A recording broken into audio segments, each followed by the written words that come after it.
I've been working on. And yeah, it's when we first worked on this, we wanted to establish like the first impression of the game when you log in, and have like capture the influences and the theme that we Oh, and the hopefulness and the warmth and the okay. inviting feel from it.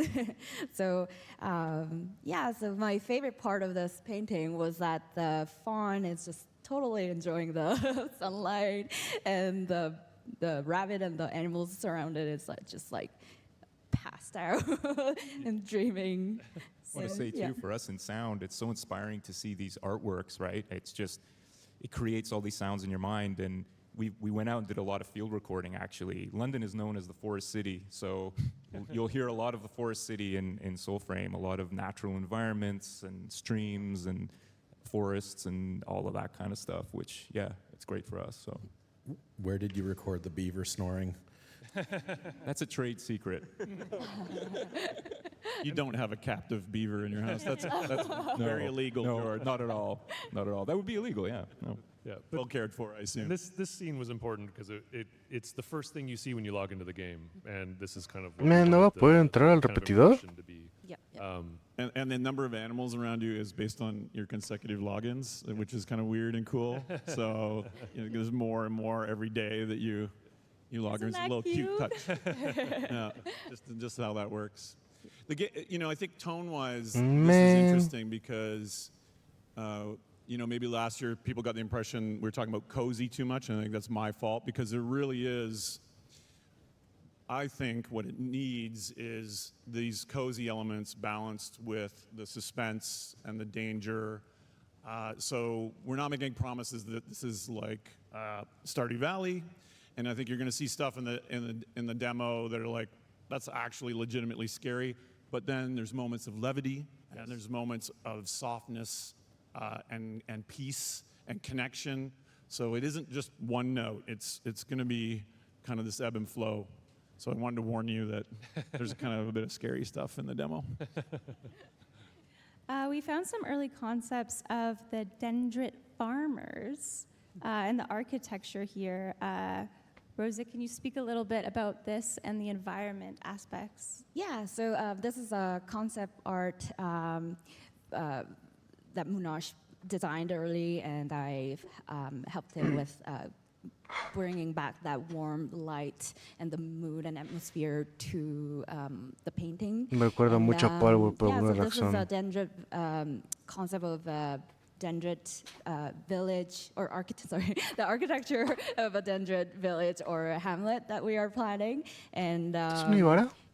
dendrits are a little poor, a little bit poor. So we wanted to make the materials that can be easily found for them in the woods or in the farmlands.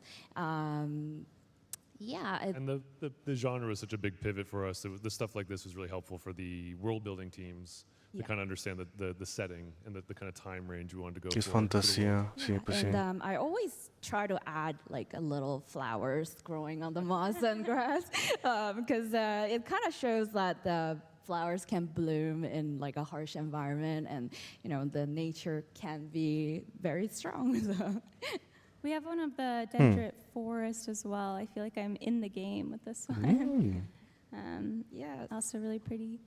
so this is also a concept art done by Munash, and this is a concept of a path to the dendrit fort, and you can see the friendly sign that will direct you to the shrine or to the dendrit fort. And testing all Steve's cool lighting. And the cool lighting, yeah. It's not just mine. I'll take credit for it, though. And there's also, of course, another part of our world, the Undercity, which you guys saw a lot of last year. And this is an early concept art of that one. Yeah, maybe Scott, can you kind of talk about what we do with these? Structure. Yeah, with the structure and what this is an example of? Yeah, so the Undercity and the Glades, if you're in the Preludes, is kind of a dungeon aspect of the game. This is where we can randomize the environment and really leverage some of the older systems that we have. and also grow those systems. So this is missions will be down Software here, se ve bonito. exploration, Sí puedo decir eso. puzzle solving, and No se ve como que me puede really, interesar mucho, hopefully pero some sí se really ve deep, bonito. Connections with the puzzle aspect of the game and the exploration. Bueno, Players no he are visto always nada del constantly gameplay finding así, secrets, entonces and no the sé level designers cómo, are actually si me adding, interesa o no.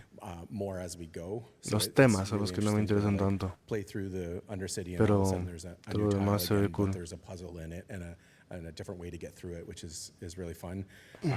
One of the things we've done with the procedural level system this time around is its connection to the overworld. ¿Es un roguelike?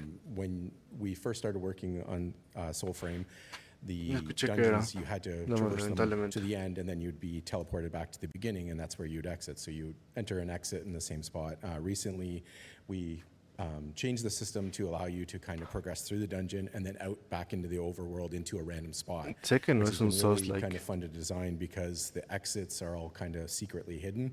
You know, it's like the bookcase slides open and now you can get out. But you know, Steve's favorite is you're inside the fort.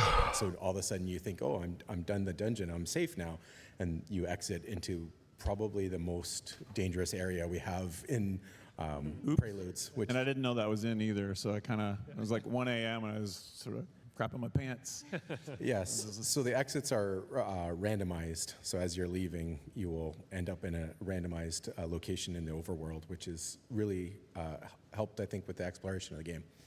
I still get lost when I play it. It's like, oh, you know, always a new you know, corner to turn around, and you're like, oh, geez, I haven't seen that before. It's pretty cool, actually. Even working on it all day, you get lost in that world, right? Which is awesome.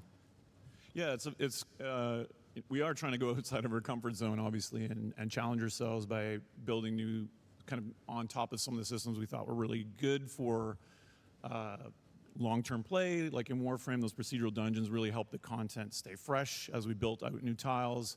But now the context is we don't really have a mission structure. So knowing kind of when you're done or what you've completed has kind of been a challenge. If you started early on in Preludes, you just kind of like wander around and it's like, okay, I guess I'm done, and you log off. But now we've added things like when you leave a dungeon, we show a summary and give you some mission complete feedback. When the time of day changes, because the overworld is constantly on a shared clock, you get kind of a summary of multiplayer rewards and that también. sort of thing.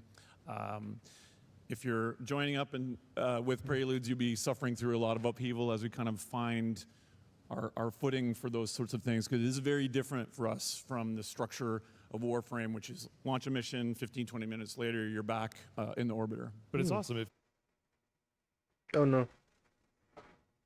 Steve dies. solutions Ah, for how ok, that stuff creí yo. works, and we're getting live feedback. And Yeah, and that's really, I think, again, not to kiss y'all's ass, but like that's is super important for us to kind of feel what's resonating with you and what's not, and that's why we're kind of pushing against our comfort zone and just releasing this stuff so rapidly, because that's what we felt was an important part of Warframe's journey, and we want to steal that for Soulframe. Awesome. We have one more concept art that came in hot. I think, Rosa, you finished this yesterday? Yes. What is happening in this one? And does it have anything to do with a certain omen beast who may or may not have an affinity for hallucinogenic sap? Yeah. So just like our Garen Rude fable, we will have Bromius version, obviously.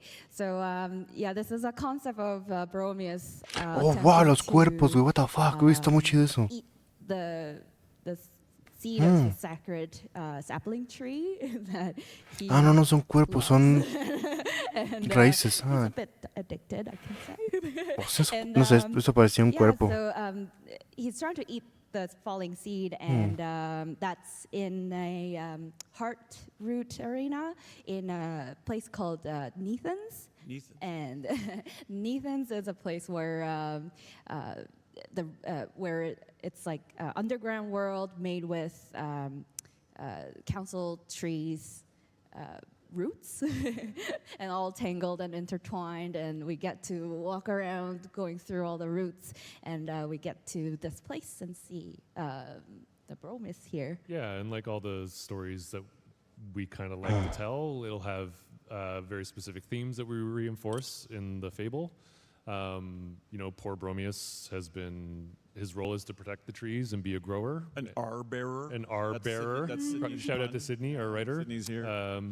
And the corruption has influenced him, and he's become addicted to the thing he's meant to protect, and he's causing harm. So we have to intervene. Penny, how is this different from Garen? Is there anything you wanted to add to that? Oh, a lot. Yeah, after I finished working on the Garen boss fight that you would have seen last year, Jeff was like, "Do you want to do another one?" And I'm like, "Yeah, sure, I'll do another one. That was fun." So we've been just over the last couple of months been working on prototyping mechanics for this new fight. We wanted to do something different to what we had in Garen, where it was two characters that have a relationship between each other and it sort of resolves between them as the fight progresses, where this one differs is it's just gonna be Bromius. You are sort of fighting him as he is descending into a sort of descending on the spiral of addiction, and how he changes, and you're trying to sort of help pull him back. We paused him for a little bit because of TennoCon, but we're gonna hopefully be kicking him back off soon with the full force of every talented person on our team. Yeah. Our intention is to get this into Preludes very soon. Yep. One thing I wanted to add Yeah, we should. was Oh, no, sorry. sorry. I wanted to add was the mood of it kind of changed throughout this whole week because it rained quite a lot earlier this week, and my basement flooded, so I wanted to put in that damp, really thick atmosphere to the painting. So it was really dry roots in the beginning of the concept, but now it's like all mossy. So you and went into your basement. yeah, I'm like, I feel the air being very All this water thick. damage. I want to channel this. Artistas, siendo artistas. Like I gotta put that in the painting now. Sounds good. So there's a lot in the works that we have shown you, and that's just a taste of what Preludes is going to be. We're going to show you some live gameplay quite soon, but we haven't yet answered the question most of you have been asking. And yes, I've been seeing it. When can I play? And the answer to that question is...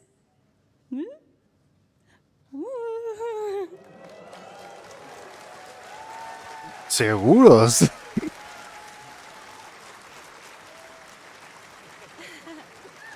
So, yes, we are gradually opening up this Soulframe Preludes build of our game to the public in the fall. That is our hope and dream. And what does this mean? So, anyone, hopefully, by fall 2024, who wants to play Soulframe Preludes and get in, instead of waiting for an invite every single week, we are going to have it open to everyone. And at this point, we'll be leaving our earliest testing phase, I would say. We have done account resets before, and sometime in the fall, we'll pick a date where no more account resets, and everyone who wants to will be able to sign up and play Soulframe Preludes. Yeah. Exciting. It's exciting.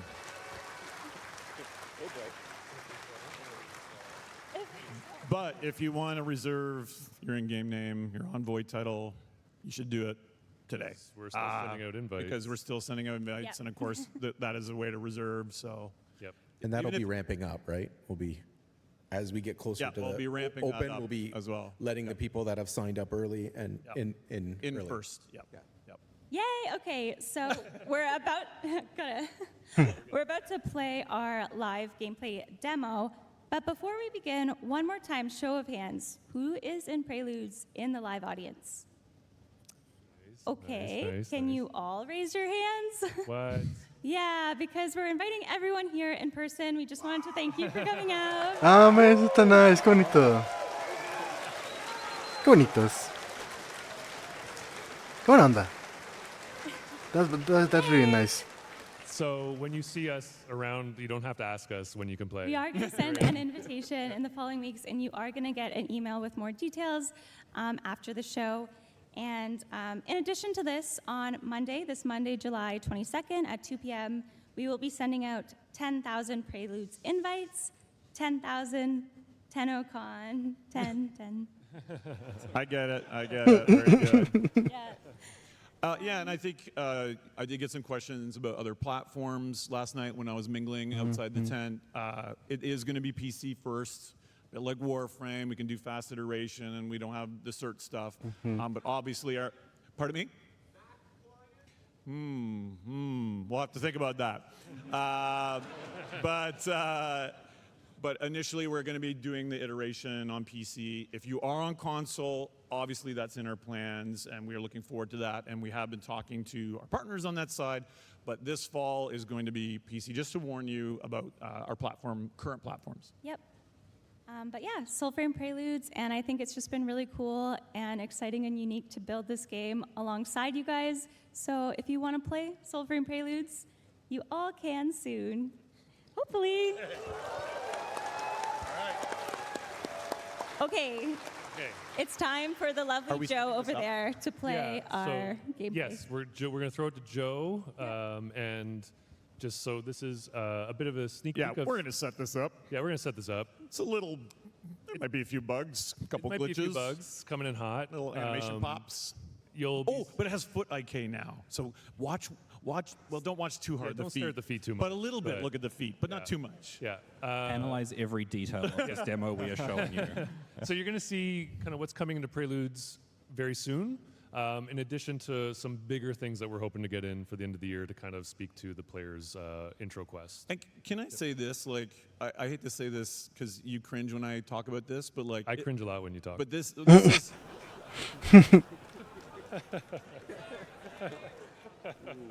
I think what you're going to see is the beginning of the Warsong prologue that we're going to be shipping later in the year. Ya me metí al Preludes. And I think, you're probably going to see a Mandé few correo. elements that speak to a genre I love that no one else does, which is, can I say it? It's like the alien fantasy, which is it's not just pure medieval. Yep. There's this kind of little weird left turn in there, like DE always has to do. Always. So there's a little bit of that in there to keep a look at, and it kind of shows this interactive kind of Pues en mi character café. creation that we want to do with it.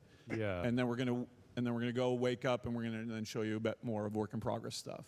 Absolutely. Is that a bad setup or a That's, good setup? That's perfect. It's amazing. No, I isn't didn't it? even cringe that much. Okay, Great. And we'll fantastic. probably talk less than we plan to for the demo because we'll get in trouble for Yep. the next panel. Okay. Yep. All right, over to you, Joe. Hope you enjoy.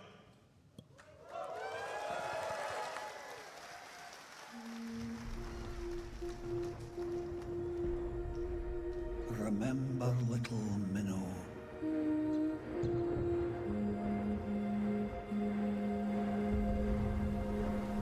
That night of old.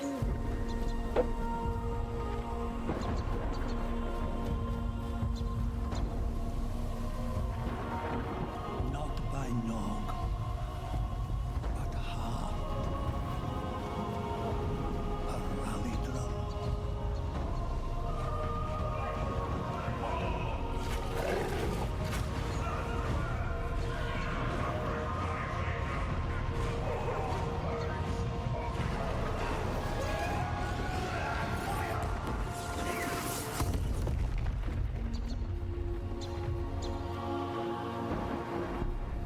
Not by sense, but soul. Your baby's home.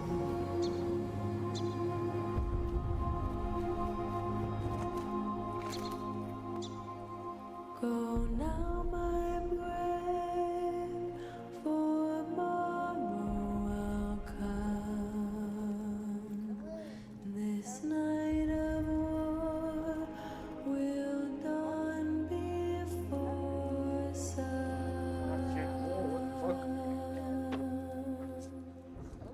Whoa. Woman. Well, I remember Woman. her face.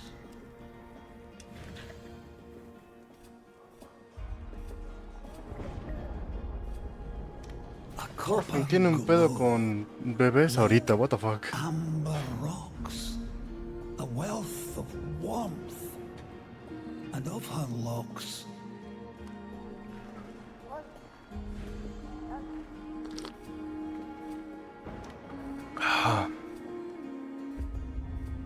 A downy cloud blown across the skies.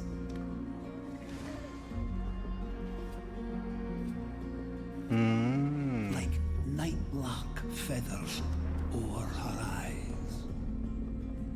Irish. We speak in Irish now. Of honey mead, of spotted doe, Oi, bruv, we speak in Irish. last love she saw was you. I know, The baby. love last it was that sent you so.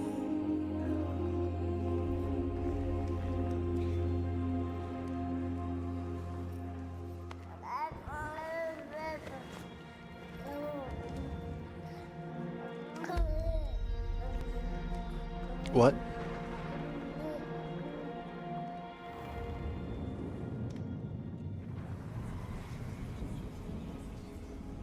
So that was a sneak peek at Warsong Prologue. As I mentioned, it's the intro quest, and what you saw there is how you create the first customization template of your character. There will be more for that to come, so you can customize further. We're jumping a bit now to a bit of a showcase on how you can get the next ancestor. That's cute.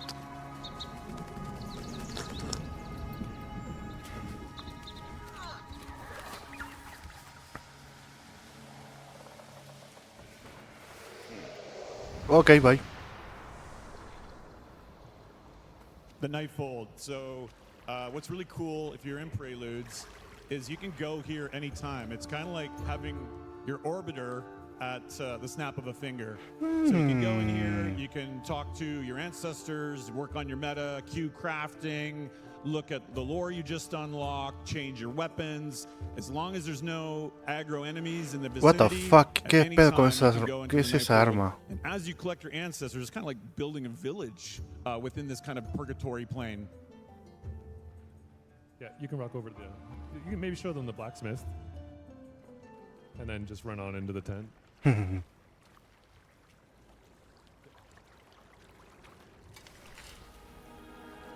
can hear all the different musical cues here that Hello. we've been working on as well. Each ancestor has their own.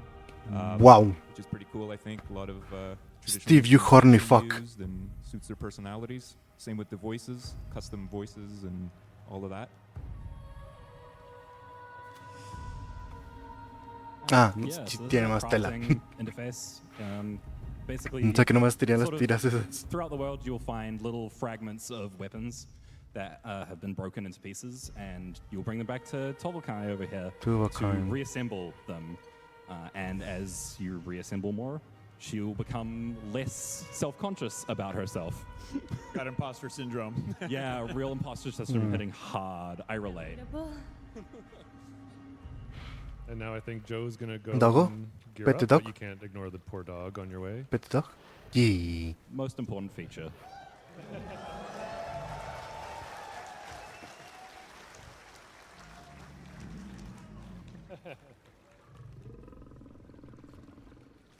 Ah, se corre a And huevo. yeah, Joe will give us a sneak peek at our arsenal that we'll have probably a better name for, and he'll just swap out some gear and maybe a little cosmetic change.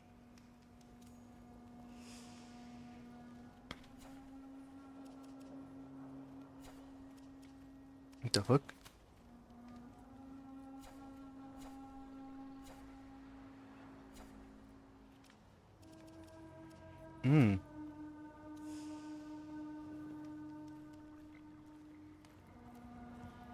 Okay.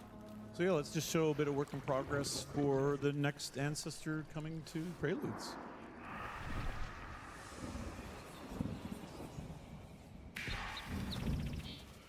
Ah, te dice a dónde. ¡Steve!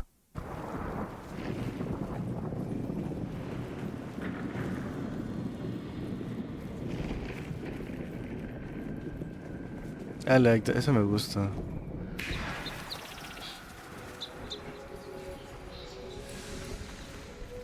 What was that? Me gusta que es mínimo el HUD, super minimalista. Yo era invisible, oh nice.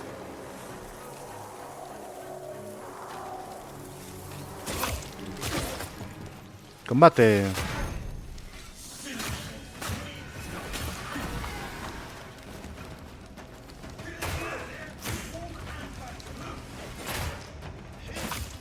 Ejecutables, ok.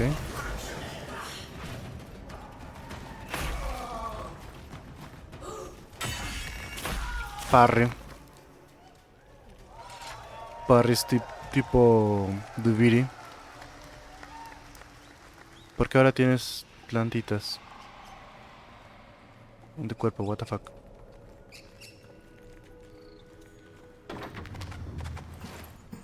La ratita.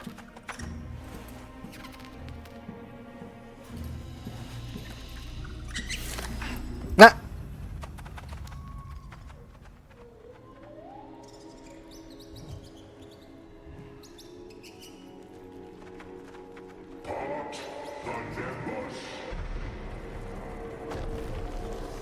Parte los cielos. Parte los cielos. Nimrod. Oh. Este es un boss.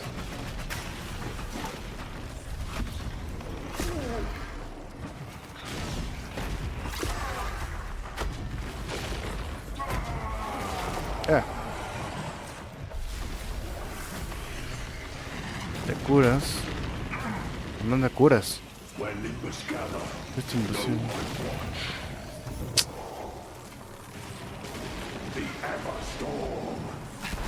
Ah.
Au.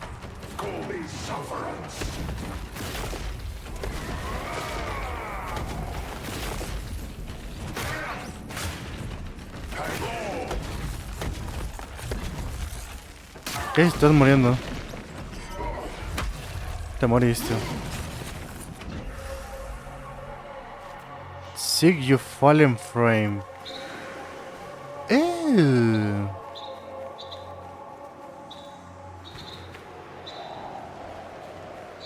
Una manera de revivir eso.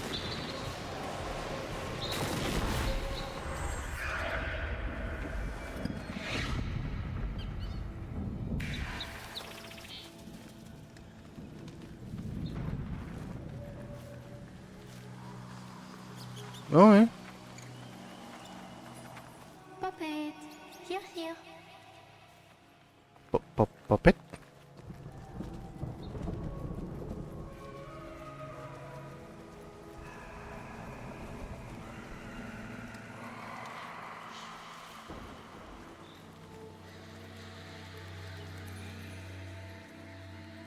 Güey, no le bajó nada de vida al jefe ese, guay.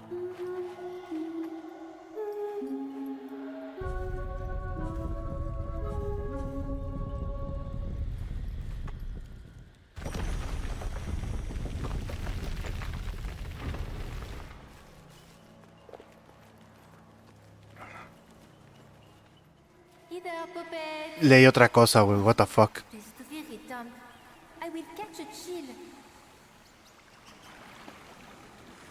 French. You sneak. I would have smelt your aura from here, where my sight French. was drowned in brine. ¿Será comentario el hecho de decir que los franceses Enchanté. están May you grant us envueltos some en color ratas? and learn some taste besides.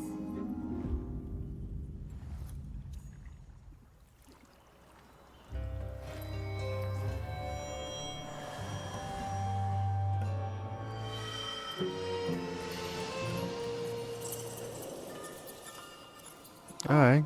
Envoy, for you go. Un amuse-bouche. A what?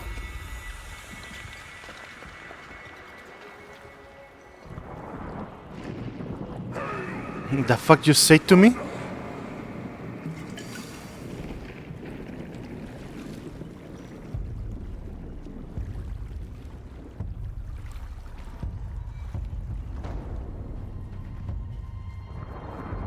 Hay mucha música, ¿eh? Me recuerda a Senua.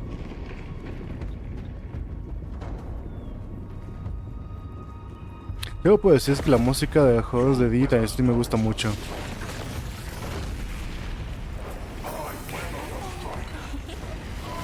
¿Ah?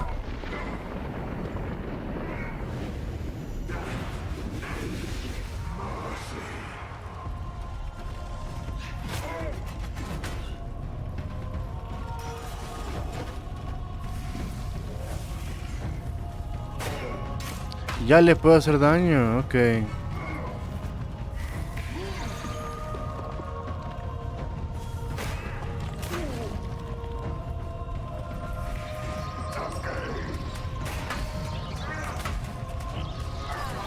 Tienes un escudo, defiéndete, brother.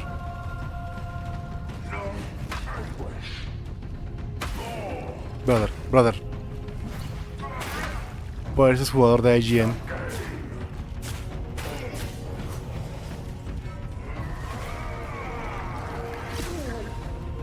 Oh, wow.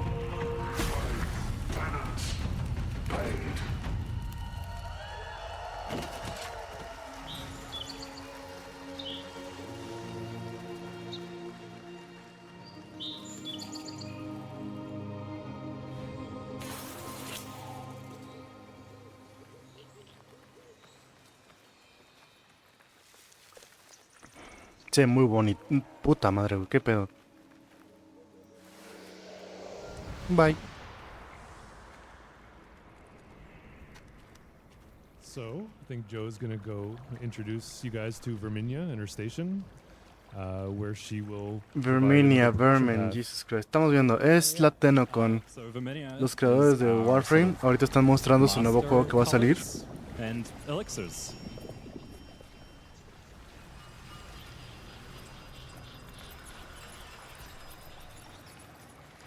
Y básicamente lo que me interesa más que nada es lo que va a pasar en la siguiente actualización de Warframe y así. Hardly better. How am I meant to brew my hues Franceses. in this washed out puddle? I know not. Less. The envoy brings us a nibble?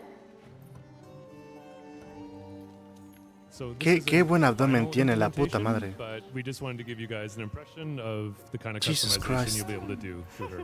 Ah, We could just colores.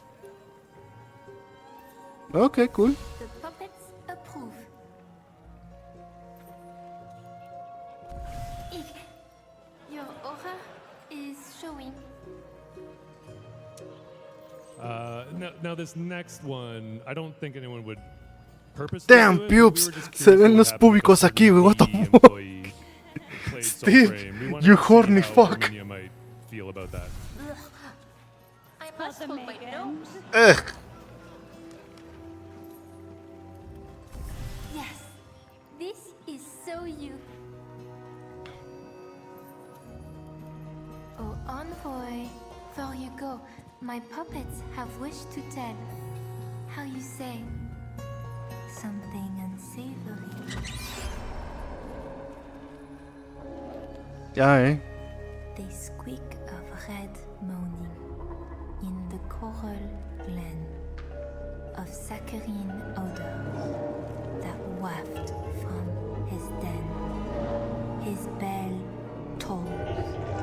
Its echoes taste faintly of black, of torn barks, of claw marks, of drip, drip, drip, sap.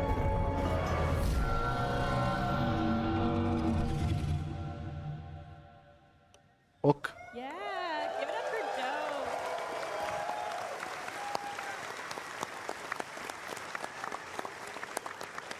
Good job, Joe. Great job, Joe. Thank you, Joe. Thank Awesome, you, Joe. Thank you, Joe. He was very nervous, so thank you, Joe. That is pretty much our time, guys. We hope this is Que the ya va a first empezar lo of bueno. many updates to come.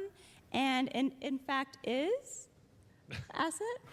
Llegué tarde, pero al mismo Because, tiempo llegué a tiempo. Yeah, we're gonna do another one of these in O sea, empecé September. la We have our transmisión own 1 hora Twitch tarde, channel. pero creo que llegué a tiempo para ver lo interesante. Twitch and chat. It will bring you to it. Oh yeah, there it is. Woo! I think we have 63 followers right now. So if you if you want to go join there, we're going to talk more about our plans for the fall, our next Preludes update. And yeah, just thank you guys for all your support and Thank you patience. so much. Aún no as sé this si es show un comes juego to life. colaborativo Like, o un our juego community is individual. so central to everything Se ve como juego we do, individual. and we couldn't even build a new Pero game no sé. without you. So thank you, and No thanks for entendió. listening and being here today. Have a great show, everyone. Ni no entender. Thank you. Thank you. Pero no sé, yo estoy así ahorita de que me dormí a las 4 de la mañana, entonces.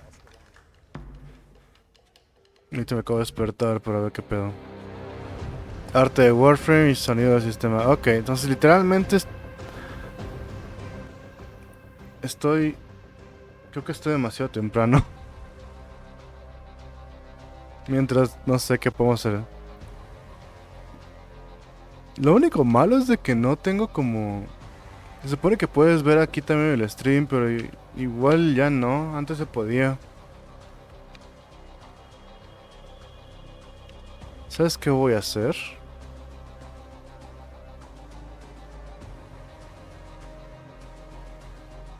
Así. Bendito sea Twitch, no, ¿cómo? Pinches... no, ya tengo un drop. Declamar. Regresar.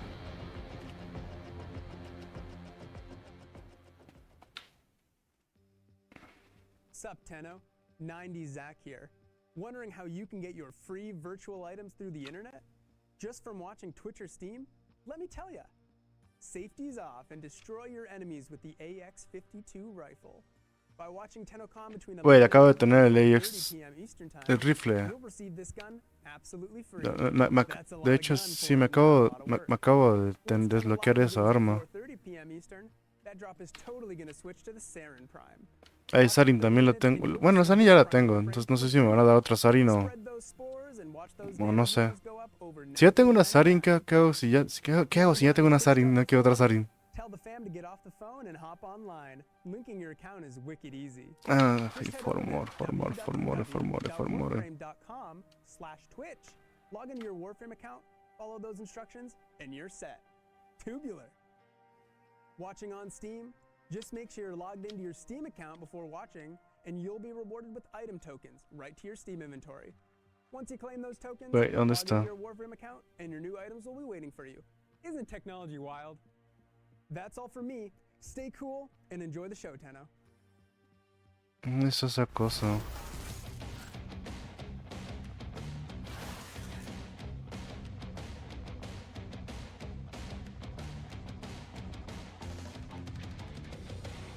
Un momento, ¿dónde está la cosa que se tiene que usar para el... Esto, plano isótopo omega.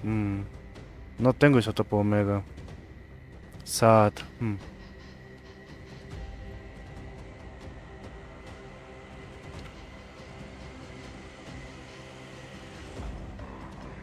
Mientras puedo hacer esto.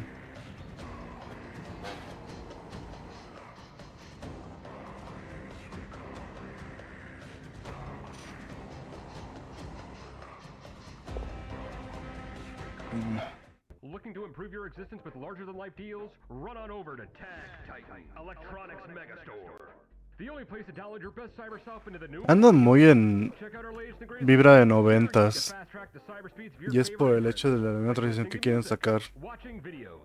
And a whole lot more. Now with a $99 rebate on all Kekmi processors. But hurry, this enormous That's offer funny. ends tomorrow. Why 2K? Why not 2K? Titan, Electronics Megastore. Where the future is big.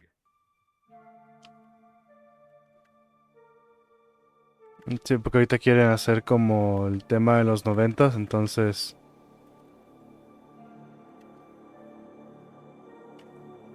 Wow, no tengo nada de daño.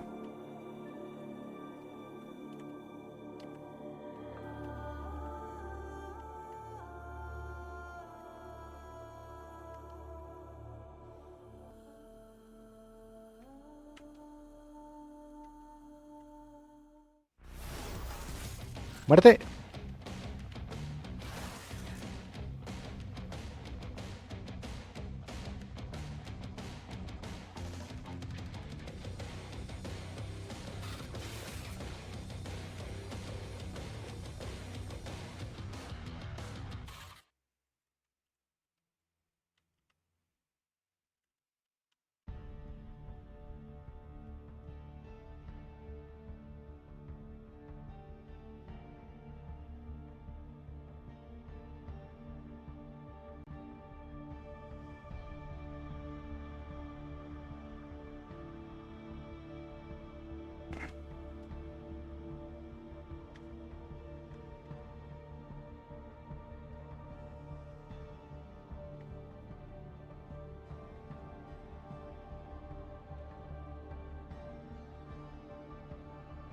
Mm, mm, mm, mm.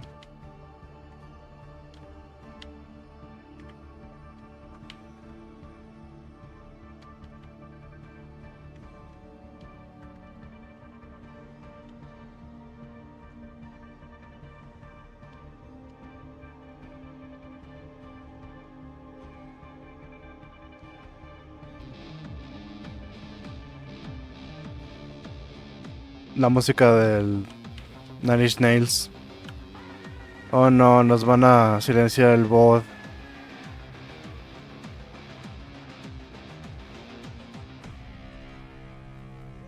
Ahora nomás por poner ese cacho de música nos van a silenciar el bot. Ah, ya me empezó, ok. Hello, hi. Welcome to the Art of Warframe panel. We've got Mira, about está bien. 55 minutes here to show you some of the No incredible necesito stuff estar the team has been prestando working atención on. a eso, We've got some realmente. sneak peeks, some never before seen concepts, and some ¿Dónde está? Aquí really está. big reveals. And it's jam-packed, so I'm going to stop yapping and let these guys introduce themselves. Say hello, Carrie. Hello, what do you do here? I'm the art director on Warframe. Hi, everybody.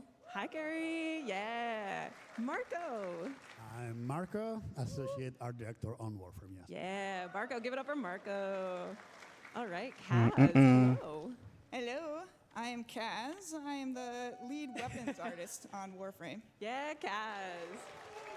Con que tú eres quien hizo lo que varias armas tengan forma de Hi guys, my name is Greg, saco de and, testículos. I'm the lead on Warframe, and I tried to upstage Kaz wearing these sunglasses, but I just can't pull it off.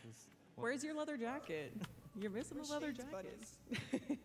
All right, and my name is Danielle Sokolowski. I'm your host for today. I'm Param, also param, param, Warframe Senior param. Community ¿Dónde está el Manager. siguiente Thank you for punto? coming Está and allá. watching. And hello, everyone watching from home. Hello. All right, so Ember Heirloom Collections launched this morning. Very exciting. Ember Prime is also available right now through Prime Resurgence. But you know who else is available right now? Rhino Prime. So wouldn't it be cool if Rhino got an heirloom? Oh. Qué bonito. Heirloom Prime. Next up to be receiving the heirloom treatment. Man, está muy bonito ese. Special one for us, isn't it? Tiene. That's nice. For us to be able to lead the panel with something from Minky is feels absolutely great. Hablando de Rhino, estoy jugando Rhino, güey. Está muy bonito. No manches. So, wicked piece right there, as you'd expect. Absolutely. We love you, Minky. Thank you. Where's the beach? Ahí está la beach. In 2025. We'll also be showing more of Rhino The beach died. heirloom in future dev streams, so you'll want to tune in for that. Now, if Se ve it's muy bonito, güey. spicy enough, as La is neta, se ve muy, muy bonito. next Prime Access. Yeah. We're starting off high. Prime here, Access. guys. ¿Quién va a ser? The Epitaph Prime. Epitaph Prime. Uh-oh, Opa. okay. All right. Now, Now, Kaz, this is a pretty interesting layout for a prime weapon. Why would that be for the Epitaph Prime?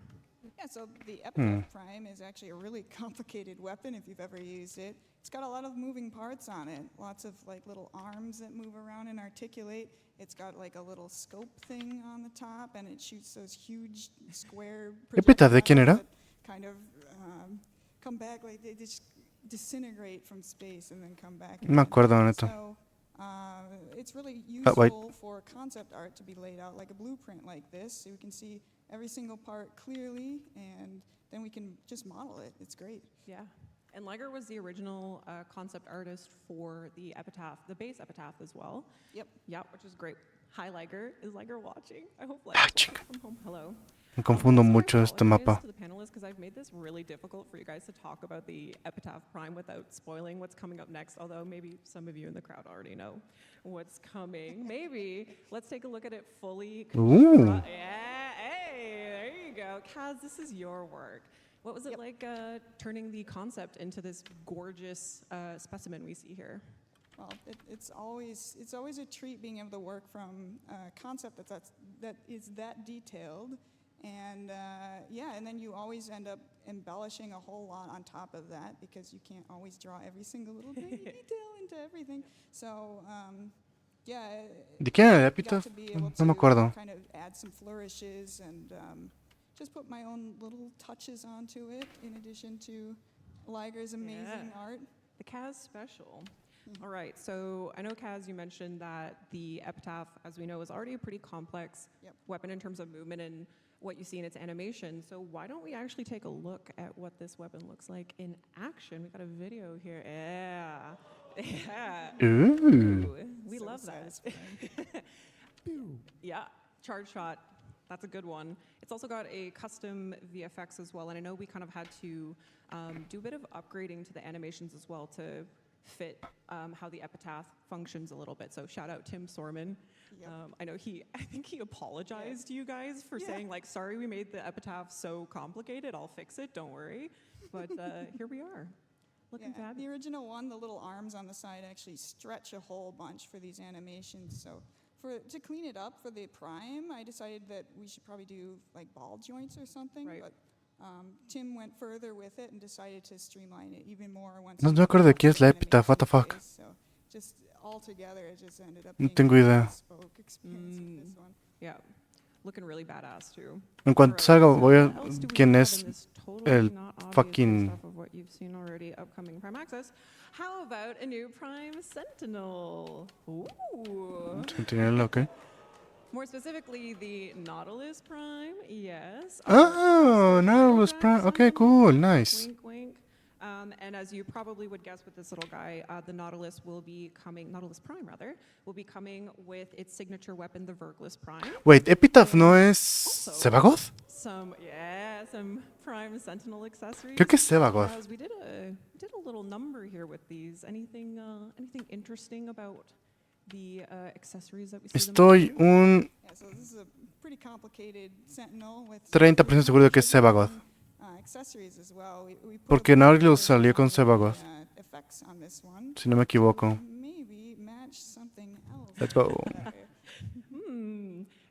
Also, just so that you guys can understand what Mucho you're seeing checo. here, we've got the wings, the tail, and we've also got the. Está muy bonito mouth. el Nautilus It is being Prime, la neta. modeled on the Nautilus Prime, but it will be equipable on any and all of your Sentinels. All right. Nice. So we've got the Epitaph Prime, Nautilus Prime, the Prime Sentinel accessories. Got some pretty good clues here. Any guesses on who might be the featured Creo que es warfare Sevagoth. Prime Access? Oh my God. No hesitation. Yeah, you got it. Nice, nice, nice. That was record speed. Also, probably some Me gusta. cosmic Twitch messages coming through pretty rapid fire. All right, yes. Our captain of the Tempest Starry, Sevagoth Prime, is our next Prime Access. So, Greg, what were some of the inspirations, themes, maybe even, epochs, time periods that inspired Sevagoth Prime? Yeah, I think Sevagoth, obviously, there's a lot of Está muy bonito. the naval and sea-bearing sort of theme. So for this one, Liger's concept was directed towards more like 18th century. You see the tricorn hat motifs, maybe a little powdered wig, a little braid. Oh. The tassels on kind of a parade. De hecho, tiene como una plumita. Está bonito, o sea, se ve como capitán de un navío inglés, incluso creo. In normal form. Se ve muy chido. I think the prime only cascades the complexity even higher. 100%. And now another Liger original here. Liger, also the original concept artist of Sevagoth. Now, Carrie, what's it like for an artist to come back to their previous work and get a chance to make something prime out of it? Well, it is a bit of a different thing for us because, like often an artist does a piece and then it goes out, but with Live Surface, things sort of come back to you. So I guess tengo una 47 de 52, acá 52. If you're lucky enough to, and in our case, you get to come back to something like this, and suddenly you're doing a powdered wig and Warframe. Yeah, super special for our concept artist. I know we've got kind of like a don't talk to me or my son or my grandson situation happening in the concept. For those of you who are familiar with Sevagoth, you'll recognize the little dude, or maybe not, on the end there. We'll get back to him in a bit. But of course, an essential to Sevagoth's characteristic is his shadow. Yeah. And this is crazy. The exalted shadow. Yeah, Kaz has got the I'm a fan. got the claws on lock there. This is obviously very, very cool. What was the direction of the shadow in comparison to Sevagoth? Was there some kind of like additional resources or references that were used? Yeah, you can tell in the concept, excuse me, some of the quilted tufted leathers and fabrics, obviously some, deep sea creatures, some fins, and, the shawl, well, it's kind of almost like a shawl on top of the Sevagoth Prime, so it really kind of exaggerates the profile and makes it much more regal and, blending both the creature and almost like a parade uniform. And, so really bringing up the feeling of kind of a regal, royal, and parade uniform. So we love that. On the left there, we also see kind of like a rough sketched outline of what I believe is base shadow. So how does the team create such extravagant designs that can still fit on the base mesh that is already need to consider, this is a playable character. It has abilities, it has its own set of abilities. You still need to be able to see, nothing needs to obfuscate players' view. So how do you guys go in achieving that and getting something like this? Something like this is probably something you do after you've been doing it for a long time. Right. That does help. But, the premise is still like if you were sculpting with clay, you'd have like the wire armature at the bottom, and that's how your arms and your shoulders and everything move. And that's still, the major points. But then beyond that, it can get more and more complicated as time. And I think, Greg, you've had to do these things for years and years. So, is there 3 top tips for that? There's really no secret. I think there's a lot of trial and error. And, we use a software like Basecamp that tracks the entire progress of a task. And we were just talking about it earlier. We were. In backstage. And, kind of when you review a particular asset and the steps it goes through back and forth, sometimes it's a little bit of just hard work. Deja así, porque me gusta cómo se ve así. And kind of get it there and really comes together in the last 25%. Yeah, and come together it did because this is a crazy. We're gonna maybe get a little bit of a closer look at it later. But why don't we get into an accessory coming with Sevagoth Prime Access, which is our first Prime Signa to ever come in a Prime Access. And I also believe this is the first Signa style where we kind of divert away from the... Because we were trying to take some stylings from the character himself, and we thought it would be just cool if you could put this plume on any character. Because why not? It's cool. Yeah, everyone can essentially become a cool, really regal pirate, I guess, at the end of the day. We've also got, we're going to transition into some in-game shots here. We've got, of course, the model here. And I think, as you had mentioned, that there was some pretty interesting things going on with that like golden sheen that we also see on there. Yeah, so we noticed this on the character. The character artist was doing something really interesting. Usually with emissive, the tail is emissive, by the way. We just put black as the background so that the emissive color comes out more boldly. But the character artist actually put just the gold underneath it and let it shine through. Digo, no sé por qué, o sea, realmente está muy bonito, pero no lo voy a tener, güey. It's honestly stunning. No I creo was running desbloquearlo. around with it in the dev build the other day, Porque estos son and accesorios, the accesorios los feathers venden bounce around with you and you por get that dinero. beautiful sheen coming through. So good job, Kaz. Good job, team. All right. It's character team. Character team. Shout out. All right. Do you guys want to see Sevagoth Prime? Yeah. Yeah. Right. There's our boy. Damn, he's thick. Beautiful, beautiful boy. All right. Antonio is a wizard. Because Damn. From concept to what you're seeing here is absolutely also. That you can boy now actually is see the back of thick. him, which was something that you guys didn't see in the concept. So you can see even more of that extravagant kind of design coming through there. As you mentioned, Greg, Sevagoth's base model is fairly complex as is. So how did you guys make it possible to kind of push the limits of how Sevagoth could look?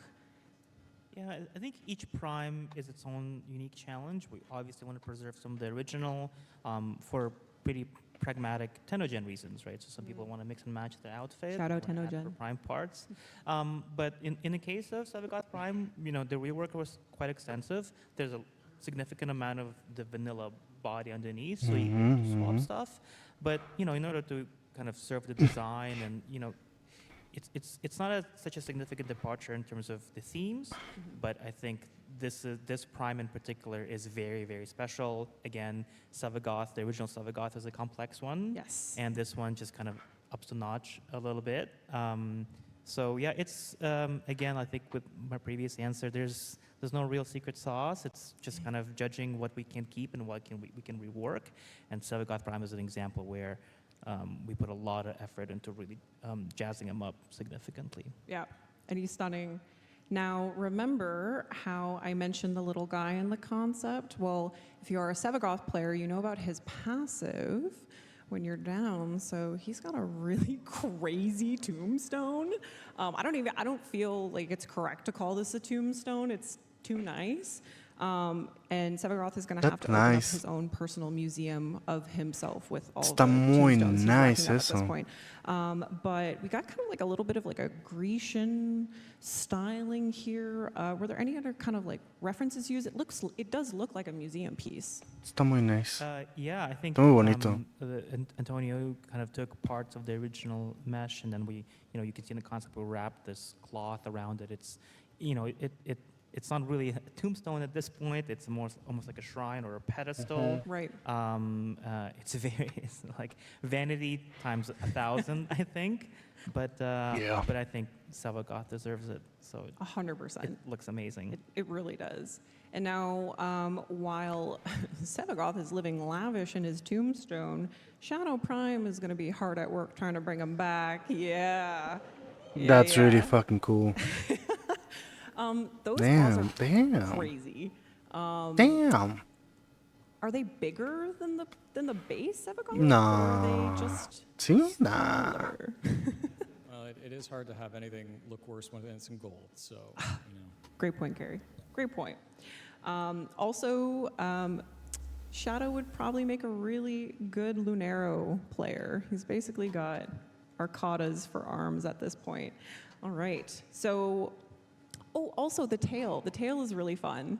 The tail does kind of swish around a little bit when you're moving around. It's really fun. La cola de esta. All right. Nice. We are going to, so we've seen every single piece of Sevagoth Prime in Sevagoth Prime Access. Now, why don't we get a 360 look at Sevagoth Prime and his Exalted Prime Shadow. There he is.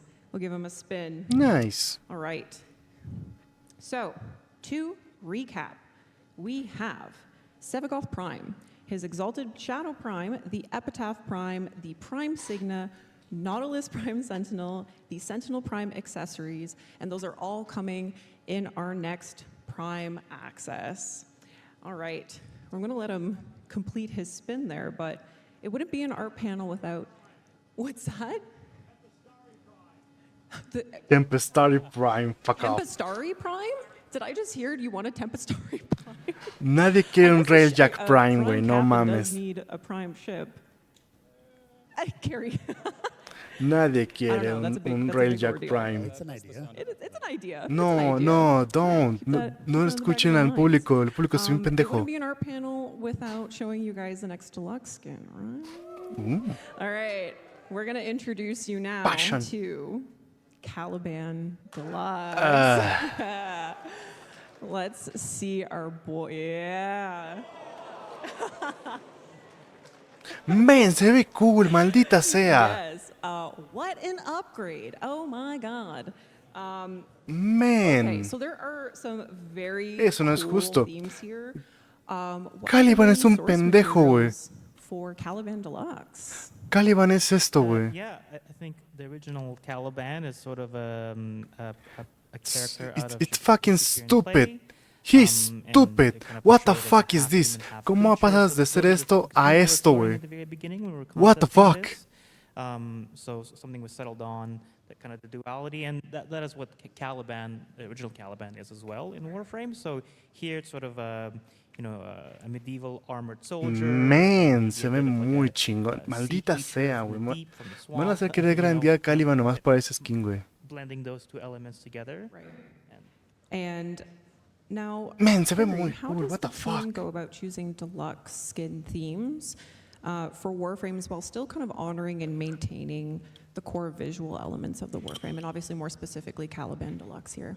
That is definitely a group effort. Like Rebecca's very involved with that step as well, and there's lots of people who identify with each Warframe quite well, so that it's well advocated for. And Man, we está work our muy way cool. through What the fuck? ideas ¿Y cómo son and, los clones? thumbnailing stage, and ¿O van a ser igual? lots of ways to step yourself No, towards deberían de that. cambiarlos. That's what we need to do. Right. Pretty sure you'd want to make a Unos point clones, on los the centinelas. reasons for it. Oh yeah, well, you try to settle down on a main team, and over what Greg mentioned early on, we decided to do more of a Death Knight kind of vibe Yeah. on this one. It's really fucking cool. Still Net, trying to está take, muy cool, some hijos de puta, characteristics güey. from Caliban. You Itself, son of a so, bitch. the middle section Caliban is es still cool, open, pero we solamente el go skin. overboard with the VFX there. Man. But we know all his accessories are gonna be also inheriting some of this. Marco, you're spoiling things for people. So yes, a core element of Caliban's kit, as you may know, and kind of lends to his sentient nature, is of course his lethal progeny Conculus, which, as you can see here, have also been deluxified. If we come back over to these, yeah. Yeah, so from their heads to their toes, to their baton, they don't have toes, to their baton arms, they got a completely new look. And you guys really went the extra mile with this deluxe, because I think originally the Conculus maybe weren't going to get deluxified, and then so you guys are like, nah, we got to make it, we Está gotta pull muy it all the way cool. through. So how did you go about creating such a complementary companion to Caliban Deluxe? ¿Cómo es que uno de los peores Warframes del juego está teniendo una de las mejores skins, güey? What the fuck? Character in this case. What the fuck? The armored look. We still have some of the cloth in the back. Of course, you have to still go over with the weight Man. of the asset, which Right. in this case was the Conquest. But Está we gave muy them baton arms, fuck, or man. back scratchers. Estoy enojado porque está muy cool. What the fuck? All right, so obviously we need a equally deadly weapon skin to complete the look. So this brings us to this insanely cool Scythe Deluxe skin. Kaz, tell us a little bit more about this. Yeah, so Está muy X para on mí. the character, there's a lot of like fleshy areas and stuff. We kind of want to change those areas into something that's not flesh, because you don't have a weapon that's made of like your arm or something. That'd be weird. So we kind of leaned more into the hard materials and stuff with this one, but we still wanted to retain some of that ephemeral kind of, or ethereal kind of look to it. So we've got the top section is actually floating on the effects there. And this folds up just like the original, the Venato. Yeah. But it is a scythe skin for all of the scythes. So styled after the Venato, but skin for all. Yes. All right, so a deluxe collection obviously wouldn't be complete without some kind of cosmetic accessory as well. So why don't we transfer the haunting aura of Caliban Deluxe into an ephemera? This is really fucking cool. Man, Yeah. ¿cómo se llaman estos men? Well, you follow the same theme of this summoning that night, and in this case, maybe the souls he is picking from right there available to him. Oh, we love it. Look at those guys go. Oh my goodness. All right, so that's not all for Caliban, Tenno. You'll want to tune into Tenno Live to learn more about Caliban's future. Espérame. Ooh. All right, so since we see Caliban hanging out in Albrecht's laboratories, living his best life, we're going to switch it up here, and we're going to have a look at some of the foundational concepts that brought us the labs and the man-on-the-wall environments from the Whispers in the Wall update. So we're going to start with this one here. Marco, this one's really cool. Wait. What are we looking at What the fuck is that? These were very early steps into the Man in the Wall project. In this case, we knew we were going to tie them to the Entrati labs. So we took what we had at the time, which was the Demos hall, and try to represent the Man in the Wall. In this case, start ideating They're really fucking what cool. would it look like. In this case, literally overlapping to our ¿Cómo se llaman reality estos and mens? breaking the walls and coming through the walls. Ooh. Yeah, opening up that door into something like this. Yeah. Yeah. Gradually, you try and picture what's on the other side. Estos mens In this tienen case, un you have nombre. this weird, Son una kinda carta de Yu-Gi-Oh que me acabo de labyrinth, acordar. skybox on top, some Pero ya some nadie of los this usa, floating weird entonces. architecture. Right. Initially, we went very generic, like floating piece and bits, and gradually we tried to integrate some more architectural pieces from the brutalism architecture. Ooh, yeah, actually we see that we're starting to kind of see that in here, right? Yeah. Yeah, and also poor Excalibur. Those are very huge. Wow, that's It is, fucking yeah, cool. it kind of gives you an idea of what you guys were going for in terms of scale, like really making this tile set feel impactful and kind of dreadful at the same time, right? Like bigger than you, bigger than anything. Well, we haven't really meant to imply that the man in the wall would be like a happy person or anything. So. Very fair. Glad you brought that up, Carrie, because we can't talk about these environments without actually talking about the man in the wall Man's fucking cool. himself. Yeah, this is crazy. I know there could have been like a million different ways you guys could have gone in integrating what we know the man in the wall as now. So how did you guys settle on those particular elements pulled from our boy Wally? Well, I mean, at the beginning, we were looking at a lot of body horror aspects and stuff right down close, and you do have to be honest, like, what is achievable? Phantom if you have Knights. to do like a character sculpt for everything, that's not going to get done now. So we simplified in the foreground, but there's a lot of those elements in the skybox and similar, and you can see how we sort of made progress on that over time. Right.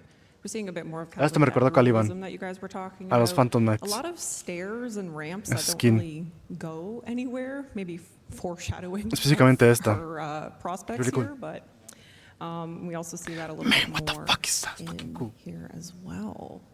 A lot of overhead and floating pieces as well. Esto me gusta mucho. Uy, la cara. Yeah, Uy, I what guess it the? also would have blended over to the Murmur faction too, Fucking cool. right? Okay. Very much wound up being a cross-pollination. Right. Awesome. All right. So I believe, do I have one more here? Oh, we do. This is kind of getting to more what we're familiar with now as you roam around the Man on the Wall tile set. So we also added something here too, I believe. Gradually, you try to add elements to the original theme. In this case, we started implementing like sand floors and sand flowing up, weirdly enough. Why does it flow up, Marco? Well, we know it's a void dimension. It doesn't really have a specific Se ve muy cool. time flow as we normally would. Se ve muy cool. Eternalism.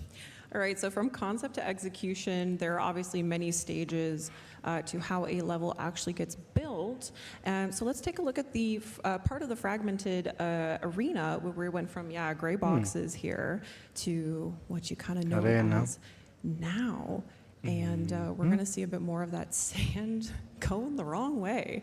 But man, lighting and Sí, donde estamos en la arena. volumetric fog Sí, lo makes que a tenemos. huge Eso ya lo difference. tenemos. It really does help. It's really I fucking can't cool. say enough. Like, thank you, graphics programmers. You're great. Yeah, thank you for that because it really brings certain kind of moodiness and liveliness to these tile sets while you're hacking and slashing away there. And props to the environment team and it's a team sport all the way down. But yeah, which there you go. You can see their lovely names of the wonderful people who work on that particular tile. So yes, please applaud them. Please, they deserve it. They deserve their flowers. Sí, no mames. Absolutely. Oh, that gave me chills. That's nice. That's really nice. All right, so we've seen how the man-in-the-wall sausage is made. It's time for us to explore Albrecht's laboratory, since these two areas are very highly intertwined, of course. What were the early days of mapping out Albrecht's laboratories like? Well, we were working from some of the prior work with Deimos, so you'll see a lot of the same bones, but of course this has far more flourish. And there was, what would a mad Victorian scientist in a sci-fi world wielding void energy do? A lot of things, apparently, and a lot of really neat machinery to accomplish those tasks. Some arcana and whatnot. Time seems to be a very important theme here. Yeah, if you need to Just some time your flashlight. eggs or go back in time, What the fuck? you've got your machine right there. Thanks, Albrecht. All right. Also, obviously, actually, before we get to that, we have this, of course, the streaming connector. So what bridges the gap between the Sanctum Anatomica and you actually entering Albrecht's laboratories. And this is a crazy area. Like, I mean, you're only in there for so many seconds, but it's just I mean, a es lot igual que el de happening, Deimos. and I really want to know how you guys go about Bueno, igual concepting lo estoy something that's going to simplificando obviously mucho, have so pero much movement and impact. I don't know. That one So actually, igual. Rebecca may have mentioned some of the early type of like gyroscope and clock connections and stuff like that. Then you kind of rough it in the space, and then you do a few versions to give yourself motion sickness. And then once you get past that, you start to get into sort of the same ornate family that you see in a lot of other pieces. Right. Yeah, like iotans, a lot of those highly moving parts that we've seen already in Warframe. All right. Now, once you actually get into the labs, you get to see a bit more of that opulence, that classic Entrati stylings. And not only that, but we also, of course, get very familiar with the vessels in these areas. And this is a very Muy early, sí. concept of the vessels. So how was that process like? Well, initially it didn't start as vessels. We were thinking about Albrecht potentially taking elements from the man-in-the-wall dimensions or parts of it. Escucha muy interesante bringing eso. it back to the labs and running experiments or research in general.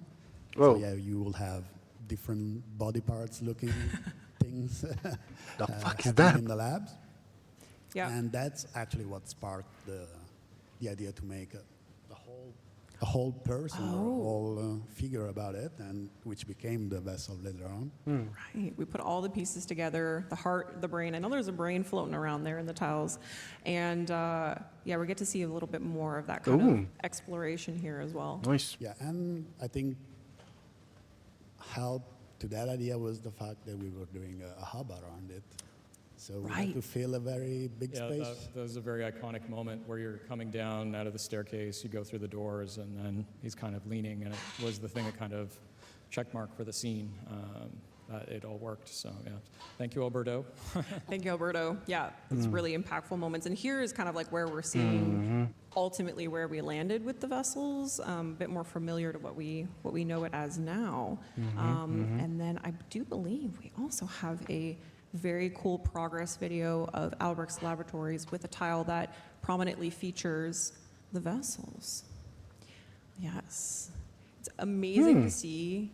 And this is only 40 seconds of a video, but this is like potentially months of work put in from the team. Yeah, imagino. Iluminación es clave siempre en ese tipo de lugares.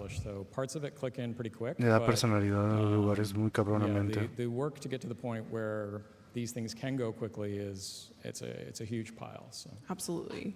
And again, that lighting coming in, the volumetric mira, no fog, just mames. making it so moody.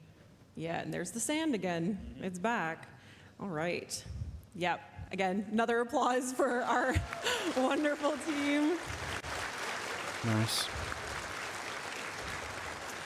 And we can't talk about Whispers on the Wall without talking about 1999, right? I love this piece. I just want to Está say. muy chida. It's one of the, and it's also one of the Muy cooler, icónicas. well, there's lots of cool moments in that quest, but this is a pretty fun moment of the quest. You know, you're wandering around the labs, you hear that like subway chime, you hear the voiceover come on, and then the next thing you know, it's ripping right in front of you. And it kind of leads us Está muy chido. into the really, really cool moment with Arthur. And is this the Arthur concept? Is this where you guys kind of envisioned that going in the quest? This would be illustrating some of the early ideas for the quest, yeah. You know, we hadn't completely settled on Arthur at this point, as you can kind of tell by the head. But, you know, other than that, yeah, this is trying to capture those moments, which I think, you know, folks will remember from the quest fairly clearly. Yeah, absolutely. And then, yeah, we can see a little bit here of that building out the subway itself. And I imagine you guys had quite a myriad of references to pull from 1999. Godzilla? And was there anything in particular that kind of helped build this subway area up that we're briefly in for a little bit, but... ¿Qué dice Godzilla? Well, I mean, like, some of us Creo que were dice old enough to Godzilla. experience it pretty well, so... Nice. Fair enough. Yeah. Fair enough. All right, and... We're so esas glad everybody was able computadoras. to get here because it sounded like a bit of a bad couple of days, so, yeah. It looks like history is repeating itself, and maybe Mike has a magic, I don't know, some kind of look into the future. Yeah, we didn't have a crystal ball, but, you know, we were thinking about it. Yeah, things haven't changed much since 1999, A but... strange relic of the past. Oh, wow. We also see, someone's kind of poking their head out there in the window. El CRTV, We güey, no also manches, obviously eso can't es talk muy about this clásico. moment in the quest without bringing in Nice. our boy Arthur. Yes, we Yay. love Arthur. We love Arthur. And also, more specifically, his weapons, which you guys have been asking us to give you. And luckily, if you're watching this panel and the rest of the panels, you are actually earning the AX52 that you see in his hand right now via Twitch drops. And if you guys are in here right now, don't worry, we're sending you an email with a code.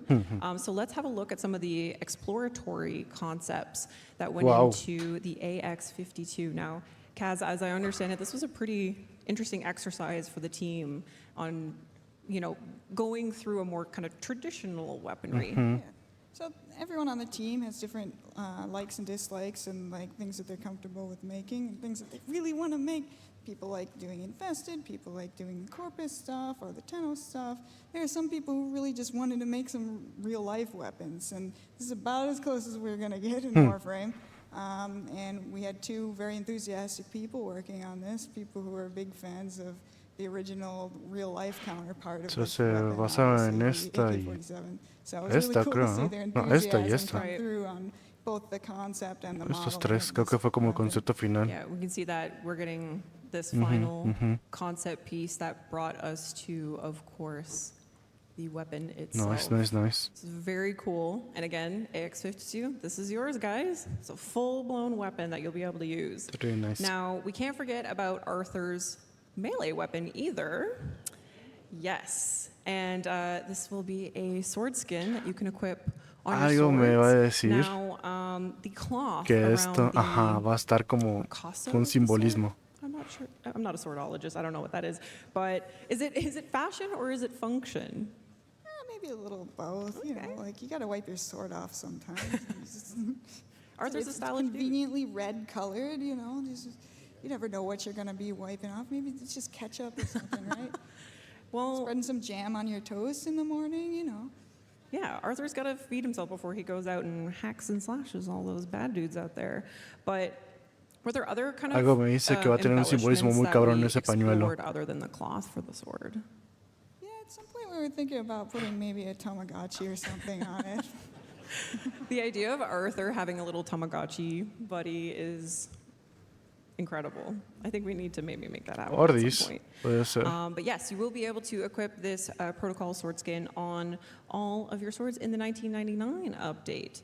We've also got more 1999 weaponry, and here's something you guys haven't seen yet. The fuck is that?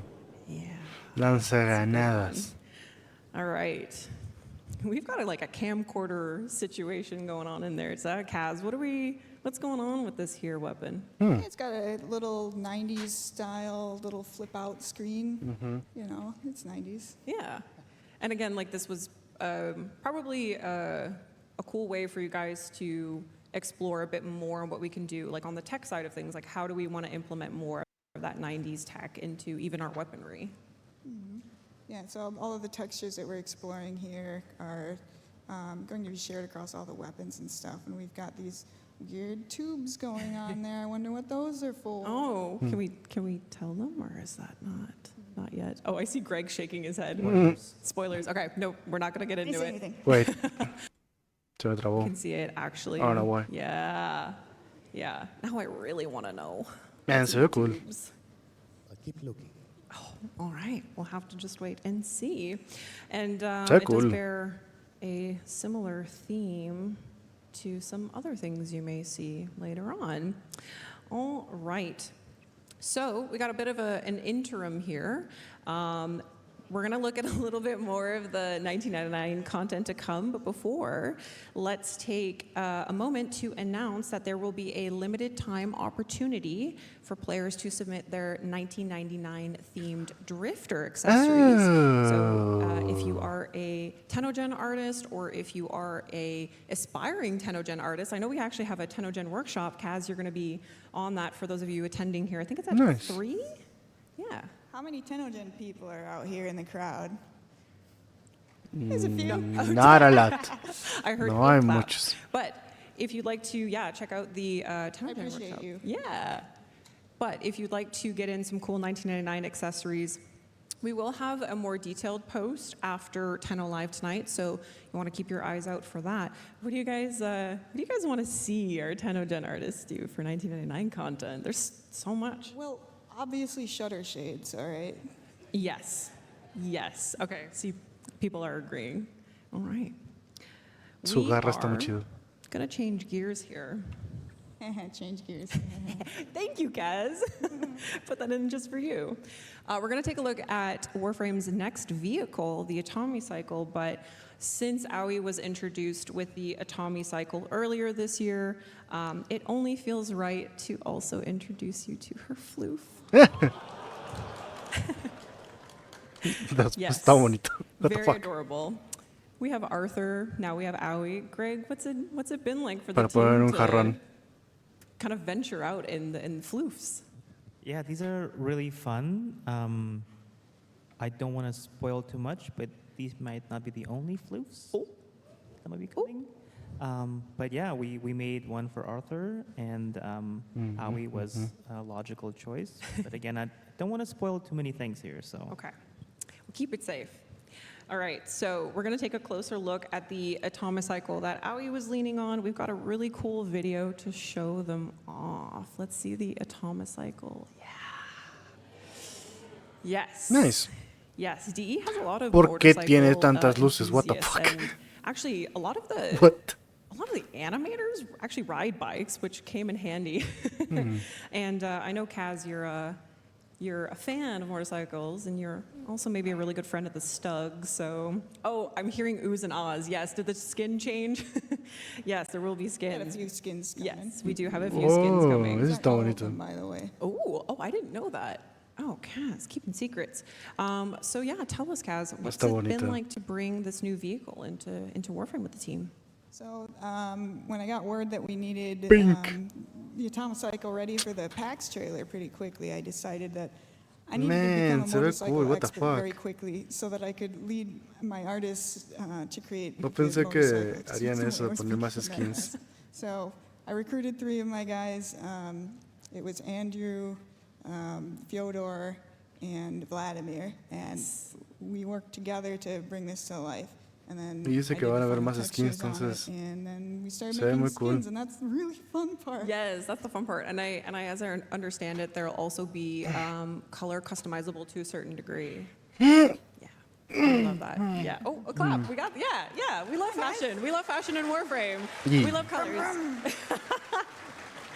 All right. So, with such a cool bike, you're going to need an equally cool set of keys. And I don't know if the camera is able to get like a cool shot of Kaz, but Kaz, you always come with the props, and Kaz made a real Atomi cycle. Well, real. Atomi cycles don't exist, but yeah, I don't know if you guys can see that, but looking fresh. Now, obviously, I think we can tell which of the keys is the Atomi cycle key. Do the other keys do anything? Are they anything special? House keys? Something scratched out there on one of them. I wonder what that one says. Okay, take your screenshots, y'all, and try and see if you can decipher that. All right. No sé qué es esto. Now, we also I don't know what the have fuck is a that. video here from our animation team, and I don't believe this is the first time you guys are actually seeing some of the. Oh man, yeah, okay, this is the first time you guys are seeing some of this. So let's see a little bit of it. See, wee, wee, yeah, yeah. This is very. Oh, nice. Orthopedic surgeons look away. Nice por dos. Yeah, incredible. So that's just some of the animations. Just a little. There's a lot. There's a lot. Yeah, shout out Jay too, who is also rides a motorcycle as well. So there you go. All right. Now, we've got the cool fast bikes. We've got the cool keys. Where are you going to go? How about the mall? Okay. What? What's that? Kids, we're going shopping. Yes, actually. Yeah. A mall. Really? A mall in Warframe. This looks very familiar to me because this was my old stomping grounds as a mall rat myself. But this is not what I would expect to see in Warframe. So it's going to be kind of hard for us to talk about some things without spoiling anything. But como el anciano que soy me da un poquito de nostalgia porque iba a malls de vez en cuando en Estados Unidos. It might be very familiar at some point for players. Okay. Oh. Familiar. It does get more familiar. Yes, it does. With a little hint of something new, though. This isn't exactly the infested we're entirely familiar with. We went from something like really pristine and polished here to kind of a mess. Nightmare. And I'm just curious. Nightmare. What we're looking at. Well, we know that the infested are a part of the 1999 experience. Yes. So in this case, we were trying to see how we could make them a bit more spicy for this section. The infested get spicier than what they are right now. Oh my God, I'm terrified. Apparently they do. Oh my God. Corey actually let me know as well. I'm going to just read a quote here. You wanted to create anglerfish-like lures to kind of pull out any potential victims. You pulled a lot from arcade games and other electronics to kind of merge in with that infested style, appropriate era TVs and stuff like that, and referenced a lot of jungles and abandoned malls. Maybe one that we are familiar with, but we also have, got to have a furniture store. Perhaps you're looking for a mattress. Hopefully not the ones you get at Cetus, because they're kind of nasty. Yeah, we've got, again, not sure how much we can really spill the beans here on, but... No, there'd be some very upset people who will be showing up later that would tell us, yeah. Well, let's take a look and see what else is going to be there. Pizza cuadrada. The mall's watering hole. We've got Pizza cuadrada. burgers, and a high chance of food poisoning, I'm guessing, as well. Yeah, the graphics are very fun for this. Actually, Burger. this might look familiar to you guys. Maybe tease this a little bit. Yeah. All right, so you fill up on sí, los pizza, anuncios de Twitter que or hicieron. hamburgers. You take your greasy, grubby fingers over to the arcade. Very nice. I can smell this carpet through the screen. It's just feet. This is cool though because we have a chance to. Me gusta cómo le están dando la actitud. Any games that 90s. Really cool. Anything about the games? Well, yeah, I mean, this is some folks' childhood right there as well, so it's an interesting location for us to see, and I think you'll get a kick out of it later today. Yes. Thank you. Yeah, Nice. you will be visiting this later today. Don't be late. I think everybody expected that. Yeah, okay. Yes, this is true. This is true. All right. We're getting up to our final area here. What's the time looking like? All right. So, now who might you meet in 1999? What characters will you come across? Maybe Personajes. even in a place like this. How about a new Warframe? This is a Keith Thompson original. Keith, hello, Keith.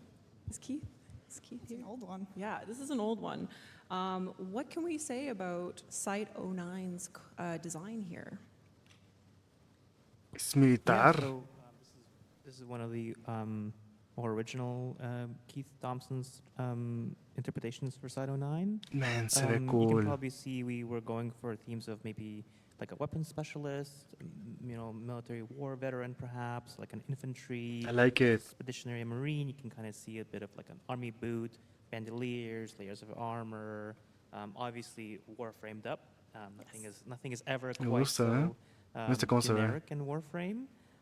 But those are kind of the themes we're playing with here. Right, and I know Keith had shared with me that the pose is pretty integral to his design, and that he Muy. couldn't really Man, voy a imagine ser un another comisario de frame Warhammer. posing quite like this, so it's going to be a pretty interesting character. Voy a ser un comisario de Warhammer con And also we see a el. weapon inside con el Online's arte. hand as well. Now, Kaz, is that going to be a weapon that players will be able to grab? Yeah, so we did make a weapon based on this, but we wanted to change the belt feed there so that it's a little more interesting from the player angle, and because it's pretty flat from if you're looking at it third person and stuff. We also wanted to bring some more very Tenno things into this to give it some contrast with the rest of the 1999 world. So we added a wooden stock and some of our old, like more classic kind of nods for Warframe into this weapon. Right. And we're not going to dig too much deeper into the weapon, but you might see it later, potentially. Now, we also kind of took another stab Yep, at it here. voy a we ser have a un revised concept here comisario. by Corey. And what were some of the things that we obviously held true to the original design, but that was kind of reviewed once again for purposes of putting them in game? Yeah, from what Kit gives us, we usually still try to get another pass to back view in this case. Eventually an alt helmet, a color pass as well, material maybe. So that's the extra step to get it closer to the finish line. Yes, the bells and whistles. You can really see the fabulous details here as well. And do you guys want to see him ¿En el in-game? juego? ¿Ya lo tienen en el juego? All right. Here's our boy, Site 09. I've noticed that the color scheme Yep. has shifted away from the revised Full commissar. concept. What That's was gonna be some a of commissar. some of the thinking there? Not really, nothing No special, thought. just stepping away maybe from more brownish colors into what we went to more green. Something a bit more neutral. Yeah. Anything else we can say about potentially what players could expect from him in terms of maybe abilities or Bufos, deberían darle bufos, que sea bufos. No. Man. Sorry, I'm trying to learn things, trying to get things out of you guys. All right, this is very cool, very exciting for us. This is a Site 09 is going to be coming out with the 1999 update. Yes, and you might again learn more about him later. Okay. Right, we're about to wrap up here. We're about to wrap up. So we've made it to the end. We're about to close the panel off, but while we do that, we've got a 360 look at Site 09 here, so you can really Él get a debería feel ser for un Warframe de bufos, la Yeah. neta. Yes, yes, yes. Tiene este Yeah, gorro de comisario, fabulous. debería de ser un Warframe There de is bufos. also, I believe, hopefully, hi Tiene editorial cara en las team, if you rodillas. can hear me out there. There is an article up at warframe.com that features some of the artist's work and kind of a blurb in their own words on working on some of the things that they saw here. So if you would like to learn more from Me the gusta cómo artists se ve. themselves, Me you gusta mucho cómo se can ve. if you go on over to that article, and shout out to our artists who wanted to share that with you guys. And yeah, yes, you can clap, yes.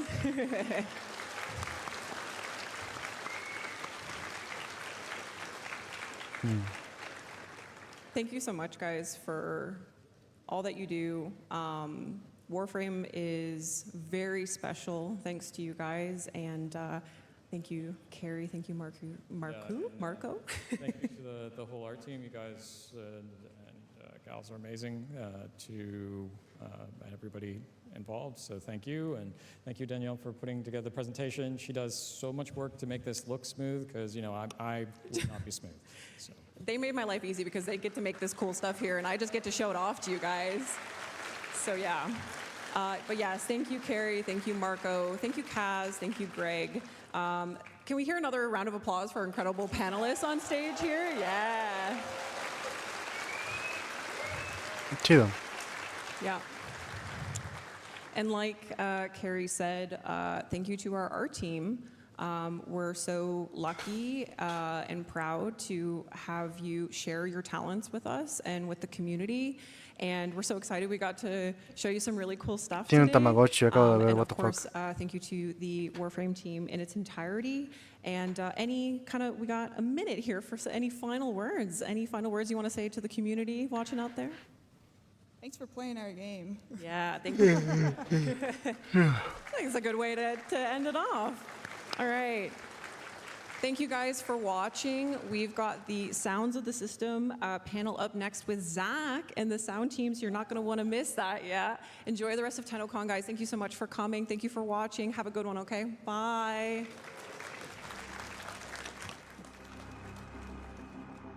That is fun. That's really fun.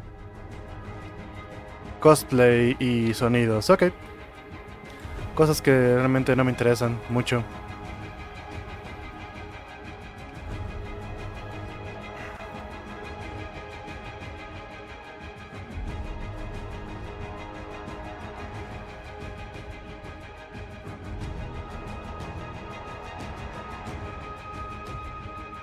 Y lo interesante es más al rato después, casi a las 4.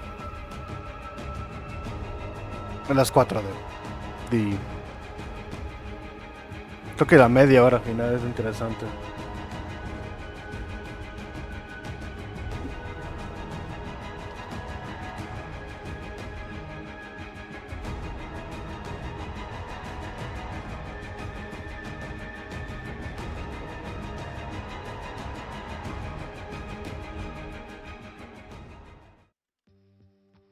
Sup, Tenno?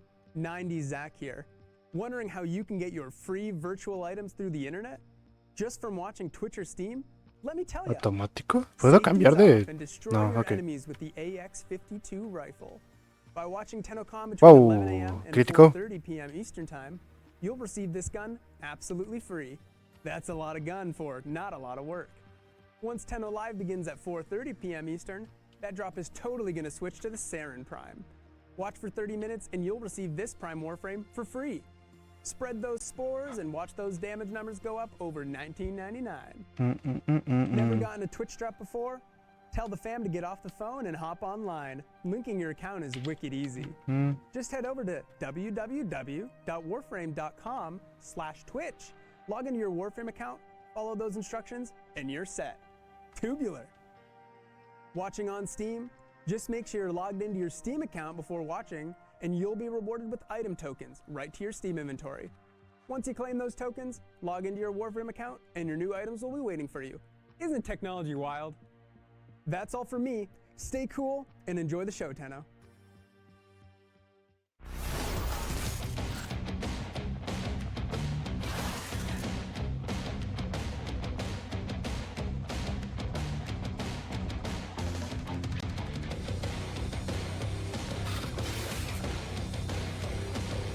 Ah, shit, se murieron.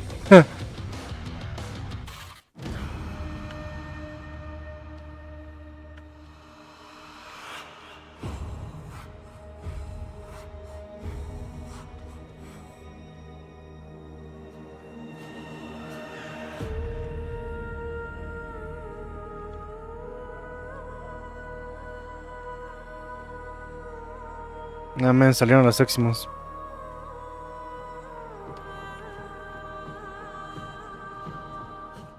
KOL just made it easier than ever to get connected and stay connected.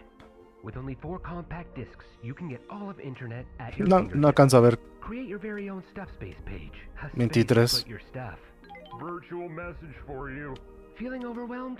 Don't worry. Here to help you is our virtual assistant Drippy for all of your KOL needs. No need for water. Drippy. Drippy is here to help. Drippy. KOL. ¿Por qué se llama Drippy? Stay connected. Jesus Christ. De todos los nombres, ¿por qué Drippy?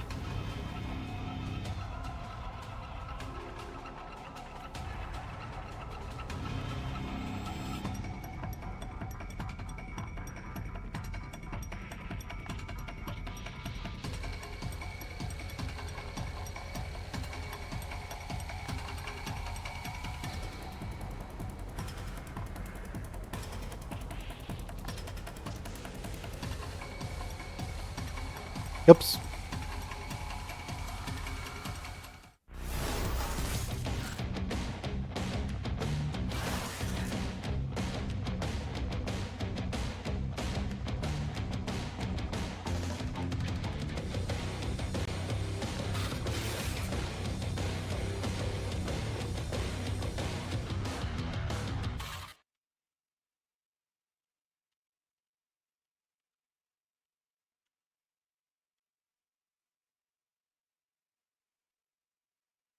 Todos tienen la misma arma, ¿verdad? No, nada más tres de nosotros tenemos la misma arma. That's funny.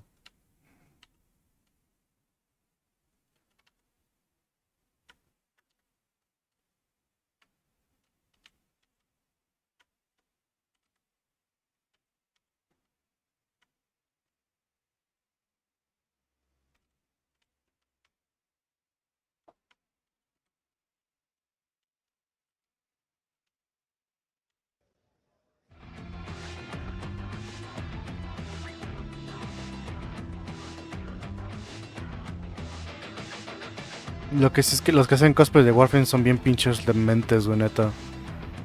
Se la rifan muy cabrón.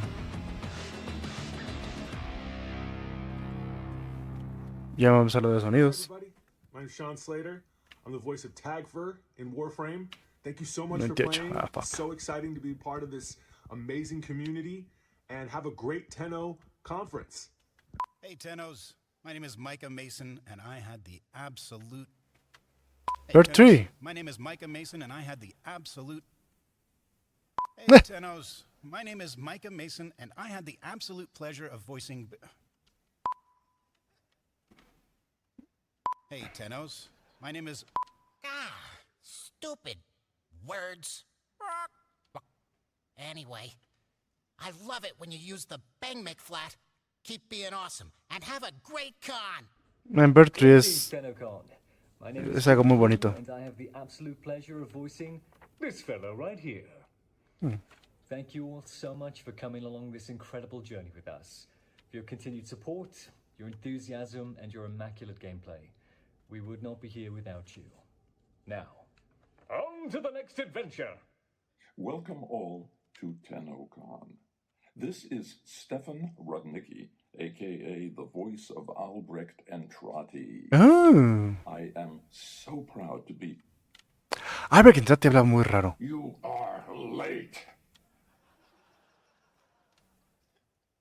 I am so proud to be a member of the Warframe family.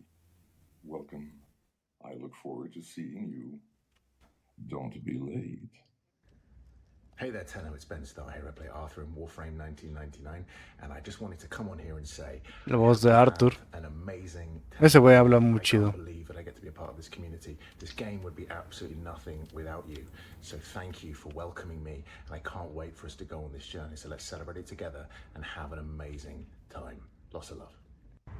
So, you coming to TennoCon, Alpha? It's a party, Tenno. Hmm. See you there.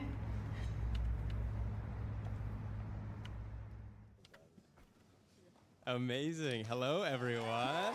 Voces, yeah, voces. Amazing voice actors who wanted to say hello. Voces. And welcome to the TennoCon 2024 Sounds of the System panel. My name is Zach, and we have a fantastic hour of auditory experiences for you all. But before we dive right in, it's my honor to introduce our panelists for today. To my right, You'd recognize that voice anywhere. It's Rebecca Ford. Yeah. Hello, hello. Mom. Thanks for joining. I'm very excited for the panel, Zach. It's going to be awesome. Me too. Next up, a man who loves walks in the park, but mainly just to record the sound of snapping twigs. It's Eric Preston. Hey, everybody. Thanks for being here. Hello. On his right, a newcomer to the TennoCon stage, but a master of sound design. Please welcome Mark Perquin. Hi, everybody. Thanks for coming out. Next up, a familiar face who makes music for space. It's George Spanos. Hey, everybody. Great to see you. Last but not least, a special guest who you have most definitely heard before. It's Matt Chalmers. Hey, everybody. Thank you. All right. Compositor. Shall we get started? Let's do it. Let's do it. Our first topic of today is music and effects for quests. Let's jump back to December. Eric, Reb comes to you and says, we have an 8-legged creature that players are going to fight. What's the first step you took to create such a unique boss theme? El tema de este güey está muy chido. From the get-go, the concept art looked phenomenal when it came across my desk. And I think the first thing that we started thinking about was what the voice would sound like. The writers put together a really cool language called Void Tongue. And I think naturally we're like, yes, we need to do Void Tongue. So a lot of his barks, ability barks, are all based in that language. And Mark and I actually did a session for that where we recorded a lot of the dialogue, and then it's kind of manipulated and pitched down to eventually form the final sounds that you hear when you fight this guy. And yeah, a lot of the Void Tongue stuff that we started there eventually made its way into the music as well. I love it. Now, when you guys are creating themes for bosses, do you get to see the earliest concept of how a fight is going to go, and does it help you make the music, or do you create a song and then the designers go from there? We actually usually get to see really early versions of the boss fight. So it's a combination between looking at the mechanics of the boss fight, looking at how the boss fight looks, and then deciding on the intensity level. Where do we want to go with the music? How do we want people to feel? El tema de ese pinche me está muy chido. In terms of theme, big, imposing, menacing, Void Tongue being the basis for the language. So it all came together pretty well, actually. And then at that point, getting on the phone with Matt and starting to talk about how we want to craft it. Yeah, and we had done some Void Tongue on the combat, and I think you told me, like, let's push that even further. Let's feature the huge, enormous layers of vocals, and so I got Fran, who actually was the vocalist for Duviri, the opera singer. She actually helped me on some of those crazy Void Tongue chants, and her friend Anika, and the three of us just layered up all these, like, Ivbok Ishlung Jus Ve Shota Ra. And put a bunch of effects on them, and yeah, that was kind of the vibe for that boss fight. Can we just get a whole live performance of Void Tongue from you here? Sure, yeah. I won't have a voice after it, but yeah. Amazing. Well, let's take a quick listen to what you guys came up with. Me encanta esa pinche canción.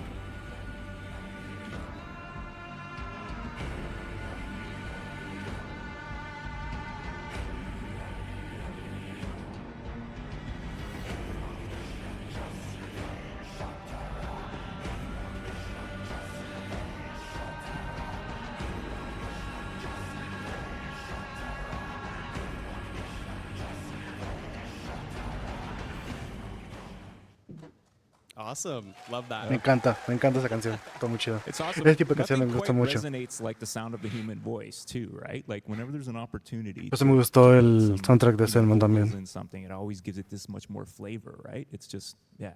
Yeah, I remember when we were talking, Matt and I would always go back and forth with notes. More voice, more layers. Yeah, it was just like, oh, can we add another rhythm on top of all of those? Sure, let's try it. And then you just like, we're like, yes, even more. It adds to the playing experience when enemies with hands are jumping at you while vocals are playing as you're fighting them as well. Love that. The same update, Whispers in the Walls, also brought a brand new tile set to Warframe, Albric's Laboratory. Filled with beakers, gilded machines, and vials of elemental ooze, there are many things to break in this tile set. I must personally destroy everything in my sight, so I have to know how many glass jars were broken in the recording process, and did you have a favorite recording technique for the labs?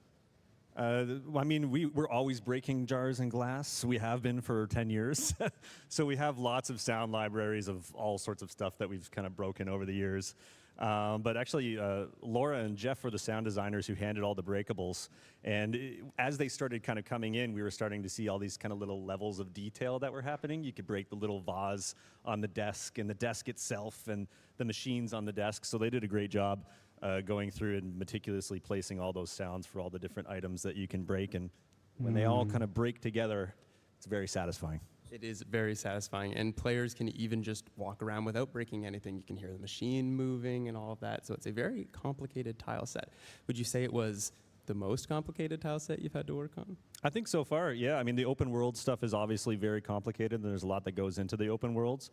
But in terms of tile sets, this is probably the most complicated. But I knew immediately that the breakable stuff was working when I couldn't stop breaking things. It's like every time I'm running around testing, it's just constant breakables. I love that. We also met some new faces in the labs. Let's talk about Modo de juego crea campaña para los enemigos. how did this cast of characters come to be? ¿Te refieres a la Segunda Guerra? Originally came up with the idea that we would find Albrecht and Trotti's laboratory. We were trying to think of how we could make a syndicate out of kind of nothing, because we didn't know what the laboratory would host. Sí, la Nueva Guerra. I think there was a moment when I remembered like pues how está the chida. Russians sent Laika Se to salió, space está as, muy like, the chida. first animal in space. And I was like, oh, El Albrecht experimento would ese have que sent hicieron animals se into the convirtió en un void modo de at some juego point, and they would have come back en el cual speaking in void time, and that seems like a really compelling way to start a character arc for en el cual juegas como tu soldadito, este güey. Haces unas misiones para salvar más soldados de esta facción, los Grenier, y de otras facciones también. Y está chido. La neta. Le puedes personalizar y todo. Ponerle, quitarle cosas. We had Tagfer, who is actually a deer species that we were going to use in the plains of Eidolon that never got used. So I was like, oh, he's going to the void. And the bird as well. Y nomás salió ese porque, te digo, salió primero ese güey acá en la misión esta de la Nueva Guerra. Y lo volvieron un modo de juego. Yeah, and I was like, I'm not going to waste work. Yeah. Into the void. So there you go. Yeah, so it's all, sorry, animals. We're efficient in our casting. Yeah, we're for people. Yeah. Listen, we gotta do it. Love it. And the sound team, how different was it setting up all this voiceover work for animals? I mean, when we saw this, I think initially we went to, we're going to have to process the voices a lot, add a lot of animal sounds between words. But as we began to receive the performances back from the actors, they were so strong that the decision was made to just feature them basically without any processing. I think there's a tiny little bit there. Bird 3 almost sounds like there's animal noises introduced, but that's just the actor's performance. So yeah, we just kept it super clean, super raw, and featured their great performances. It's all about the casting too, right? Like, it's such an important part of the whole thing, and people don't think about that as much. It's like, obviously, great writing and everything as well, but when you diciendo de que no pusieron mucho procesamiento, o sea, no editaron mucho las voces de los actores de unos lugares, lo cual está cool. The ultimate payback. Payback.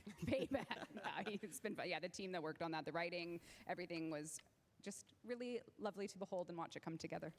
Let's check in on our cast of critters now. Hey, how's it going? Esas voces. We all got something to do. Mr. Fishinacci's Deja got his thing. bajo volumen en el juego. Got his thing. I got my thing. It's so nice.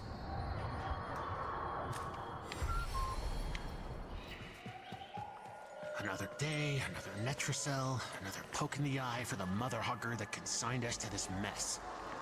Come on, let's roll. Are we heading out then? Yep.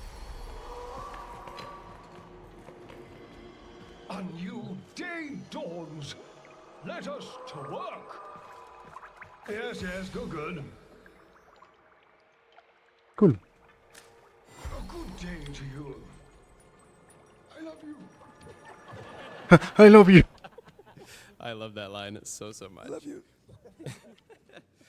As you know, we had a follow-up update to Whispers in the Wall, Dante Unbound. Now, the team had a chance to cook up some unique vocals for this update theme, and they bring such a great tone to the update. Matt, tell us a bit about how the process of setting the stage for Page Master Dante went. Yeah, well, we had a piece that I think we actually showed this at last TennoCon. A friend of mine, Alex Samaras, sang on it. And it was a section of an ambient track that I did. And I think it was actually word from Reb that was like your favorite section. And so we were like, how about we make a combat section? Tienen buen de que salió esa última noticia de que vivo. Sí, ya un par de años. So I got Alex back over. I wrote a new piece and featured the same melody, but like the combat version of it. And Alex just nailed it. Salió en 2022, creo. So he has like the ability to do the 23? really straight, No me acuerdo. beautiful melodic singing, but then he can also do the really. Ya tiene rato, ya evolucionó mucho Warframe a partir de eso. Singing, so we kind of just found a happy. Se consiguen cosas más fácil. Ya no tienes problema de energía como jugador nuevo. Bueno, sí, pero no. Porque tienes muchas oportunidades de como tener diferentes formas de tener mejor economía de energía, lo cual está cool. Es lo que muchos jugadores sufren al principio.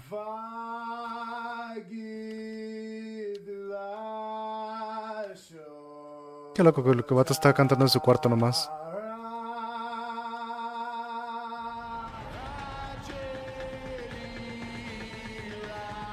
Nice.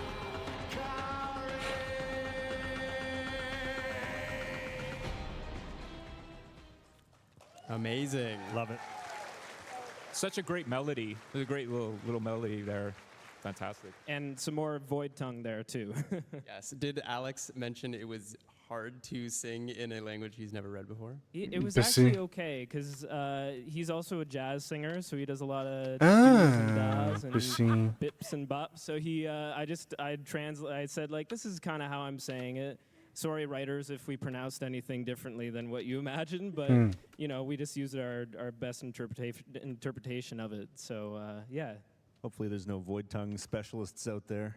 Yeah, anyone? Scrutinize. I love the void tongue and jazz connection. I know. Right I feel like jazz just caught so much shade for being also like jazz is like the void tongue of music. So I love it. Well, let's switch gears to a very recent quest. Jade Shadows.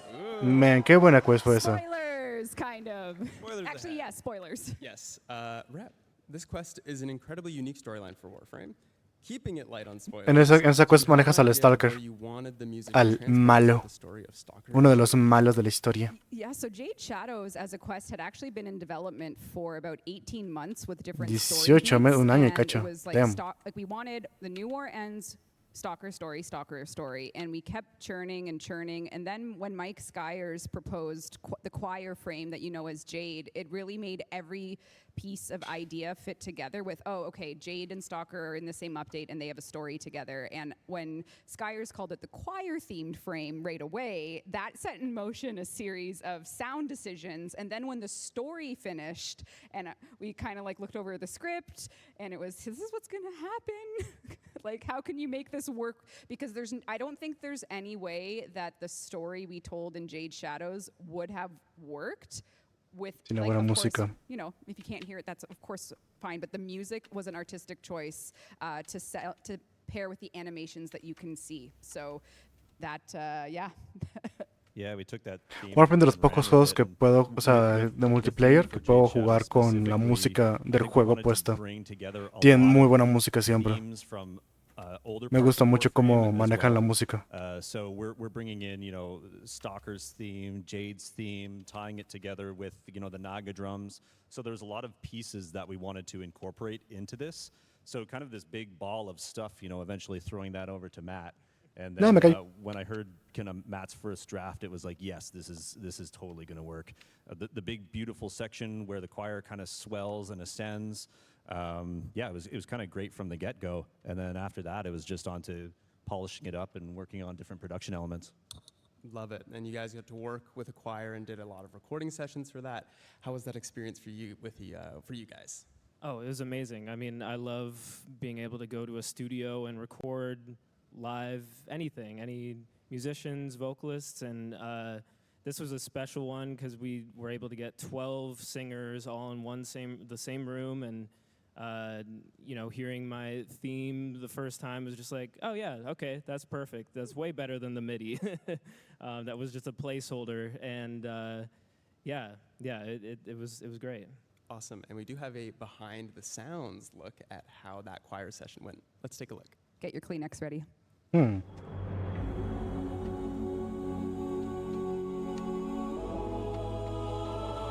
encanta esa canción. Se la rifaron bien cabrón.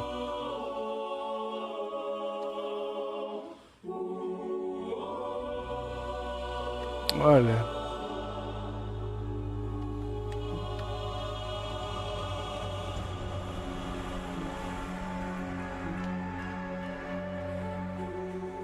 I'm Eric Preston. I'm audio lead at Digital Extremes. I've been here for coming up on 10 years and here to talk about the music and sound effects for Jade Shadows. They kind of do a pitch for her landing, and then I guess you'll take that middle section as the loop, right? Exactly, yeah. I'm Mark Perquin. I'm a sound designer on Warframe here at Digital Extremes. I've been here for just about 5 years. We'll get those shouted as well as like an ah. I've got a choir background myself, so when I heard that there was going to be the choir frame, I asked Eric if I could take the sound design. That's one ability, that chord. Right. You can cast any of the 3 F sharp A, C sharp. Oh, I see. Bueno, está chido. While you're up there, you can also cast those, so we need to keep. Como no juego tanto con Jade, no me he dado cuenta que básicamente canta con las habilidades. For the choir, he had wanted to That's record nice. a live choir. We were going to do it separately, but after I'd spoken to Matt and we decided to record a choir for the music, then we thought it was just a natural progression to do a session that included both the music and the sound effects for the Warframe. So yeah, bass, tenor. So we wanted there to be that choral aspect for sure, but we also wanted there to be a bit of dissonance.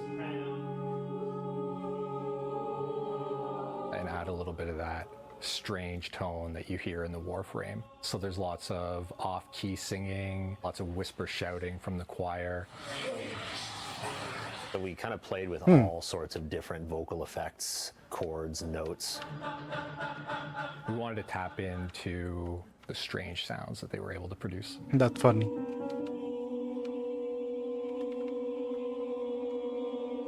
The choir is so talented that whenever we would suggest ideas or want to try different ideas, they could reproduce that very quickly on the fly. It felt like sort of having your own live synthesizer, except they're human beings and they're amazing. Cool. Was the tuning of those chords okay?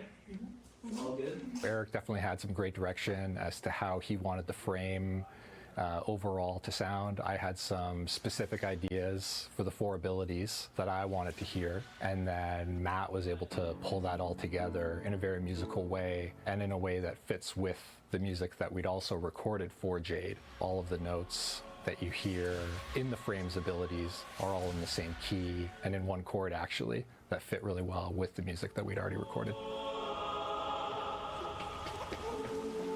Man, qué bonito. Whenever you're in the studio recording, the magic and the feel that you get from live musicians, you just can't reproduce that. So that's something that we'll definitely be looking to do for score again in the future. Che, Warframe, güey. Luego hace experimentos así, güey, y le sale muy bien.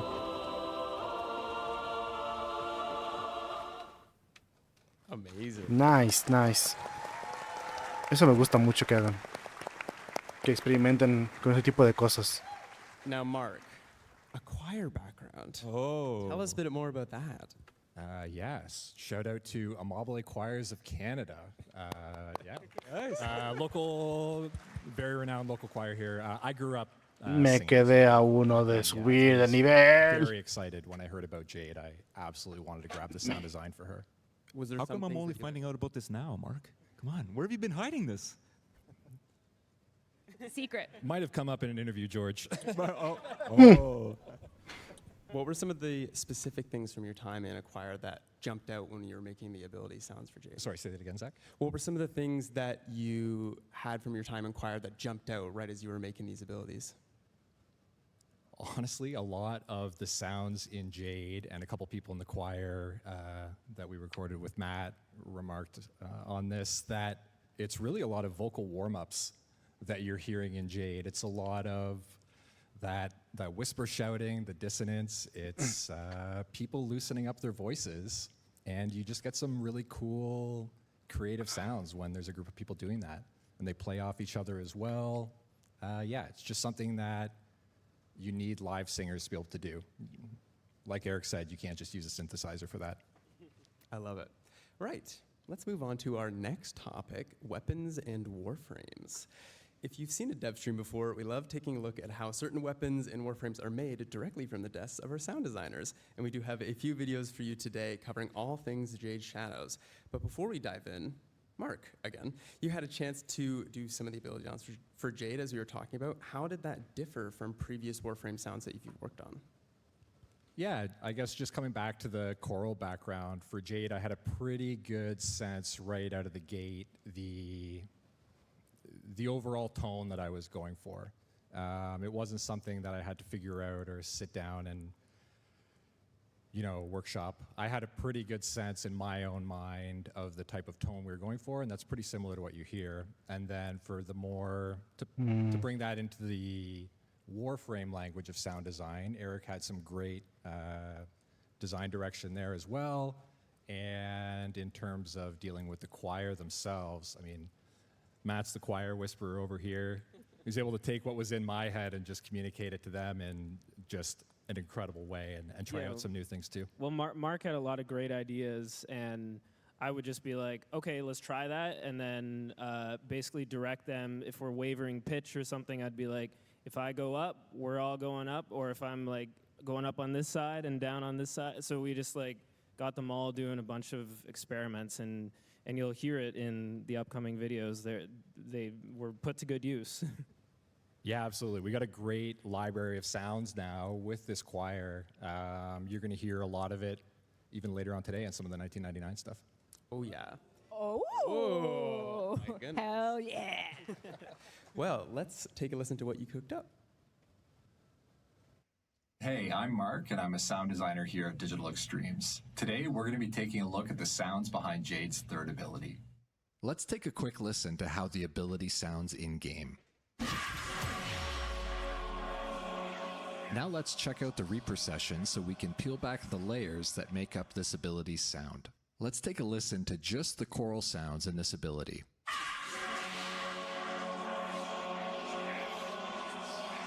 Now let's mute the choir to hear everything else. That's good, but what really makes Jade special is all that choir, and so here's how that fits in. First, we have the initial impact. This is made up of a shout, some harsh whispers, and the choir singing a chord. We also have this sustained section, which represents the eyes that surround Jade during this ability. And making up this section, we have another more dissonant choir chord and some more sustained choir whispers. And now let's listen to these without any effects to get a better sense of how the choir sounds on their own. That's incredible, but we still want to add a bit of movement. There are a handful of plugins on each of these tracks, but this spin tracer is really doing some heavy lifting. It's kind of like a granular synth meets Doppler, and it has some pretty good visuals to show how we're throwing the whispers all around to add some movement. And now that we have Jade's voice nailed down, let's take a quick listen to the other layers that make up a lot of the impact and sci-fi elements of Jade's sound. We have our LF layer, truly a must for any Warframe. some glass impacts with delay added for fantastical vibes, and some mid-frequency synth to round it all out. With an ear for these elements on their own, let's take one last listen to the ability in-game.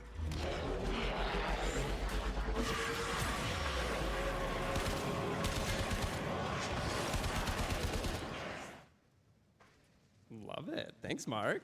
Yeah, thank you. Thanks. Amazing. The whispering is making it very hard to play Jade late at night because they're all around your head and you're like, someone's behind me. Awesome. Of course, this update also featured a fan favorite character, the Stalker. Yeah, cheers for the Stalker. I love the Stalker. But more importantly, Stalker generously donated the blueprint for his sick ride, the new Stalker landing craft. There it is. Sound designer Chris Tezera is going to take us behind the scenes on how the sounds were made for this one-of-a-kind landing craft. Hey everyone, it's Chris from the sound team. Today I want to show you how I did the sound design for Stalker's Terror landing craft skin. Let's go. For the Terror landing craft, I wanted to have sound elements that sounded ominous and powerful, just like Stalker. I also wanted it to be completely recognizable as Stalker's ship. But first, I needed realistic sounds for the landing craft's engine. Lucky for me, our team recorded jet sounds at the London Air Show a few years back. Jet sounds. I used these jet flybys as a core part of my sound.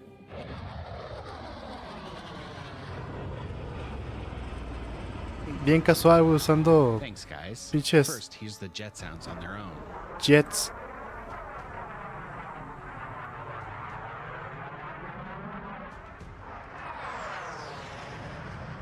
Then I added some low-frequency droning and some aggressive thruster sounds.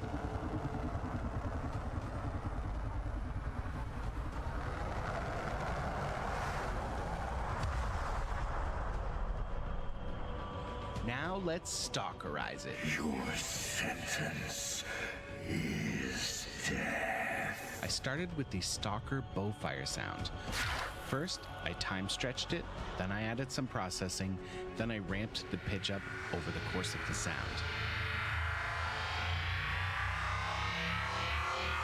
Vale. Next, I took samples of Stalker's breathing, I pitched it down, and I added some processing.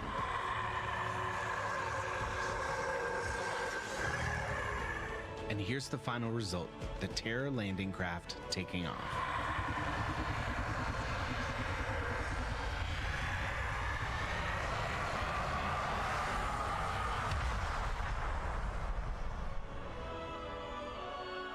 And there you have it. Thanks for watching and enjoy the rest of TennoCon.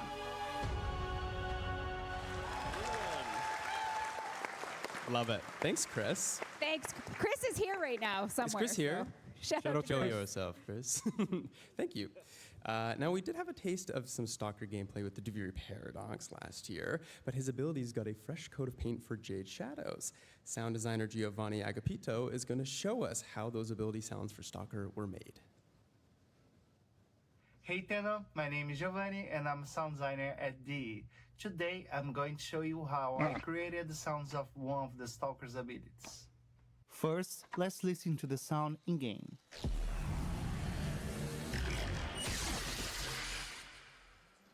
For the Stalker, we wanted to maintain the balance between a very feared character, like an overall dark vibe, but at the same time without losing the game's sonic palette.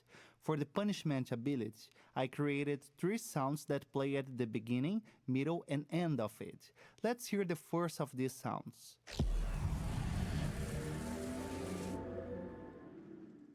This one has some really cool layers, for example this energy layer that has a pitch automation and becomes more acute over time, creating a sonic tension until the Stalker releases the projectiles at the end. For the build-up sound, there are more tonal and sci-fi elements, as you can notice.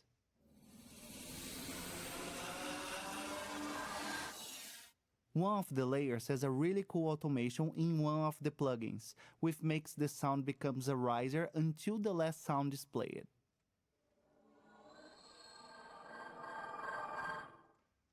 Let's hear the sound of projectiles being released at Funny enemy. sounds, funny sounds, funny sounds. For that, I created several wishes No ha using acabado el my own video. mouth and made them very high pitched. No ha acabado el video, pero pues quería ver la TennoCon y así. Ay, no voy a After dormir. putting out to bed, this is what the punishment ability sounds like in game.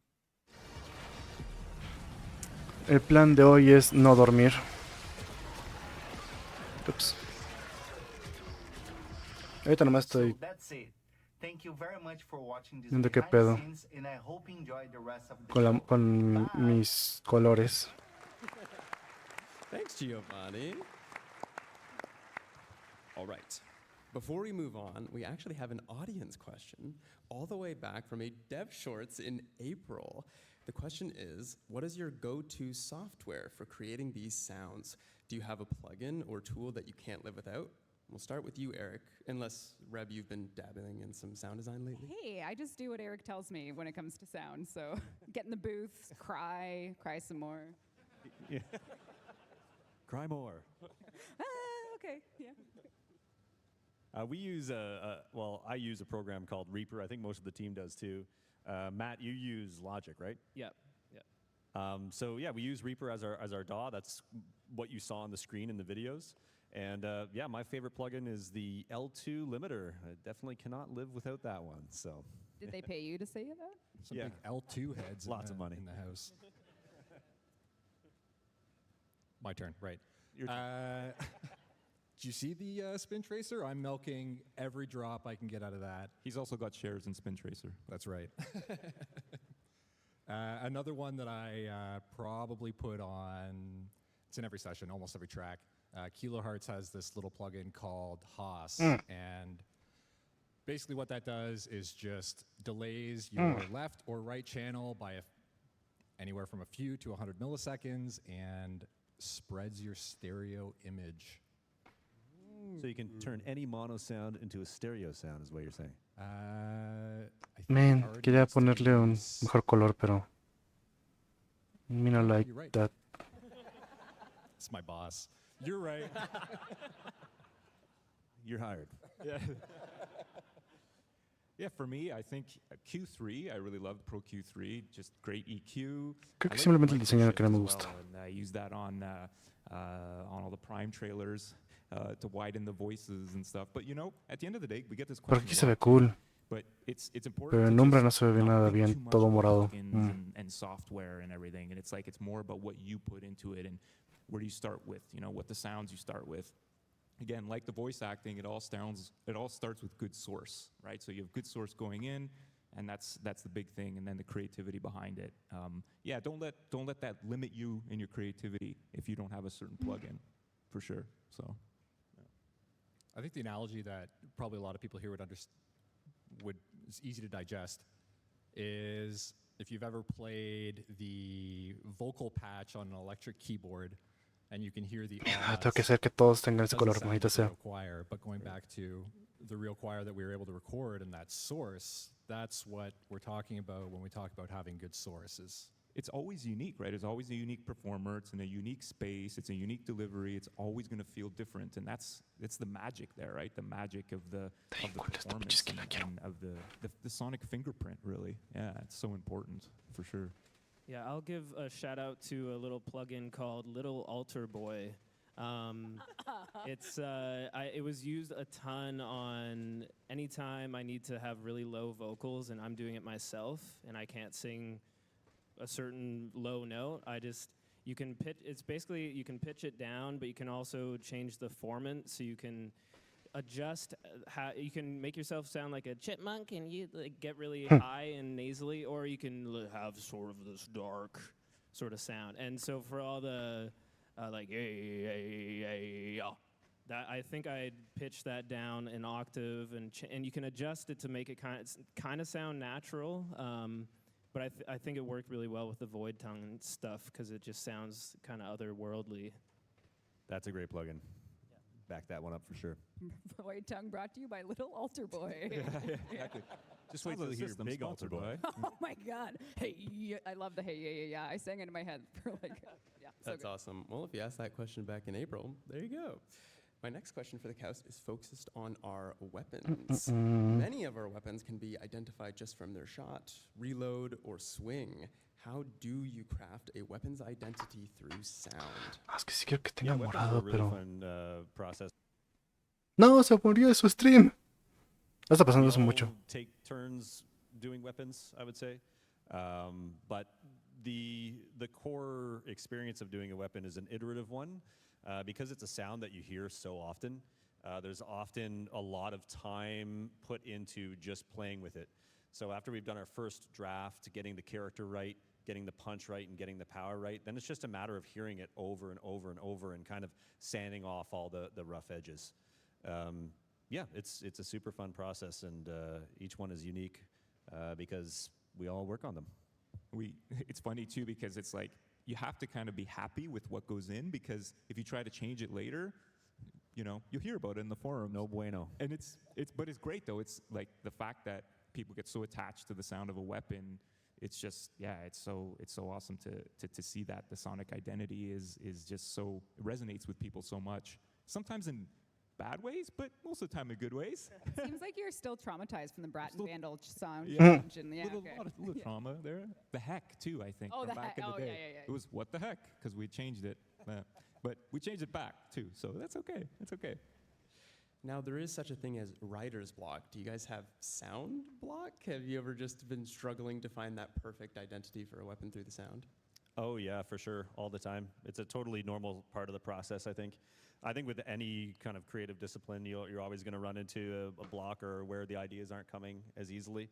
And usually, like you said at the very beginning of the panel, a good long walk in the park does the trick for me, at least. Sometimes for me too, like when that happens, I'll just go into the sound library, and instead of using search terms, I'll just randomly click on things and listen to them. And sometimes you come up with the most unique sounds that way, because something you wouldn't expect would be like, oh, that'll actually work really well for this weapon. And that's what gives you the unique kind of weird sounds, right? Is the unexpected. I find I do that a lot, actually. Yeah. Exploring old libraries that you've recorded that you're just like, when am I going to use this? But you record it anyways. I've got stuff that I recorded a long time ago and come across it, and I'm like, oh man, I forgot about this sound. This is just perfect here. So yeah, it's always fun. It's like Christmas every day when you do that. Love that. Well, a similar topic, but something more new/old. Let's talk about some 1999 stuff today. As we saw on the art panel, things are a lot more real. How was the sound design process for things that have a real-life counterpart? Was it easier or was it harder? Mark, I'll let you handle that one, man, if you want. You've designed a lot of the 1999 stuff. We're talking about, we'll leave the thing for later?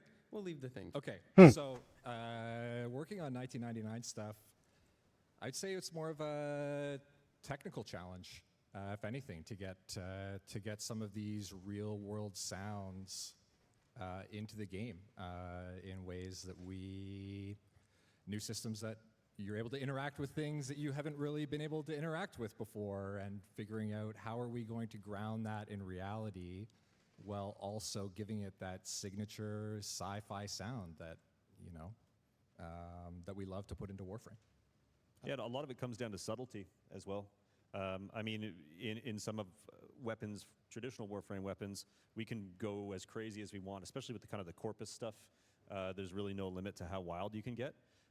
For these, we're definitely taking it a more realistic, grounded approach, but we still love to put our spin on things. It's kind of subtle, interesting layers here and there that maybe are from a synthesizer or from just a weird library that we recorded a long time ago. So there is still a little bit of that Warframeization that goes into all the sounds we've been making. Warframeization, esa es una palabra. Two familiar faces by now from 1999, Arthur and Aoi.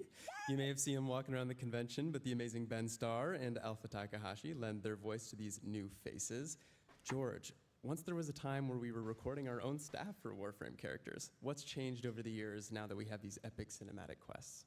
Yeah, it's pretty crazy to think that it was from humble beginnings, right? Where it was pretty much all staff, like Darvo, Sargus Ruck, Lotus. Sí, es cierto. obviously. Tiene sus And voces yeah, hechas it por was puro a lot of staff. fun because you could just grab someone. Gran mayoría lunch eran and be nomás like, puro "Hey, can you staff. meet me in my office and we have some lines to record." And it's kind of crazy too, because one of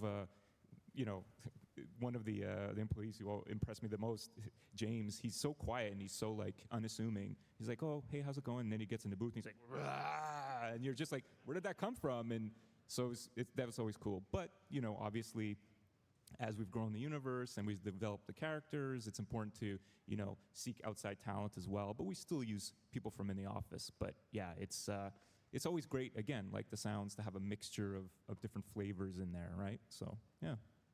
Love that. Now, we do actually have a little tease of another character from 1999. Just a little audio tease. Let's take a listen. A slug dares to show its face at night. Ooh, who could that be? I guess we'll have to just Okay. watch and find out.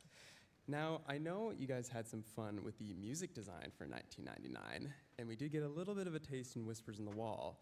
But Matt, did it feel like you had a blueprint for 90s music when composing, or did you want to make something unique that could still fit within Warframe? Yeah, well, it's a similar process every time. You got to do your research and figure out, okay, because you can say 90s music, but it's like what 90s music? So we narrow that down. We're like, okay, more rock, industrial rock, metal, punk. Okay, we're getting closer. And the first thing I did was that combat track that you saw in the subway scene last TennoCon, and that kind of became, I did a bunch of creating sounds and finding sounds for that, and then that session became sort of my template for where to start with a fresh piece of music. And that's kind of how you do it. You just like start fresh, but you have all these sounds that you can pull from. So if I'm like, oh, I need a lead synth, and it's like, oh, well, I have 10 of them right here. Let's see if any of these work. And yeah, you just kind of keep working on it and talk to Eric. He's like, let's get it sounding more Warframe. Okay, what does that mean? Let's try some other thing. Like you experiment, trial and error, and eventually you have something in the game. I love that. Now, it wouldn't be a panel without a little bit of a tease. Let's listen to an upcoming track from 1999. Una canción, ok.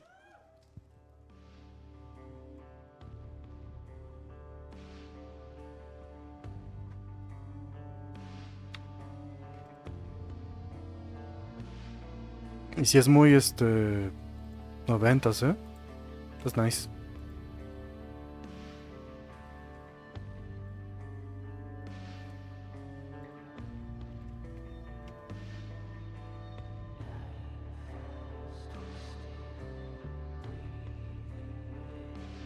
Muy Nine Inch Nails. Muy Nine Inch Nails. Está chido. Yes. Love that. Excited to show you where that will Worldwide premiere right there, right? Worldwide premiere. That's one of the ambient tracks. So you heard kind of the combat version of that, Whispers in the Walls. This is the ambient version of it. So yeah, it really set the vibe. And as soon as we introduced that into the game, it was like, okay, yeah.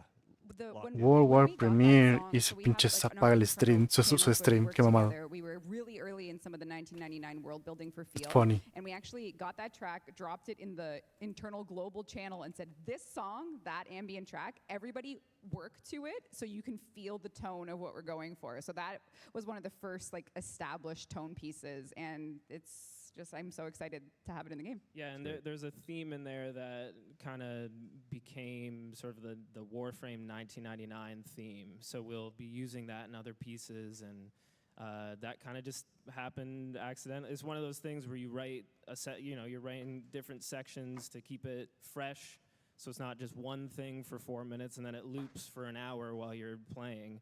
And Eric was like, this line right here, let's turn that into the main theme. So I was like, okay, cool. It's always cool to evolve the universe too, right? Yeah. Even like musically and everything, and to hear how it's becoming something else, but yeah, still maintain some of those Warframe roots, right? Which is awesome. Totally. Yeah.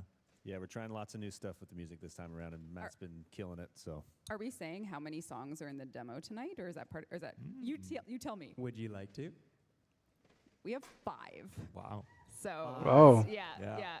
Stay tuned. One demo. demo. In one demo tonight. Yeah, so stay tuned for a lot of music tonight. They're being very humble, but it is truly ridiculous, the music tonight. So I hope everyone will enjoy it later.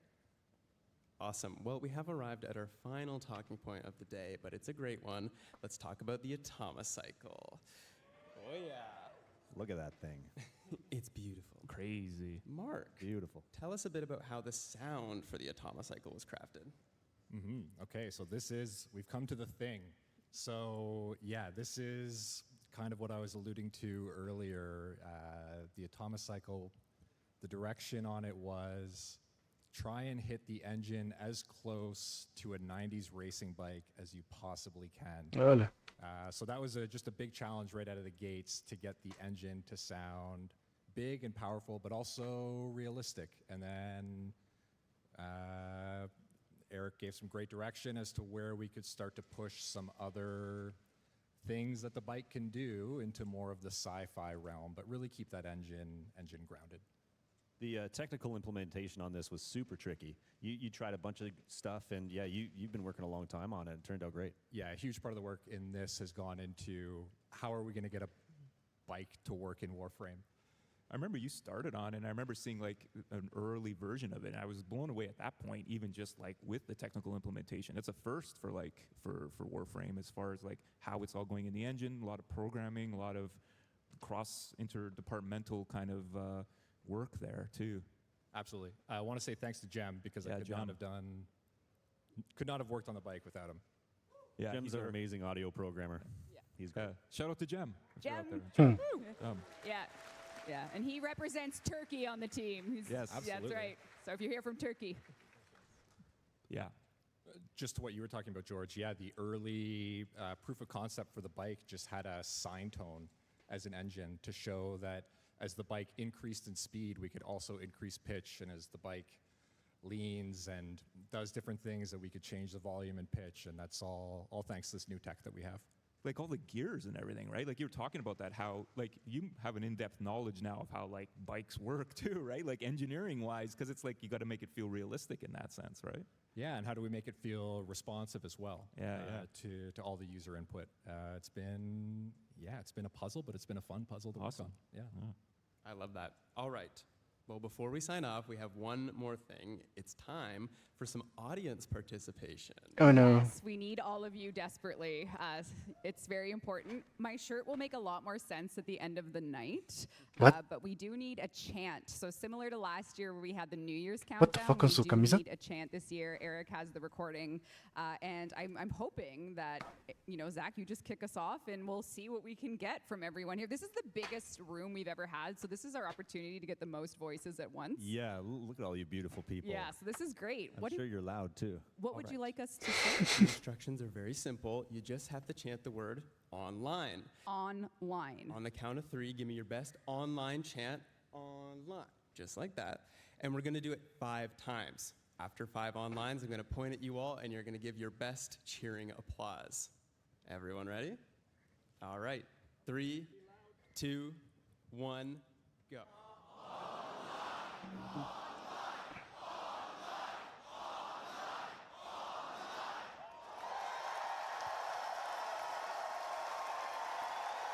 Instrucciones claras y aún así la cagan, güey. Varios la cagaron ahí, what the fuck. Oh How? my gosh. Wow. Do you think you got that one? You're all hired. Amazing. Look under your seat for your paycheck. Yeah.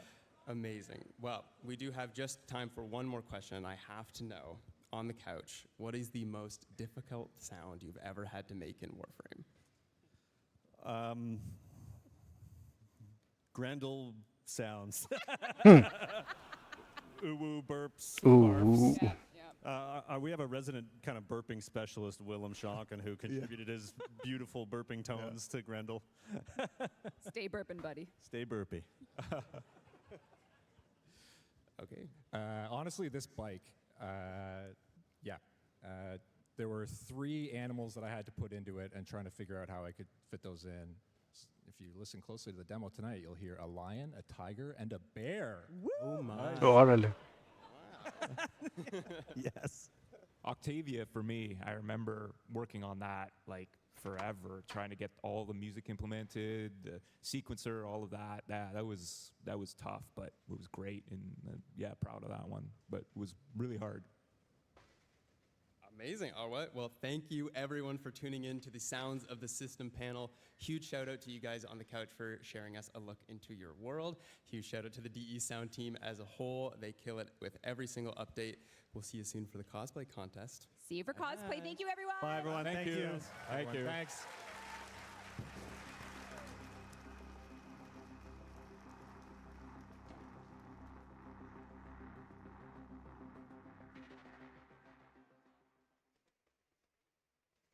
Que sigue cosplay posiblemente TennoLife. Ok, cool.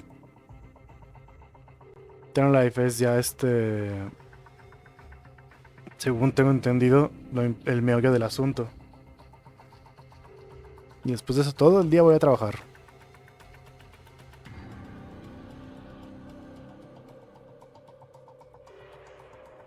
Nadie va a saber de mí después de TennoLife.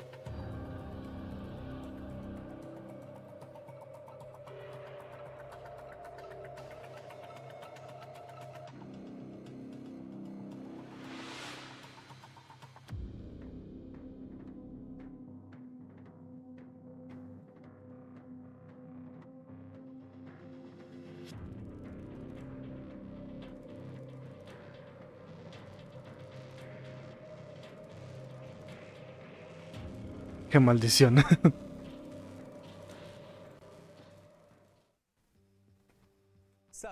Vamos a ver a los cosplayers rifándose. Admiro un chingo a los cosplayers de cualquier cosa. Neta, siempre se rifan bien cabrón. Cuando aparecen en eventos así, se rifan bien cabrón. By watching TennoCon between 11 a.m. and 4:30 p.m. Eastern Time, you'll receive this gun absolutely free. That's a lot of gun for not a lot of work. Once Tenno Live begins at 4:30 p.m. Eastern, that drop is totally going to switch to the Sarin Prime.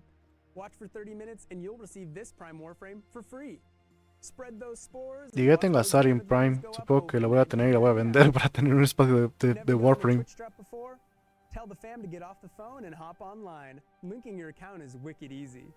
Just head over to www.warframe.com/twitch. Log into your Warframe account, follow those instructions, and you're set. Tubular. Watching on Steam? Just make sure you're logged into your Steam account before watching. Esta fue mi primera Warframe Prime, por cierto. Once you claim those tokens, log into your Warframe account, and your new items will be waiting for you. Isn't technology wild? Y fue por un drop de Twitch. Stay cool and enjoy the show, Tenno.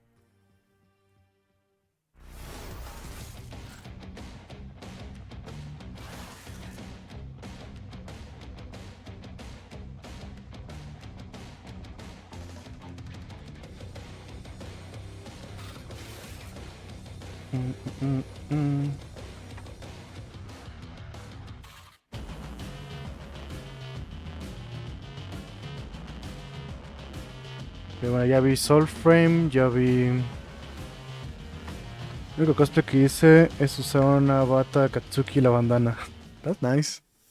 Everybody knows there's nothing like a delicious slice of Big Bites pizza, and it's perfect. Just before Tengo que pagar mi bite, renta. pepperoni with extra cheese, of course.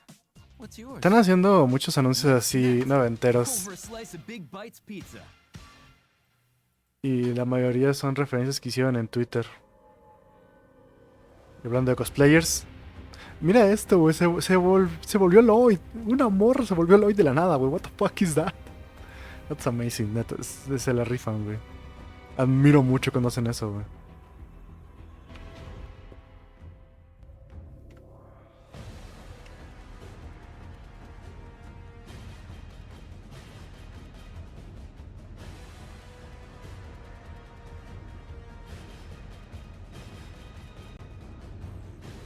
Pago de renta 3,750 pesitos.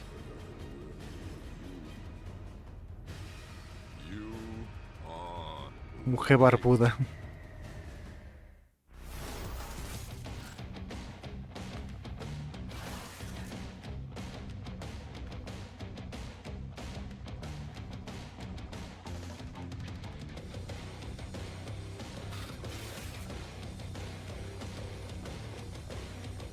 Lo bueno es que tengo el dinero ya listo, solamente tengo que transferirlo, pero terminando esto, lo hago. La canción de Tempestari, nice. So it's into the void, now me girls and me boys, from mother's hands we go. We'll be sailing to the sun till the voyage is done, then we'll be sleeping in the cold below. Sisters below, below, we're going where the winds don't blow. Prefiero esta que All Live Together, la neta. Está muy chido.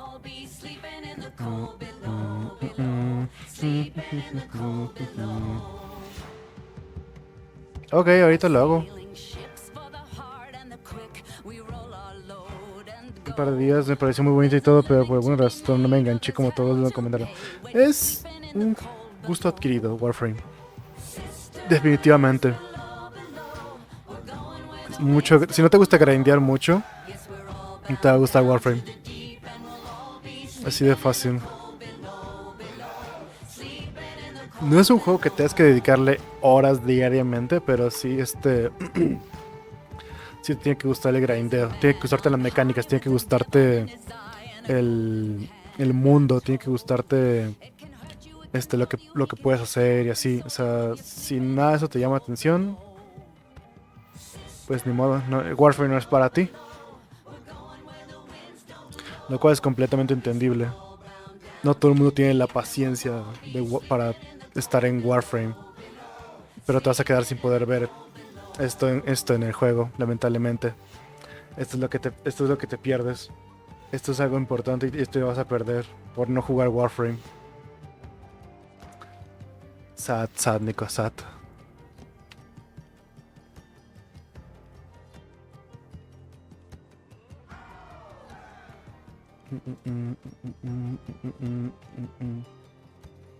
Baja frame.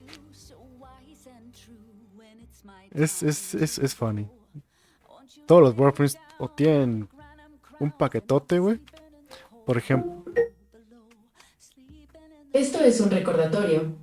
Paga renta. Alexa, stop. Como iba a decir, pues todos tienen un paquetote, como por ejemplo, look at that. Look at that. What the fuck? Look at that. Le cuelga literal. Le cuelga.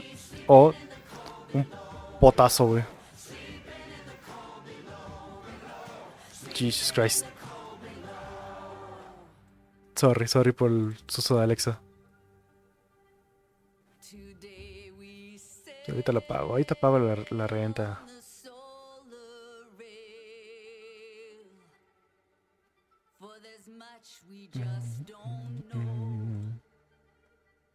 Farewell with a kiss, then it's back for the mist, till we're all sleeping in the cold below.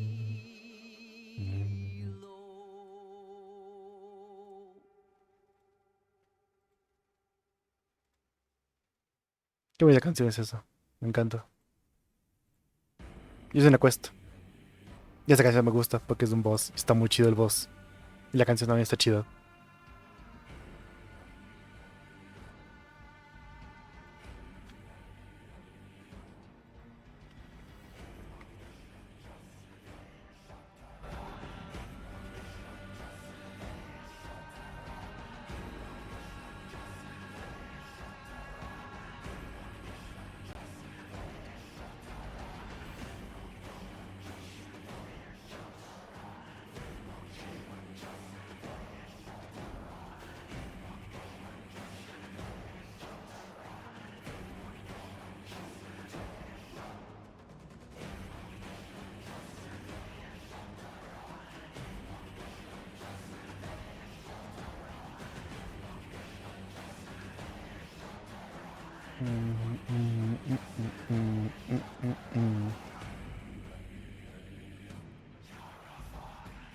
Ese tipo de música siempre me ha gustado en videojuegos. Por eso me encanta el pinche soundtrack de Senua.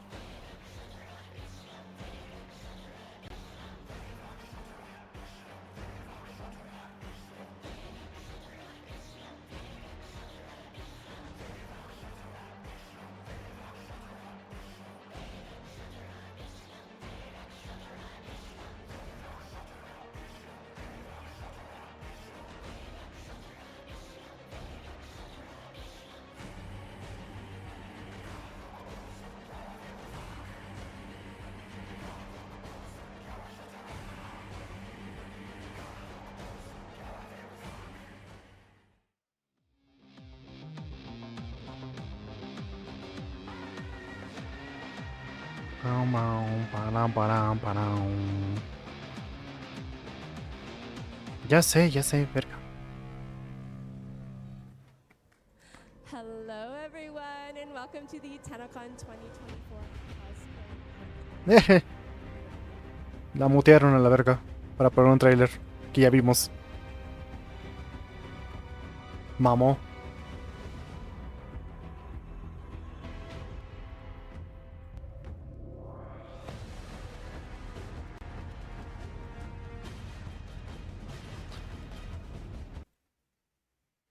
Ah, chinga, ¿qué pasó? What the fuck? What the fuck? No se fue no se fue el... What? What the fuck? Sigo en vivo, ¿verdad? What happened? What happened?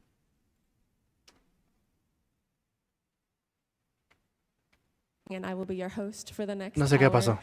Before we dive into the incredible cosplayers all of our entrants have prepared backstage, let's take a moment to appreciate the incredible Plexi cosplay who you might have seen earlier on the TennoCon show floor. This is their second ever TennoCon with us, and truly an iconic appearance, I must say. Do you want to introduce yourselves and talk about how it's been for TennoCon for you? My name is Candace. This is Sean. He is my husband, and we are a duo Candace. part of Plexi Cosplay. I am cosplaying Candy's as nuts. his faithful servant. Obviously, this is Albrecht and Candy's nuts. and I am Lloyd, and so this seemed like a very good match. We love TennoCon. We love being here. I actually Candy's started not fit before in your ever mouth. coming to TennoCon by cosplaying Titania, which you might have seen online during COVID. And then we got to take part with Hacksmith last year, where I was the MOA. And then this year, Lloyd and Albrecht, as well as the Eros Wings. If you haven't gotten a photo with those, they are out in the tent. But it's a lovely convention. So nice to see you all. Thank you for being such a supportive community through everything, the whole creation process. It's all online, so thanks for following along with that. And it's so nice to see you all here in person. Hi.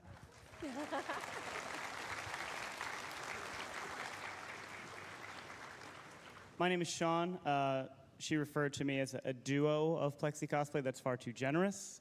She is everything that is Plexi Cosplay, and I occasionally help her with some engineering and wiring challenges and things like that, but Candace is truly a born artist. Candy's not in your mouth. Everything that she makes is absolutely beautiful and incredible, and I don't want to take too much credit. I'm just the eye candy today. Absolutely incredible. Thank you so much, Mr. Lloyd and Papa, for joining us on stage, if you don't mind taking your way off. Another round of applause, absolutely. Now, okay, speaking of incredible cosplays, I am joined by Disfusional Studios as my wonderful co-host and our judging consultant this year. You may recognize her as Aoi from Warframe 1999, but more importantly as our TennoCon 2023 cosplay winner. Disfusional has been a prominent member in the Warframe community for many, many years now. So let's take a moment to look at some of her previous cosplays. Ah, neta, ese fue su cosplay. What the fuck, es un cosplay. It's nice. Nice. Nice. That's really fucking nice.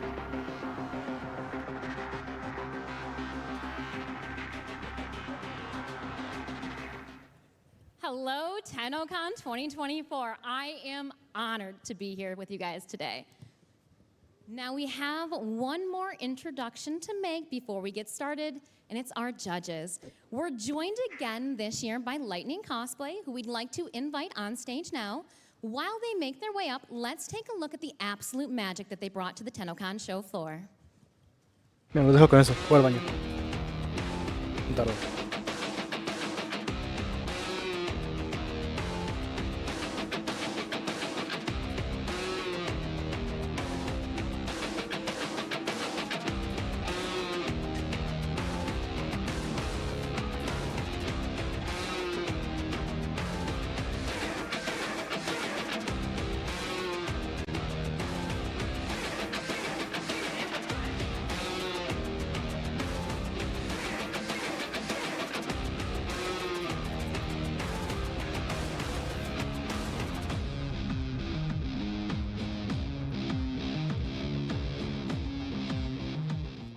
Thank you, Ralph, for joining us.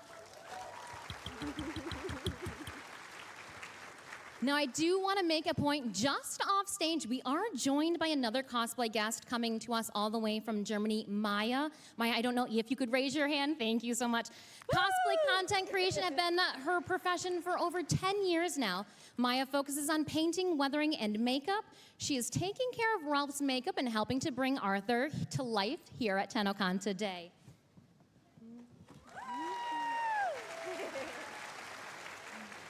Ralph, if you could please take a moment to introduce yourself and tell us what you're looking forward to with our cosplay showcase today.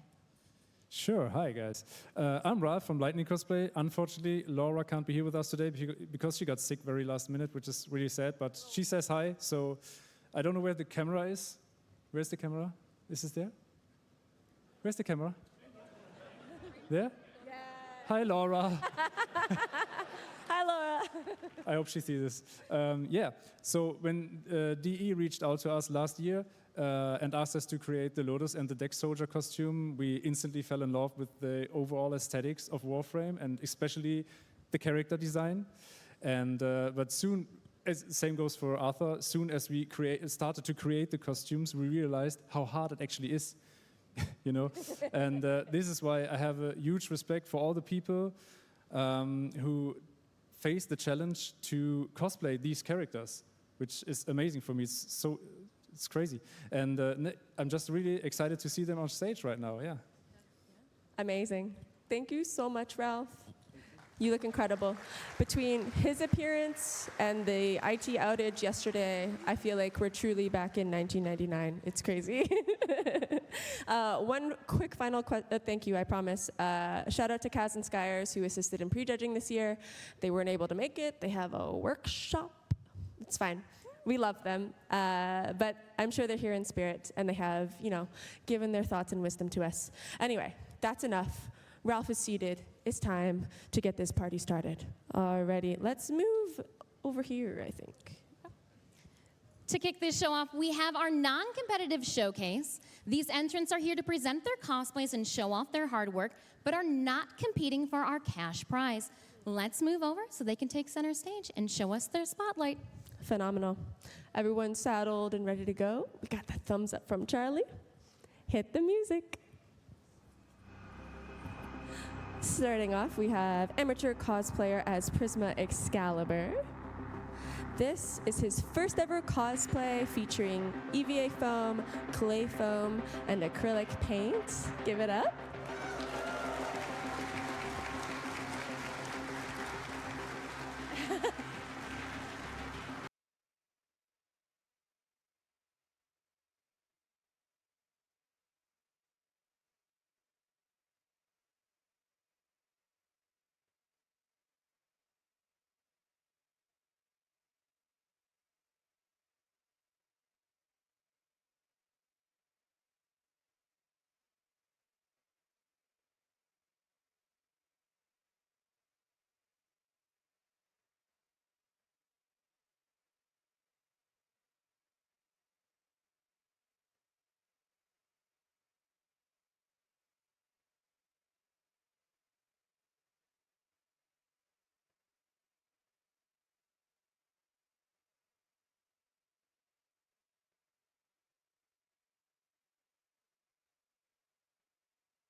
Man.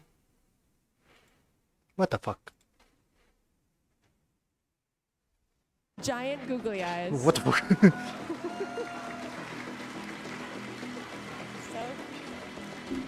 Thank you so much. Ah, es la lombriz de Dubiri. Okay. Acolyte Senpai as Baruch from 1099. Baruch was sent back a little farther than planned.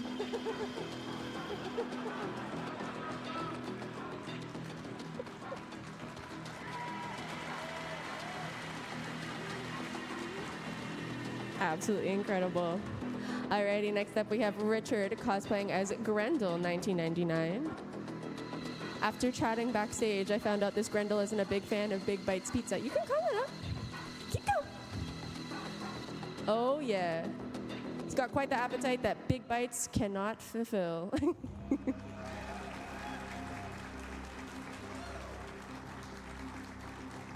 Hell yeah. Thank you so much. What the fuck? Let's welcome Bethany as Valkyr, featuring the cheetah helmet and hysteria claws. Alan diciendo, ah, sí, los cosplayers siempre se rifan con sus cosplays.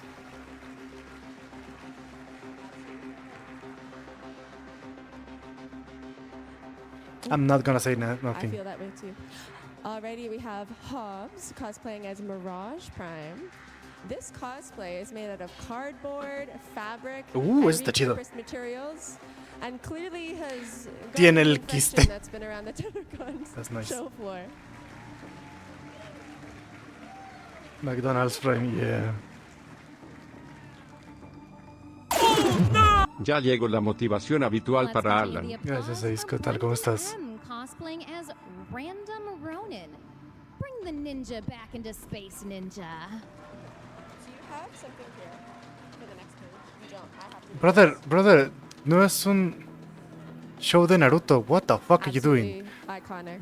Brother, what the Alrighty, fuck we're are getting to the wrong end with here. you? We have Miguel as salvage operator. This is a recreation of their own operator in-game, straight from 1999. For those who don't know, that's a disc. Discs go in that. So good, so good.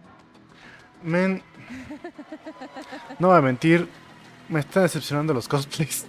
La mayoría es como ropa y ya. I don't know. Alrighty, next we have the Scarlet Team as members of Infinite Singularity. They're representing their clan, I believe. And this is, in fact, our youngest cosplayer. And he's already Okay, been on el stage niño está before. chido. Cannot believe it. Su cosplay está chido. Por lo menos está la máscara de los tenos y así, güey. That's fine. El otro es más Spider-Man.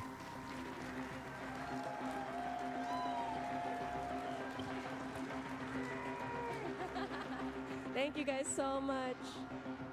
That was the last of our non-competitive entrants. Let's take a moment to welcome all of our No non-competitive competitivo, cosplayers okay. back on stage for a group photo. Gotcha. Come back, please. While these folks are not competing for our cash prize, they are eligible for bonus Okay, rewards given con out by our judges at the razón. end of the show. Con razón, no es competitivo. Tiene más sentido ahora. I am stupid porque fui a cagar, lo siento. We wrote the script before we realized how long of a walk this request was, so major apologies. Come on up, everyone. Get back on stage. Dame un segundo.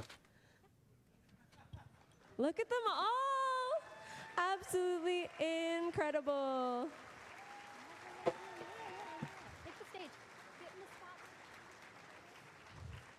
Go, go, go.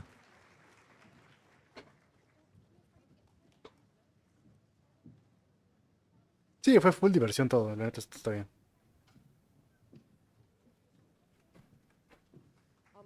Mira, incluso este güey está chido, what the fuck. El Drifter está muy cool, ¿por qué no participó? Man, pudo haber participado el Drifter perfectamente.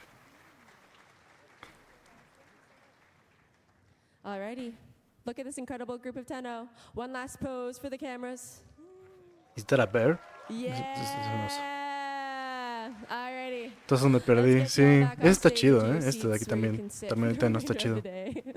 Thank you so much, everyone. Cool. Ok, va. Alrighty, No while they head estuvo back to tan their peor seats, como pensaba. we're ready for our competitive Ahora sí showcase. vienen los chidos. Our competitive cosplayers will be competing for cash money, including the first place prize of 10,000 Canadian dollars. $10,000. Worth some amount of money, depending on what country you come from.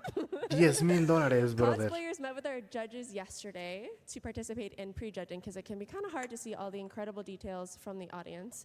So the scores from that prejudging and their fantastic performances today will be used to decide our winners. All right, without further ado, let's get started. Quiero pizza. Starting off, Quiero pedirme una pizza. we have Jacob Parcha as Void Rig, featuring an Aquabax weapon. This Como un Void Rig. cosplay took over 375 hours to make. Man, Almost entirely made that's out of cool. cardboard. Eso está muy cool. He's got a bit of a way to walk, unfortunately. His sprint is off cooldown. Lo malo es eso, que no puede caminar. Y eso le van a quitar puntos. Pero men, está muy chido. Dejaste la pizza, sí voy a pedir It also pizza ahorita takes también. him a significant amount of time to get into and a significant amount of time to move, but absolutely worth it. What an incredible piece. Man. Está muy cool, no voy a mentir, está muy chido. Please que no se caiga, please que no se caiga, please que no se caiga, please que no se caiga, please que no se caiga, please que no se caiga, pobrecito, please que no se caiga. Está tremendo ese lote, sí, está muy chido. Now, Jacob. Nice. dear, you drew and cut every piece by hand. How did you even know where to begin with this without having blueprints? I actually did. When I first decided to come to TennoCon and participate in the cosplay, I knew it was going to be Void Rig, because not only is it super aesthetically appealing and awesome, but it's something that had never been done on a scale that had never been done. And from an anatomical perspective, it was quite challenging. I didn't realize just how difficult it would be to fit a human body 300 horas, por Void Rig cierto. structure until I tried it. So that was the hardest part. As far as LEDs y to answer your así. question, I did have blueprints. That was the first thing I did. I blueprinted out the exoskeleton and a little bit of the plating. All the detail was already ready to go in the game. So I printed off some reference sheets, pictures from the internet, and then I went into the game, into my arsenal, used my Void Rig, turned it all around, got pictures from every possible angle, studied them like a Mira los textbook to make sure detalles, every güey, los single detallitos detail was estos. as close to No accurate as mames, possible. esos son los que más me sorprenden. That's because a wise man once told me, it's the little details that make it or break it. So that's a philosophy that has helped me to Al grow chile, not only as an artist, me encantó but as a este, man, güey. as I try to use it in every aspect of my life, not just my artistic projects. So thank you for that, Mr. Gio. And,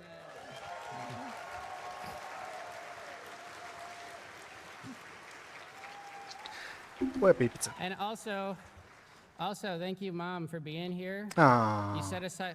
You sacrificed 2 days of your life to be here with me for this weekend, and you had a lot more important stuff. Qué to do, bonito that's for apoyo sure. paternal, güey, lo que You're here, nunca you're helping tuvo. me, get in and out of this, and being here Pinche to support me, presumido. and especially considering everything on your plate, it really means a lot. So thank you. Incredible. We'll let you slowly get off stage. Alrighty. You can do it. Por favor, que no se caiga. Por favor, que no se caiga. Por favor, que no se caiga. Por favor, que no se caiga. Por favor, que no se caiga. Por favor. No te caigas, por favor. There's no rush. Ok, cool. I promise you. Vamos con cuidado porque está en picada, brother. Absolutely phenomenal. Please, no te caigas. Por favor, no te caigas. El peor es de que si gana va a tardar media hora en subir otra vez, güey. I will say he is actually the expert of Void Rig. I've made multiple comments and emails, and he's corrected me every time. He's held me accountable. He's like, "Aren't you a dev? I haven't taken 300 photos of a Void Rig, so that's where he wins." Pizza pedida aquí. Ahorita va a llegar. We value safety, cosplayers, so carefully make your way up and carefully make your way down. Next up, we've got Shandor S. Frost Heirloom. This is Shandor's Frost third Heirloom. Frost cosplay. He also has 60% use rate on Frost in-game. Nice. Nice. That is nice.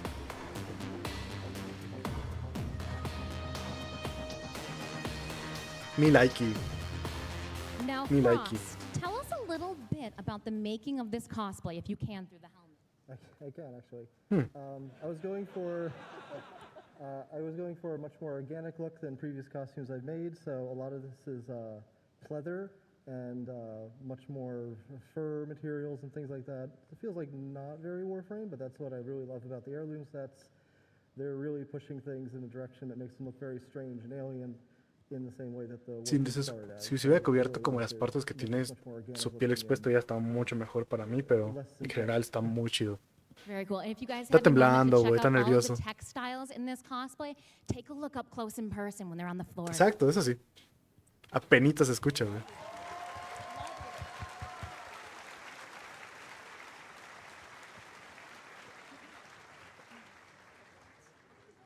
Okay. Apenas puede ver, güey. Next up, we have Zephyr cosplay as Zephyr, la pájara. Albrecht and Trotty, Papa himself. Yeah, no, what the fuck?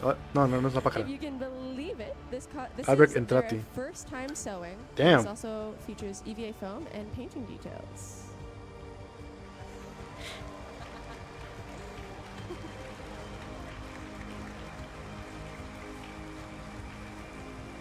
Nice.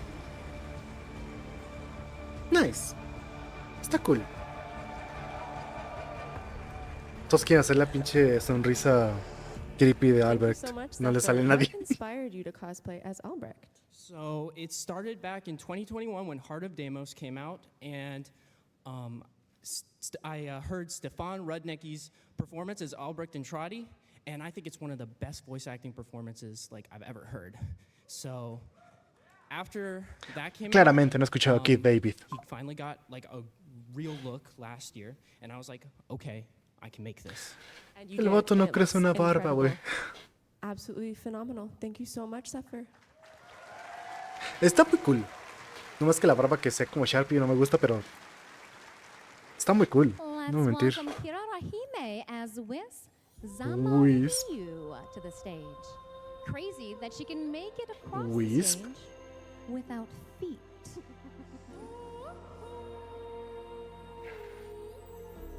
I am disappointed.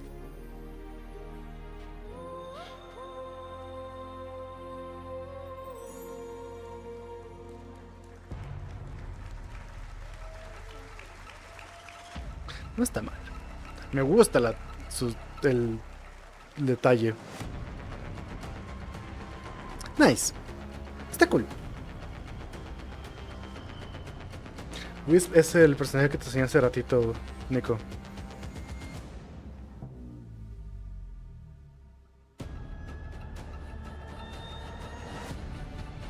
Now, Kira, it is crazy that this is your second competitive cosplay. What are some design elements that you chose to do differently in this Wisp cosplay than last year?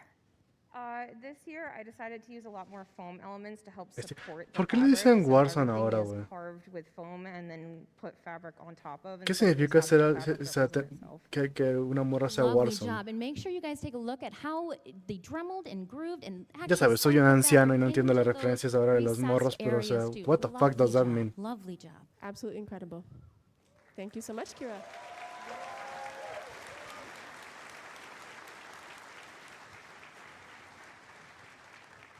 Alrighty, next up we have Magic Thighs and a Through the Looking Glass Ah. and Nova Grax. Ah. I get it. Ah. This is her own Nova Grax dressed up as the White Rabbit. Está muy chido, que tenga la referencia de ¿cómo se llama? De las orejas de conejo. Nice. Me gusta, Me gusta cómo le quedó. Literalmente es su Warframe y le dijo, ¿sabes qué? Voy a hacerlo. Como cosplay. Eso está muy cool. Es lo chingón de Warframe y de cualquier juego que te deja como personalizar tu personaje a la manera tan magic thighs. We've chatted a lot. Do Tan you want to tell us a tan little bit chingona about como what Warframe? this fantastic cosplay means to you? For a number of years, there's been a picture Damn, yo out there on pensaba que era the internet morra. of a man, excuse me, looking into a mirror and seeing his female self reaching out and inviting him to step inside. And this year, as a trans person, it's trans. I've taken that step and stepped through the looking glass. And now with Warframe's introduction, permanent ears in the Nice. into the game, I've stepped through into the looking glass with my Warframe as well. Chido. Excelente. Thank you so much. Thank you for sharing. Qué bonito, la neta. Anything else? I'm sorry, I didn't hear. Pardon? I didn't hear it all.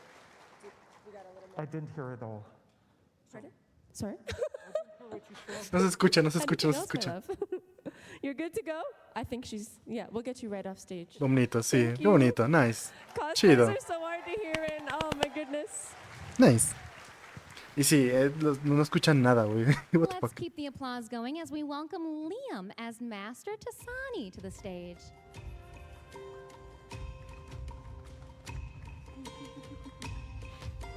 That's funny. The Conjurer That's funny. features actual tail feathers from Liam's pet peacock, Kevin. Oh, ahí está Simón, what the fuck, nice.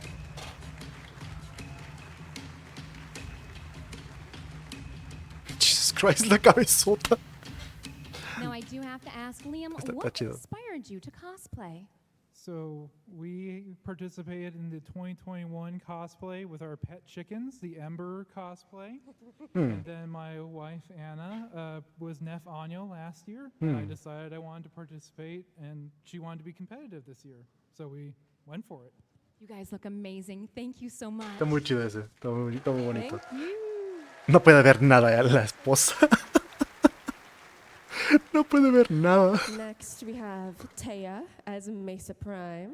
Mesa Prime. This is actually a remake of her 2019 Mesa Prime cosplay. Oh, yeah.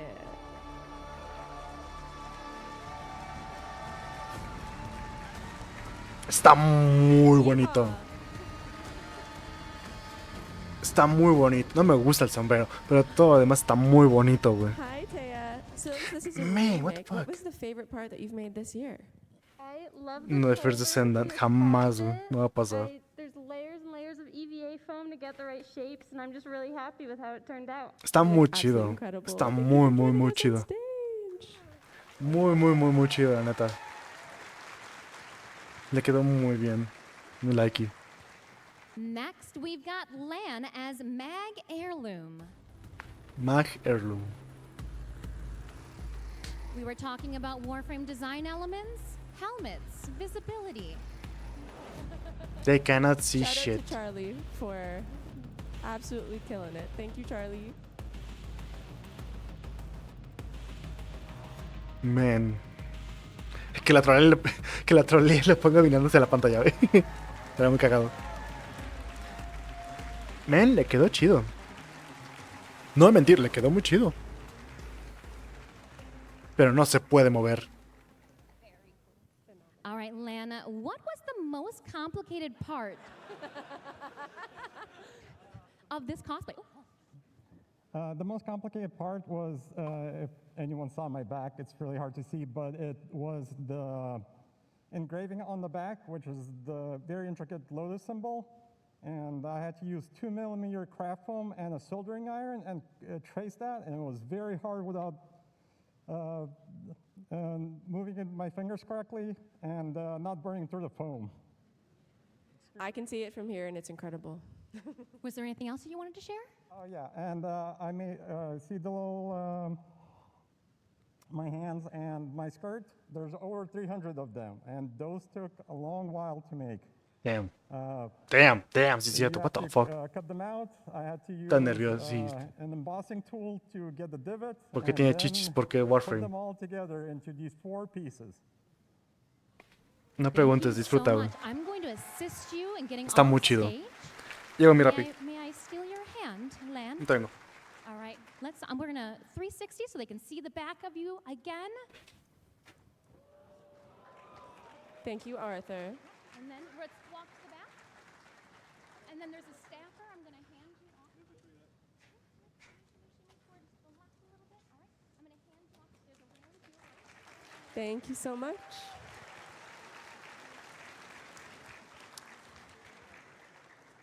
While we get land safely off stage, let's walk on up Eidolon Outpost as Bombastine.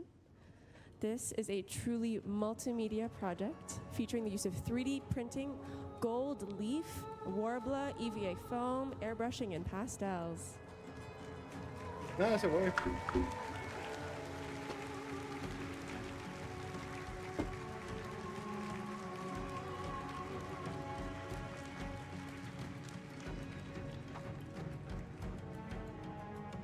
Absolutely incredible work. I hear the mask, though, is your favorite part. Do you want to talk us through everything that went into this? Definitely my favorite piece. It took me about a year to sculpt because I started back when there was like... ¡Wow! Un año para hacer la máscara. There was a lot of revisions, a lot of revisiting it, and then I had to learn how to gold leaf gild, and that was challenging to say the least.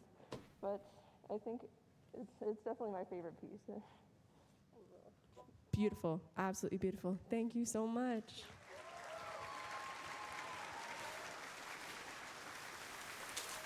Un año.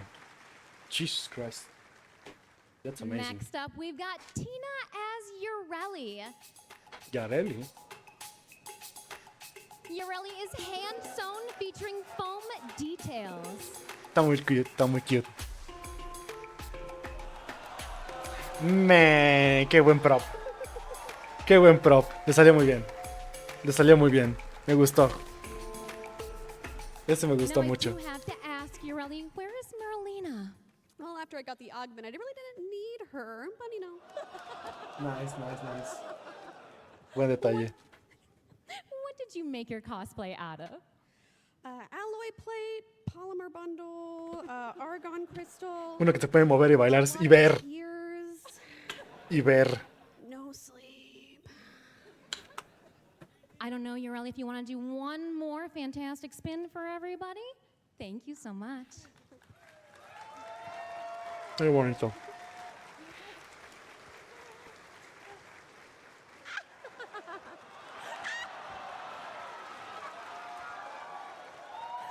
Hi.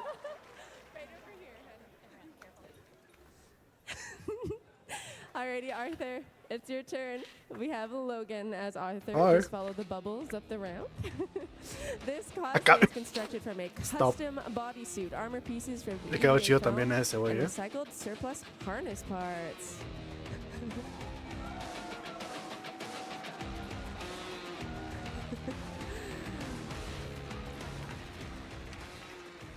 Made pizza? Absolutely fantastic. Tell about the process of making this. Well, it took about 3.5 months between 3 different people. It's been Great long. job. There's been many revisions. Started with the bodysuit. Had to start with the base, and from there, built on top of it, using the textures from the TennoCon files and the concept art of Arthur to build Alex Prime, aparte. everything you see here. Y bien rápido la pizza. Ve que tengo aquí al lado básicamente el... Thank you so ¿Cómo much. se llama? If you want to make your way off stage. El New Caesar. Y tuve suerte de que no había gente porque luego tarda como una hora en llegar la pizza porque hay un chingo de gente en ese New Caesar. Next, we welcome to the stage Royal Pratt as Meg Pharaoh. Ayer leí yo. Fans Está muy may chida. Le quedó muy chida recognize la this cosplay Yareli. as Royal Pratt's own iconic in-game glyph. Está chido también ese, ¿eh?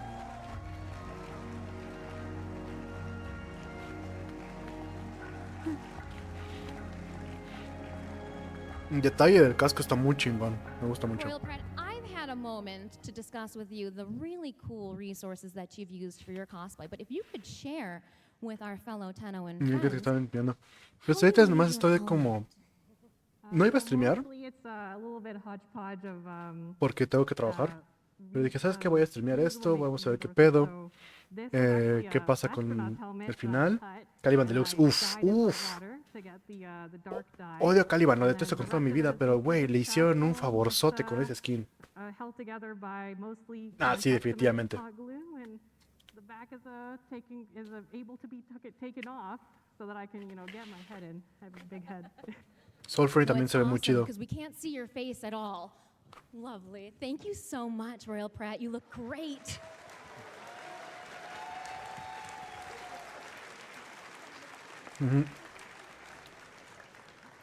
Te digo, Caliban lo odio, lo That was detesto, the pero last of our está muy chido. competitive showcase. Ajá. I do not envy our judges, Ralph, for having to pick a winner from that incredible lot of people. I think our judges are going to head backstage and deliberate. But while we are speaking of winners, let's actually go over what our entrants are competing for. I think Ronnie, she's ready to go. First, let's go over our competitive-only prizes, i.e. what everyone you just saw on stage is competing for. Our third place prize will receive $2,000. $2,000, ¿eh? Fishinacci. Damn. Our second place winner will receive... Oh, they're really big checks, y'all. A whopping $3,000. Wait, what? And finally, our first place winner will receive 2, 3 y 10. Verga, güey. $10,000. $10,000. That's a lot of Warbler and hot glue, let me tell you. Wow. Alrighty. We also mentioned earlier that there are bonus prizes that everyone, including our wonderful non-competitive entrants, are eligible for. Think of these as like Mario Party stars. Not every Sí, lo vi. category may be picked, Darbo, no sé but qué. those Darbo who- Banco, algo you así know, decía those who también. win will receive a very shiny treasure. In this case, it's the Ember Heirloom Pack. No. Oh, yeah. Possible bonus awards include Floofy Cuteness for adorable cosplays that pull at your heartstrings, or Punny for funny cosplays that elicit a laugh, Stellaris Workmanship for cosplays displaying incredible skill, Nice, and qué buena onda. Master Tisoni for cosplays Ya no, featuring porque no furry gastó mucho or en Warframe, pero otherwise friends. está muy chido. Alrighty. Mira, sí, So our judges definitely need more time to deliberate, so I am so sorry to ask this of everyone, but let's get you all back up on stage. Specifically our El boy competitive dream. entrants. They will need a little bit of time, but it's important, so they're all here. El for when boy we dream, distribute the pobrecito. prizes. Now, speaking of shiny treasures, I do need a giveaway box if someone backstage can hand it to me. I do actually have Ya ahí también me something gustó mucho. that Bird 3. Oh, let me find him, sorry. Oh, he's falling over. Okay, My what the lovely fuck? Bird Flops? 3 has prepared an extra shiny treasure for us. I lost a shiny treasure on the floor. Me gustó mucho la máscara, esa máscara. Dice que se tardó un año en esculpirla. Wow. Oh my goodness, this is my fault for adding so much to this basket. I don't know if you can see up close, camera guy, and I'm so sorry to ask this of you, but this is actually an atomocycle key. Ah, yeah. So Arthur might recognize it. You might recognize it later on. But this was actually made by Kaz Adams in the DE studio. You might have seen Reb wearing one around her neck, but there are very few of these in existence. And so we do have a giveaway box somewhere. Oh, right behind our lovely cosplayers. And we're going to pull a name. And if your name is called and you're here, you will be taking this home with you. So. Hola. Que gane el Boric. No. Fácil, tercero, segundo lugar. Mike Fácil. Nole. Mike Nolet. Perdón. Are you here? Ah, Mike! Let's go, Mike! Fácil, tercero, segundo lugar el Boric. You can just come Porque up se to the front rifó of the con los stage if you detalles, don't la mind, neta. Mike. Where is he coming from? Oh, I see him. Hi, Mike! Now, please do not Pero use esa this to máscara está try muy and start vergas, the no atomocycle mames. that you see on the stage floor. Está It will muy, not muy, work. muy, muy, muy bien hecha. Do you want to come up on stage and receive it? You're welcome to. All right, introducing Mike cosplaying as a TennoCon attendant. Típico There you jugador de go, Warframe. Mike. Yeah. Just head head on back to your seat. Thank you so much. Alrighty, I don't know. Soy ese. Okay, we still have En people efecto, to- soy ese. No, of course, of course. This is lore breaking. Don't do. This is what your operator looks like in a void rig Oh, suit. de lol. We're not gonna. I still think our judges are deliberating, so I have to stall. Okay. When Megan asked me to be the cosplay host this year, I said yes immediately. And then 30 seconds later, I realized I would have to make a costume. I will give you the long and short of it, but after many, many months, I have grown to appreciate the creativity, the skill, the patience, everything that goes into this, but most importantly, the resourcefulness. I will tell you, my tail feathers are pampas grass, which you might have in your aunt's house in a vase somewhere. And when I found it, it was the biggest dopamine rush I've had in a really long time. So I was curious to our wonderful cosplayers here if you had a similar story. Like, oh, Royal Pratt. I don't want to ask you, you poor girl. But this is an astronaut or a welding helmet, you said? Yeah, so in 2019, I actually competed as Mag as well. But my cat kind of ruined it when she was Man. so I remade the whole thing. So a lot of it is like just repurposed from older costumes, from leftover materials, as well as this helmet I had bought from, you know those like astronaut helmets from like those costumes? Yeah, I just cut it, you know. From a thrift store? From the party store. That's iconic. I don't know about any of you. I know you were talking about trying to find fabric that is sci-fi appropriate, because I don't think we have to think about that in game. Do you want to talk a little bit about that? Yeah, so I am very particular about my references. So I was going back to YouTube and like screenshotting cutscenes every 5 seconds. And I also was able to get like the official model.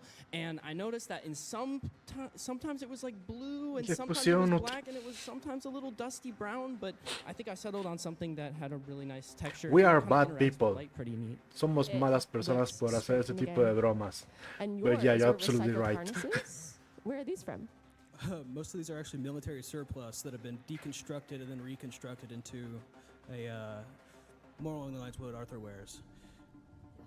Where did you get this from? My dad's attic. That's the real Nice. winner. That's what I want to hear. How about you, Ureli? I know that you have very, very meaning. Like, what part of the void did you have to go to get all of this? I just jumped on a worm, and they took me wherever. I had no idea, man. Gathered some stardust, brought to Marlena, and she was like, "Yeah, I got this." And then we bunched it together. Canonically, Marilena is your seamstress? Sure. Alrighty. I'm not trying to split that prize money. That's true. There's only one check. Igualí. Bombastine. I have shower curtain. Shower curtain. Let's give it up. Yeah, nice. That's nice. Stuff right here. Is that the clear part? Yeah. And this is like a lovely fabric. Judges are ready to go. You were all off the hook. But more importantly, we have to come up with our prize. So I will just wait for them to make it up on stage. And get my little friend out of the way. Here we are. Exciting. Alrighty. You have the card, my friend. Yep. All right. We're going to start off with the bonus prizes. Our floofy cuteness winner is Magic Thighs. Wonderful.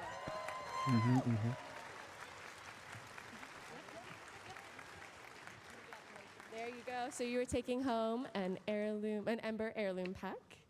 Absolutely beautiful work. No.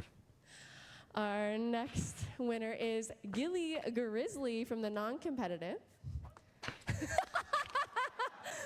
You better believe it. The audience's response to your cosplays stole our hearts. No sé quién fue. No tengo idea. Thank you so much. We'll just let him come up on stage. El oso. Ah, es que no lo vi. Oh, man. Estaba ocupada viendo You TikToks en el guys are baño. absolute rock stars. Yeah! No, claro. Why? Next up, we've The got fuck is that? Solaris Oh, está muy Workmanship chido Award. su de esto, la neta. Going to the Eidolon Outpost No, so- Bombstein. Here you are. Nice. Absolutely incredible work. Nice, ganar con Bombastín, estoy feliz. Porque neta, The está muy cabrón el Master esfuerzo. Sony Award is going to Master to Sony. Ah. Nice. Although I would argue that Dear Anna is truly the winner of it. Congratulations. Put it in the mouth? Is that what it All right, and again, we've got Orakin Gold. This award is an exceptional cosplay in the non-competitive category. And we're going to award it to Paragons of Emotion from Duviri. Yay! So I only have one medal on stage. We do have more backstage. I promise I will get it to you. Apologies for that. Absolutely nice. phenomenal. I Suena don't know nice if esa there's idea. actually going to be a paradox having two Bombastines on the same stage.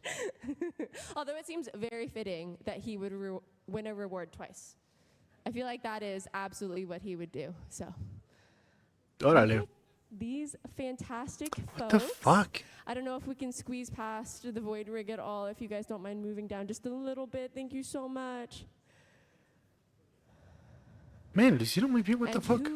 So, like I Está said, muy we chido, will what get the you more fuck? of these backstage. I only brought 5 on stage for me. So we'll give it to Loden. That seems very fitting as well. Congratulations. They will all be winning the same reward. So, yay! Masterful job, everyone. All Y right. Bombastín como de, güey, ¿a dónde voy? ¿Qué pedo? ¿Qué está The pasando? moment of truth. The Los primeros 3 lugares, supongo. prize winners. We'll start with third place, which is Shondor as Frost Heirloom. Nice. Yeah, yep. Phenomenal Nice. work, Shondor. You should be so incredibly proud. Oh, wow. Here is your beautiful, beautiful. If we want to have Arthur help Dos us K. hold it up. Thank you so much, Arthur. Nice. Round of applause. Corpus Secured. Incredible. Bank of Darrow, creo que dice. Yep, Bank of Darrow. You just want to shimmy over just a little bit? We'll get him moved over hasta just la a verga. little bit. Yeah. Keep your giant check. We won't take it away from you. Boydrick Oyarelli. Boydrick Oyarelli. Boydrick Oyarelli. Why are Boydrick they so Oyarelli. huge? That's a good Boydrick question. Oyarelli. Please. I was asked how big they should be, and I was like, make them giant. All right. Second place goes to Jacob as the Void Rig. Boydrick a huevo. Let's go. Let's go. ¿Cómo chingados lo va a agarrar? There, Jacob. There you go. Let's go, my boy. Wow. Congratulations. Incredible work. And our first place winner is Tina as Yareli. Yareli, let's go. Marilena would be Los so potos proud. ganan. Los potos ganan en Warframe. Los potos ganan siempre en Warframe. Let's go.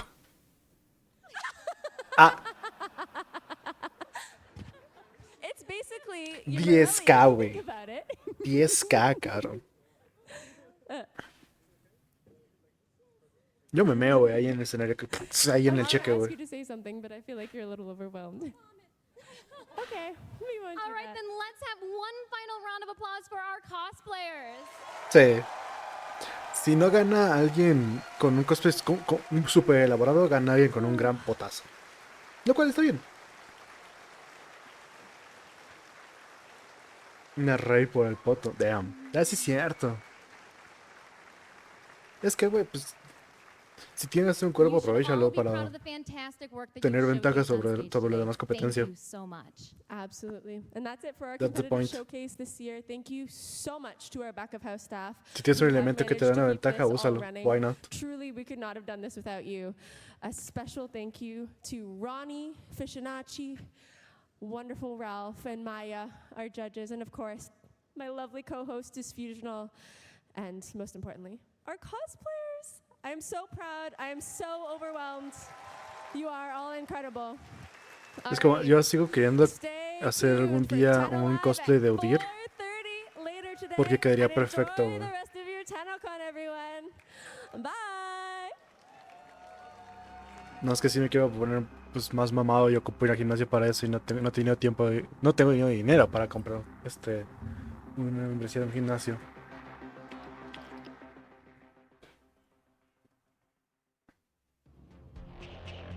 Pero definitivamente sería alguien que me gustaría sacar un cosplay. I mean, puedo ser perfectamente yo, güey. Al chile. He's just like me for real. Su competencia, lo más seguro. También es el pedo, güey, de la actitud. Porque al chile también sí. Uno, ella pudo moverse. Al chile, o sea, ella pudo moverse, güey. A diferencia de el 80% de la competencia que no podían ver. No podían ver, no podían hablar, no podían moverse. Entonces eso, la gente piensa que no da como mucha ventaja, pero sí da un chingo de ventaja, güey. Da un chingo de ventaja a la hora de calificar un cosplay, porque es como de, güey, si no te puedes mover, ¿cómo me puedes mostrar tu cosplay? Entonces ya Eli pues se dio 3, 4, 5 vueltas a la verga, güey.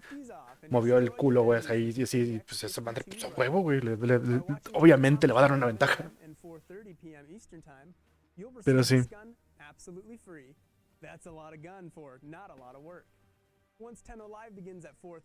¿Todos canjean en el chat? ¿Te cae? Ah, Void Rigged. Void Rigged. Es que ese es el pedo, güey. La gente. Bueno, de por sí la gente es como de. ¿Cómo es que ganó una mujer? Porque es como. La gente es así. Son gamers. Los gamers no saben hablar con una mujer en su puta vida. Y la neta, ¿creen que el cartón es más impresionante que tela? No. Trabajar tela es un pedo que recortar y pegar cartón. Al chile estoy feliz de que llegó al segundo lugar. Estoy muy feliz que llegó al segundo lugar. Porque esta se rifó un chingo. ¿Quién llegó esa arma? También a mí. Hace rato. Por cierto, si tienen drops, según yo están activados los drops en mi canal si están viendo el stream ahorita. No tienen, porque ¿sabes por qué? Porque no estoy jugando Warframe. Sí, y no soy alguien que está haciendo eco-stream realmente. Soy más un güey donde nadie que está reaccionando a este evento. Ok. Así que tengan abierto el stream en otra pantalla. El stream de Warframe en otra pantalla. Esto ha estado chido. Me gusta que estén como dando estos anuncios que son realmente mensajes del ¿cómo se llama? De Twitter que empezaron a mandar. Iba a abrir Twitter ahorita, pero tengo cosas que no hay necesidad de que ustedes vean en Twitter.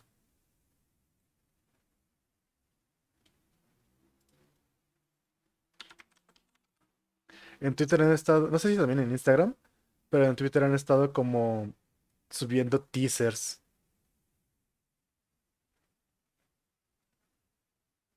Ah, también, ahorita hablando de cosas chidas de Warframe, Heirloom Rhino se ve muy chingón. Mi likey. Ahorita sí quiero. Qué pendejo, no puse. Heirloom Rhino se ve cool, muy chido. Pero lo que quería mostrarles a ustedes es los mensajes que han estado dando.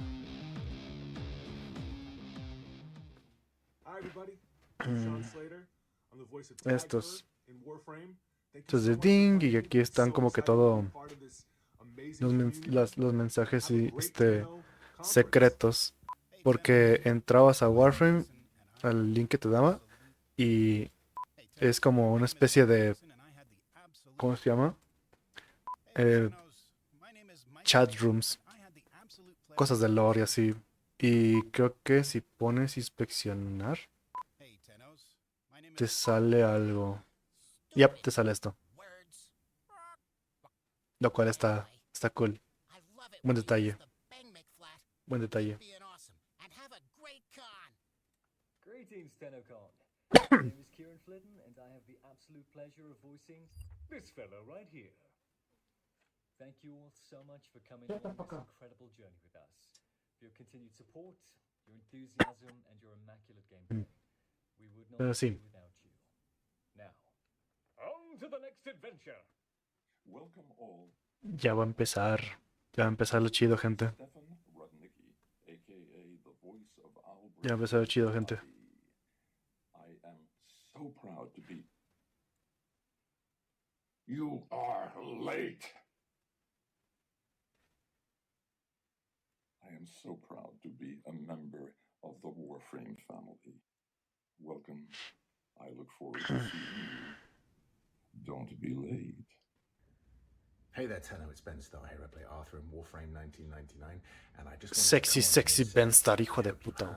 An amazing TennoCon. I can't believe that I get to be a part of this community. This game would be absolutely nothing without you. So thank you for welcoming me, and I can't wait for us to go on this journey. So let's celebrate it together and have an amazing time. Lots of love. So, you coming to TennoCon, Alpha? It's a party, Tenno. See you there. Looking to improve your existence with larger-than-life deals? Run on over to Tag Titan, Electronics Megastore. The only place to download your best cyber stuff into the new millennium. Check out our latest and greatest machines, guaranteed to fast-track the cyber speeds of your favorite interests, like listening to music, 600p, watching güey. videos, and a whole lot more. Now with a $99 rebate on all Kekni processors. But hurry, this enormous offer ends tomorrow. Kekni. Why 2K? Why not 2K? Tag Titan, Electronics Megastore, where the future is big. Big.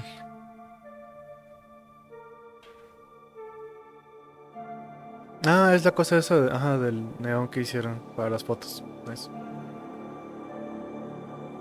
That's nice.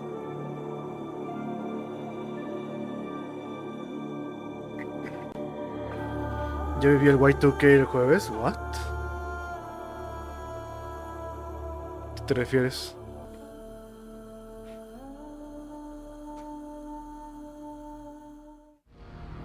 Mira esa mamada, güey. Está demasiado cool para Caliban. Caliban no se merecía una skin tan cool, güey. Vale verga. Estaba diciendo que esa skin me recordó a los Phantom Knights de Yu-Gi-Oh!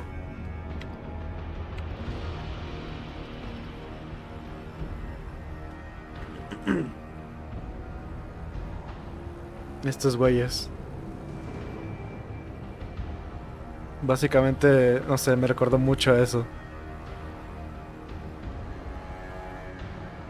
Más que nada a este güey. Me recuerdo mucho a eso. Lo que pasa en Microsoft. Ah, sí, es cierto, que vale verga. Cierto, cierto. Qué bueno que mi computadora no.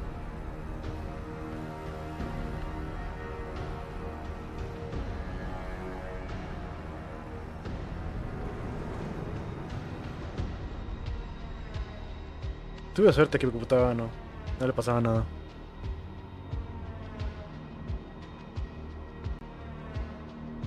Prime Sebagot se ve muy cool también. Me gusta mucho que es un capitán de barco. O sea, es más el aesthetic de capitán de barco.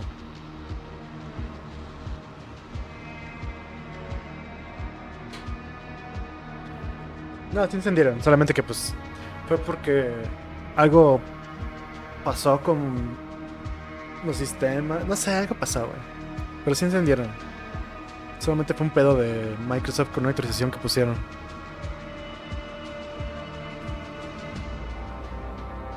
Varios amigos míos, su trabajo les dieron. Su break de 5 minutos duró como 2 horas porque sus compus no servían. Amo que tenga una plumita, güey. Está muy chido eso. Chorizo, no, ándale eso. Mira qué tremendo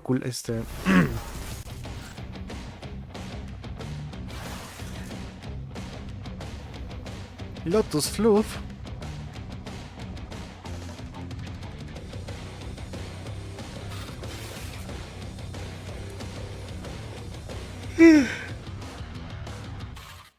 Tengo un chingo de sueño, puta madre. Tengo que ponerme las pilas para... Todo el resto del día tengo que editar, güey.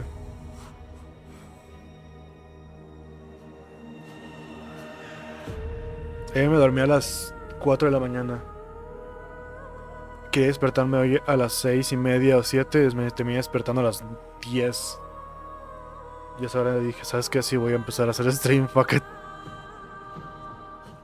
KOL just made it easier than ever to get connected and stay connected. Es como necesito relajar el cerebro por unas cuantas horas y después es todo el día editando.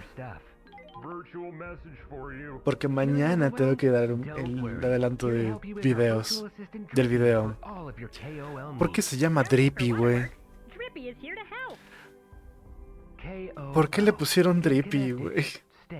That's not a good name.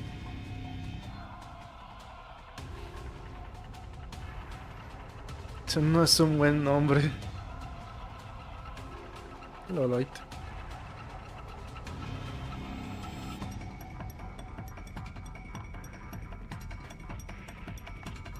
Lloyd, ¿y cómo se llama el otro pendejo? ¿Tacfer?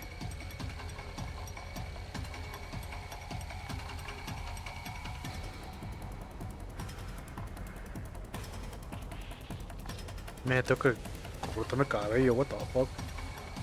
Está todo madreado ya. Vale, verga.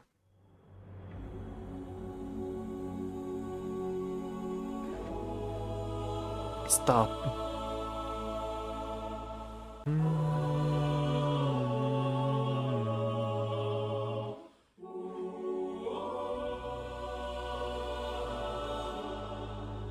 Ya dije esto hace rato, pero Warframe tiene una excelente música. De los pocos juegos multiplayer y así que me gusta dejarle su música. Hey, I'm Eric Preston. I'm audio lead at Digital Extremes. I've been here for coming up on 10 years and here to talk about the music and sound effects for Jade Shadows. They kind of do a pitch for her landing, and then I guess you'll take that middle section as the loop, right? Exactly, yeah. I'm Mark Perquin. I'm a sound designer on Warframe here at Digital Extremes. I've been here for just about 5 years. We'll get those shouted as well as like an awe. I've got a choir background myself, so when I heard that there was going to be the choir frame, I asked Eric if I could take the sound design.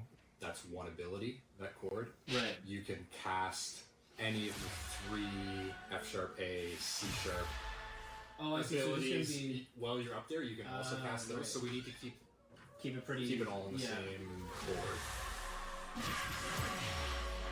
When Mark was kind of workshopping his ideas for the choir, he had wanted to record a live choir. We were going to do it separately, but after I'd spoken to Matt and we decided to record a choir for the music, then we thought it was just a natural progression to do a session that included both the music and the sound effects for the Warframe. So, yeah, bass, tenor. So we wanted there to be that choral aspect for sure, but we also wanted there to be a bit of dissonance. And add a little bit of that strange tone that you hear in the Warframe. So there's lots of off-key singing, lots of whisper shouting from the choir. We kind of played with all sorts of different vocal effects, chords, notes. We wanted to tap into the strange sounds that they were able to produce.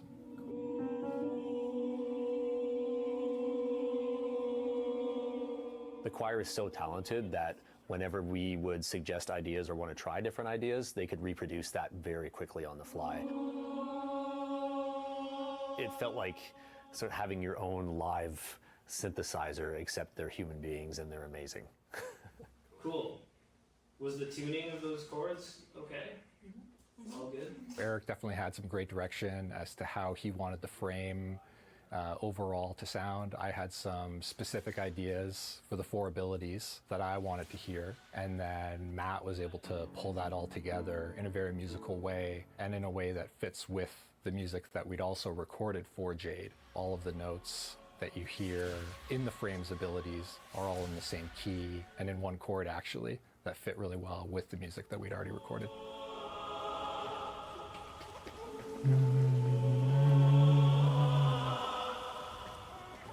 Whenever you're in the studio recording, the magic and the feel that you get from live musicians, you just can't reproduce that.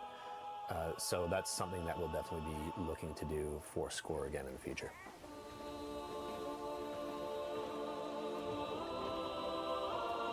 Qué buena quest es Jay Shadows. Qué buena quest.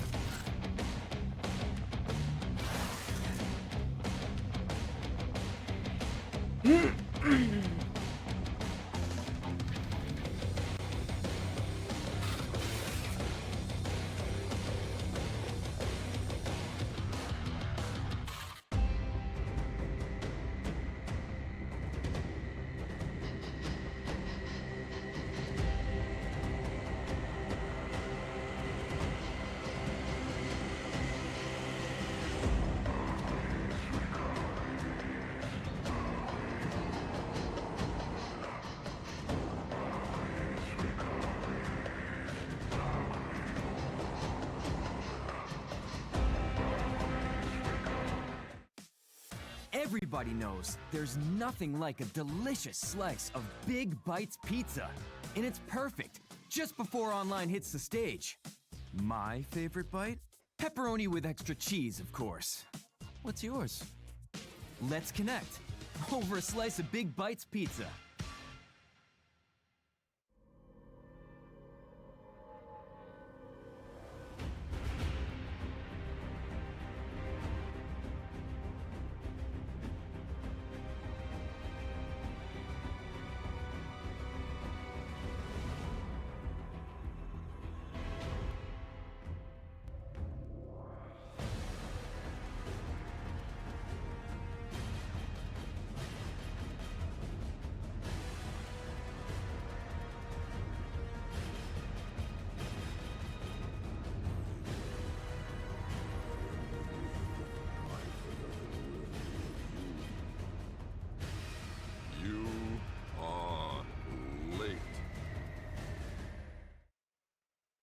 ¿Ya merito? No, faltan 15 minutos, hombre.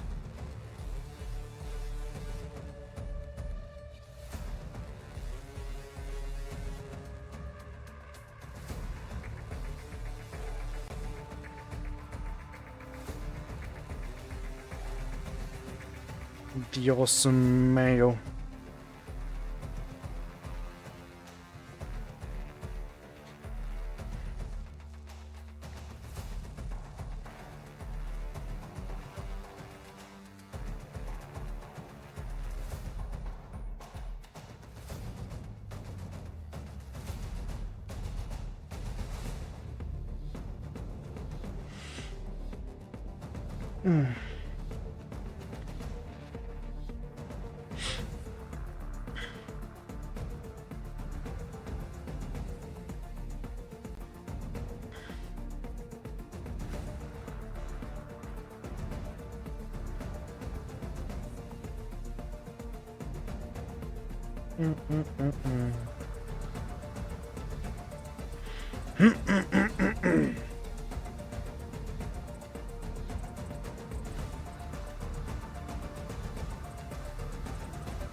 Ay, güey. ¿Qué pedo? ¿Qué le pasó a esta parte de abajo? O así es nomás. Supondré que así es.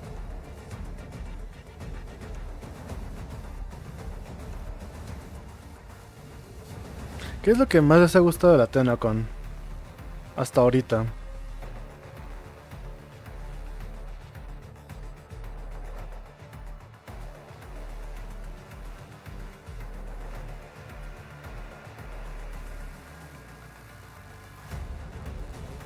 Ya cancelaron la novela turca del espacio. ¿The what?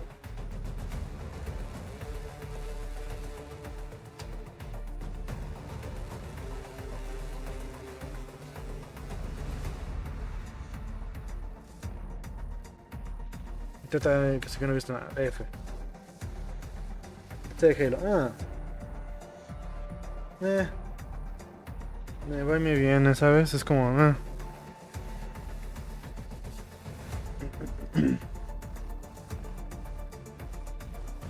Maybe lo veo un día de estos. Solamente para ver qué chingados cancelaron. Quizás no lo veré nunca y estaré feliz en mi vida así.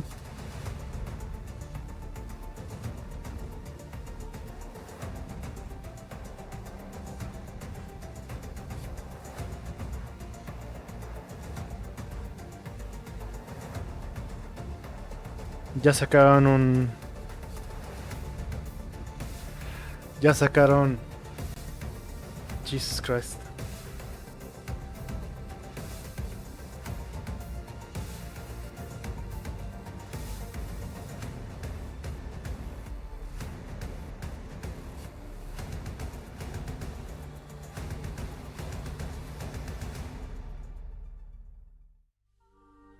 Yeah. ¿Cuándo serie de Warframe? No, por favor. Que no saquen una serie de Warframe, la neta. Tengo miedo de que la caguen, güey. Quien sea que escriba la serie de Warframe se va a volver loco, güey. Si es que sacan una serie de Warframe, lo dudo. Neta, lo dudo. Warframe no creo que sea un buen juego para sacar una serie. El mundo es demasiado grande para sacar una serie. Todo lo que hagan se quedará corto. Y además es como... Tienes que tener a un elegido, lo cual... Técnicamente todos somos los elegidos. Entonces... No. No tan chido. La idea no está tan chida. Por eso es más fácil, o sea... Si nos escape de Minecraft... Está más fácil. Porque tienes a un güey...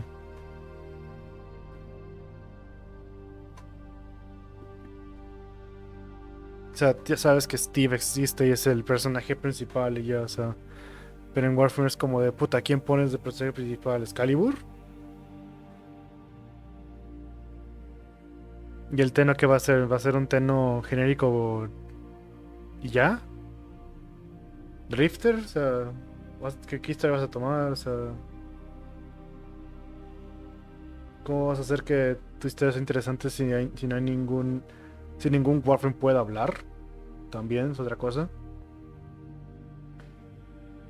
Por más estoicos que sean personajes, por más misteriosos que sean personajes con armadura y así, la mayoría en películas tienen que hablar la mayoría de las veces. Hay lugares en los cuales pues, hay veces en que no, pero hay veces en que sí.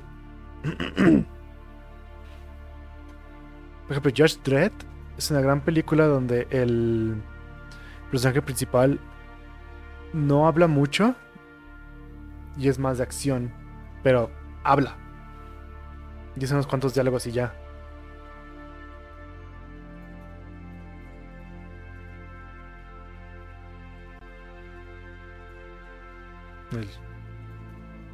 Estoy viendo las pendejas que están haciendo aquí. Güey, que se haga Yarili y que empiece a tuerquear aquí otra vez acá, güey. Es cine de Just Dredd. La del 2016. Dredd se llama. Está bien, vergas. Lionsgate siendo Lionsgate en esos momentos. Porque Lionsgate era reconocido. Bueno, yo reconocí a Lionsgate como. Si quieres ver películas gore que no sean de miedo, que sean full acción, pero con un chingo de gore, mira una película de Lionsgate. Neta, película que sacaban de acción, película donde decían, ¿sabes qué? Vamos a gastar litros, litros, litros, y litros de sangre. Sí, sí, por la rubia. Está chida. A mí me gusta mucho Just Dredd. Bueno, Dredd. Neta, se merecía un mejor trato esa película cuando salió. Siento que tiene un score bajo, ¿no?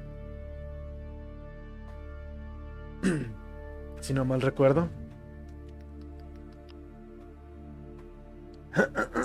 2012, es cierto, salió en 2012. Sí, no, sí como no. IMDb, bueno, es como a la mitad. Está entre los 6 y 7 y 3 de 5, o sea.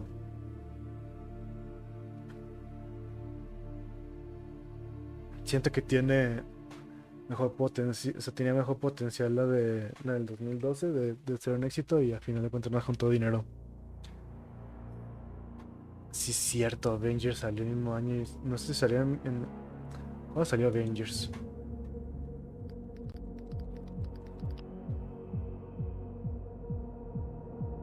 En 2012, pero que vi abril. No creo que haya sido apacada entonces. Nada que ver. Avengers, 27 de abril. Dread, 8 de septiembre. Que simplemente son esas películas que se les juntó el dinero.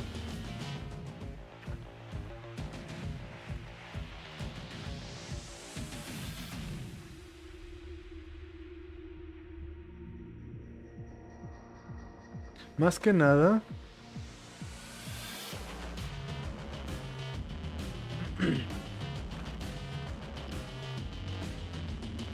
Ya tuve mala suerte, maybe. Verga, güey, es que no mames. Güey. No le fue muy bien. Una película de entre 30 y 45 millones de dólares nomás juntó 41 millones de dólares. No le fue nada bien.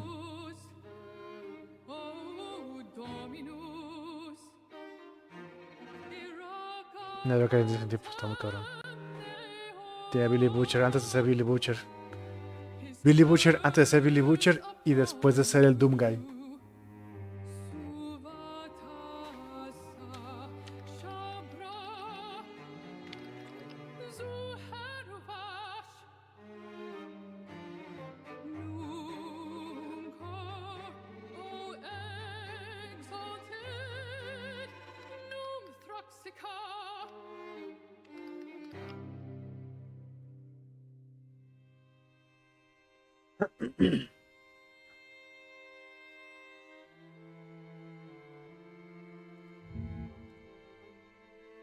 Cal Urban como el Doom Guy. Esa película está bien culera, güey. La película de Doom está bien culera. Es bien pendeja, la odio, la detesto. Me compré 40 eso sí. Pero, men, qué película tan ojete es la de Doom. Doom 2005. Es una mierda de película. Vamos a ver qué va a pasar aquí. Hace 5 minutos. Pero sí, volviendo a hablar de Cal Urban. Cal Urban fue como. No sé, esa película la sentí tan mediocre. La de Doom 2005. Y luego salió su segunda parte. Que no fue segunda parte, sino fue como otra película. Y ahorita que estaba viendo como. Ya saben que ahorita estoy viendo lo de Doom, ¿no?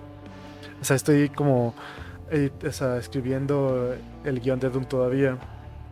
Está en hiatus ahorita porque pues, tengo que hacer lo de chamba. Pero intenté como darle sentido. O sea, Doom tiene algo muy chistoso. Riddick está bien. De lo que me acuerdo, es una película de acción con Vin Diesel. It was nice. Pero pinches... Doom tiene algo muy chistoso que es básicamente... Todo el primero, el primero y segundo y... No mames. El primer juego, el segundo juego y el 64 pasan en el mismo universo. Doom 3 pasa en otro universo. Y Doom 2016 pasa en otro universo. Entonces, el pedo es que yéndonos con esa lógica de que todo es canon, al final de cuentas, todos los juegos de Doom son canon. Ah, y también Doom RPG también es canon. El juego celular de Doom es canon. Pero pasa en otro universo con otro Doom Guy. Entonces... No, es cierto, es la continuación de Doom 64, me acabo de acordar. Verga, güey. Este... Y no, pero creo que también pasa en otro universo. Creo que también... Ah, no, es la continuación de Doom 3, el Doom RPG. Creo. No me acuerdo, Doom RPG es un juego raro. Pero creo que sí es la continuación de Doom 3. Bueno, X. El punto es que...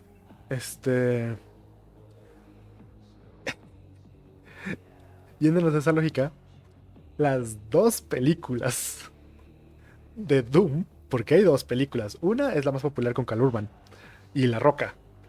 La otra es la peor basura cinematográfica que he visto. Dios mío, güey. La segunda película de Doom es una mierda, güey. Pero una mierda bien ojete. Pero también es canon. Simplemente pasó en otro universo. Es canon. Y vamos a ir poniendo atención a esto.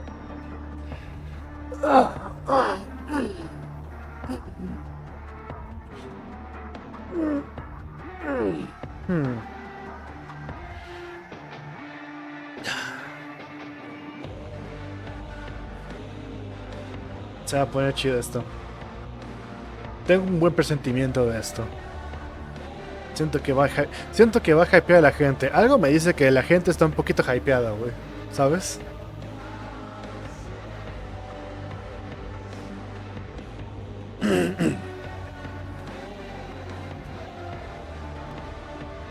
Lo malo, ahora el stream está muteado. Lo más seguro. Porque... Nine Inch Nails.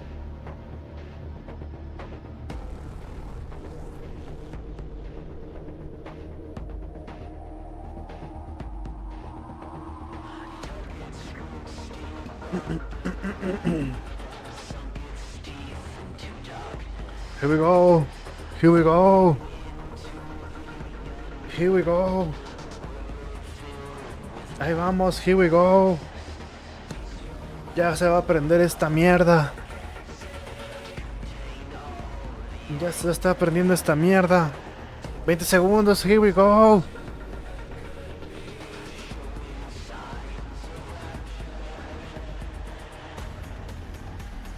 Diez, 9, 8, 7. Nice. Oh, escuché un reloj. A ver. You are late.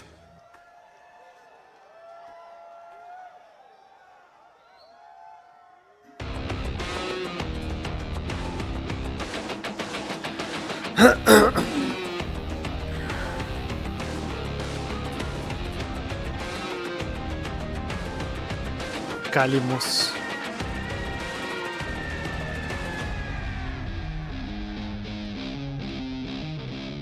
Welcome to everyone. We have people who've traveled from Argentina Oh, wow. to Japan, from Singapore to Utah, Live play, to okay. places all around our region, to places all around North America. Tenno from everywhere have come today to celebrate what makes being a Tenno so special. I'm so excited to have all of you here. Thank you. Welcome. Also, welcome to the 300,000-ish people who are watching online right now.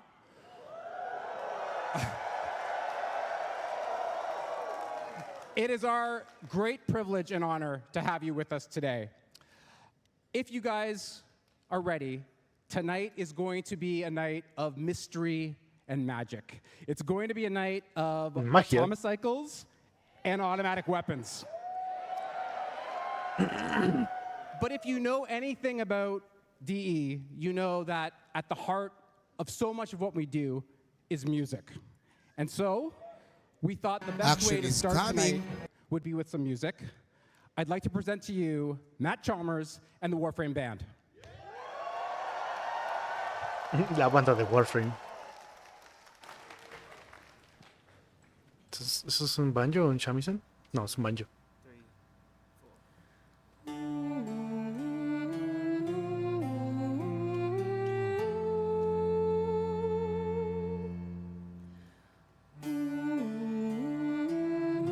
Men, qué buena pues es el pinche... Esa la de Umbra.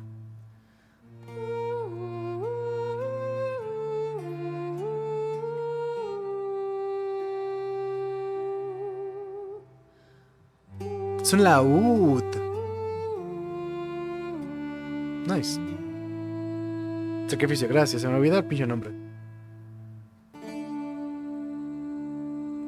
Es un excelente quest.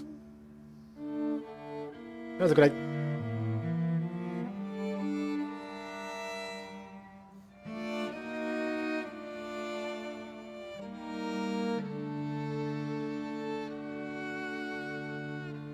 Saltamos a los laboratorios Centrati, ok.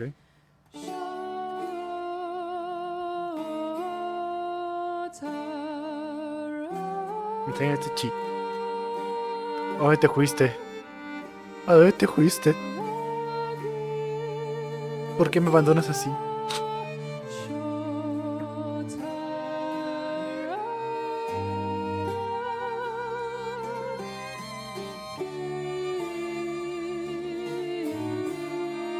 Fui a levantar el portón. Ah. Ok.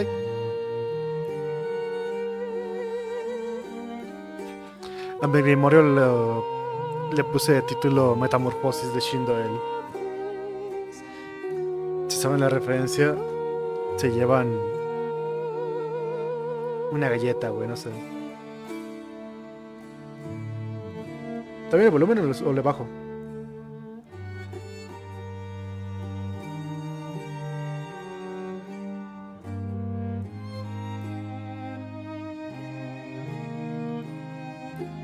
Hello.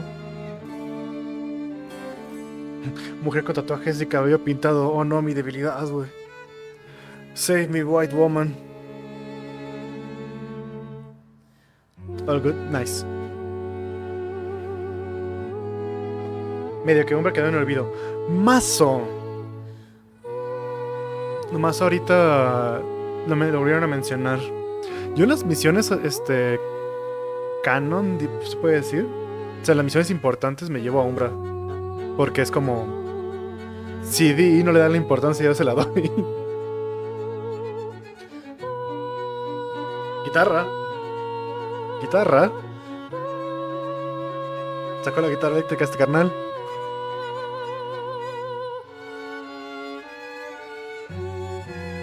Chingite para todo. Entendible. Trailer de Ghost, nice.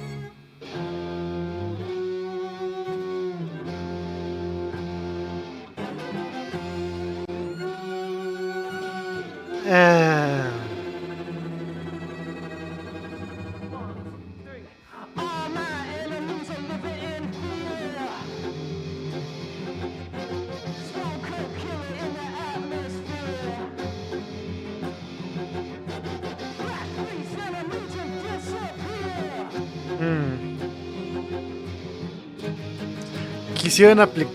Es como, bro. You're not Martin O'Donnell.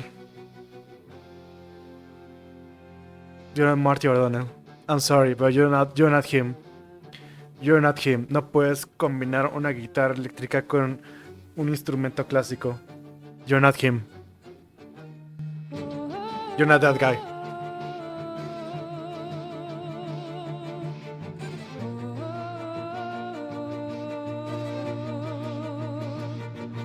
You're not that guy.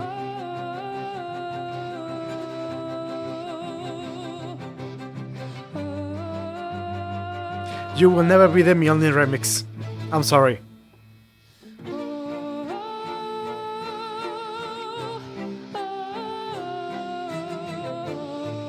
Sí. Mantenerse con lo acústico y clásico hubiera sido lo mejor. Es innecesaria la guitarra eléctrica ahí. Porque igual un bajo quizás sí, pero I don't know. Muy antisonante, ¿sabes? Creo que ese es el pedo.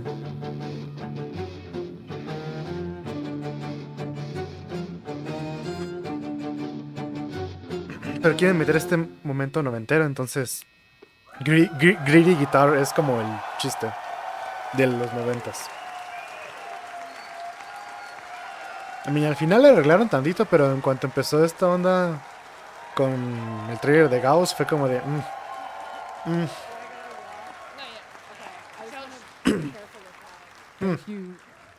Thank you so much to Matt Chalmers and the Warframe Band.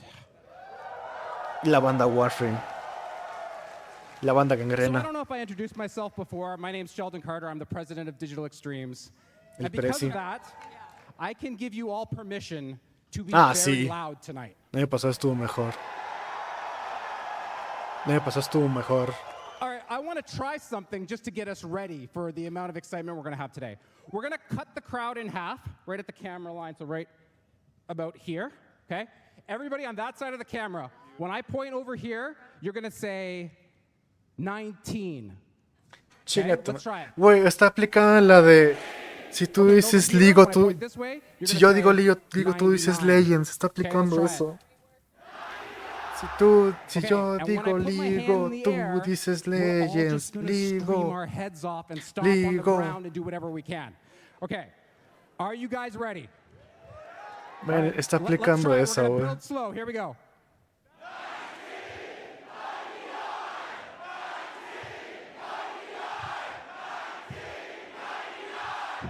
Tú dices Ligo, yo digo Legends. Ligo. Ligo. All right. All right, you guys are ready. This is great. What a year we have had in Warframe. We kind of started off spooky after the last TennoCon. The Abyss of Daggeth, or Daggeth, I can never say it right.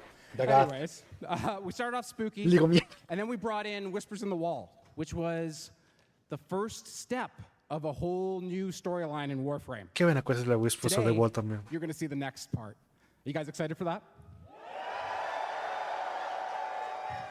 All right, so then after that, we went fast with Gauss Prime. Gauss. And then we brought in 700,000 new Para que se vea Tenno nomás como nalgada with en su Warframe cabeza. Mobile. Ah, sí, So cierto, this is tengo their Warframe en first mi TennoCon. teléfono. There's so many of them, it's their first TennoCon. Me So acordaba. welcome to you guys. Now I want to stop the people in chat who are right now saying Android when. Soon. It'll be soon. Ahí está diciendo eso. All right. So after that, we did a Warframe that's near and dear to my heart. Grendel. A Warframe that loves books with Dante. Ah, Dante. Cierto, el esposo de Grendel. And then Dante. our creative team showed that we can still birth ideas that'll surprise you and make you laugh. And that's what TennoCon is. TennoCon is a celebration of all that's happened this Birth. past year and everything that's Pregnant. happened along the 11-year Pregante. journey that our game Jade has Pregante. been. And we wouldn't be here if it wasn't for you guys. It is your energy that básicamente. keeps Digital Extremes going. And I think I'd like to take a moment to talk about the incredible people that make the game. The staff at DE. They work tirelessly on the updates, but even tirelessly to bring an event like this together. So if I can get you to be loud just another time, could we give it up for the staff of DE?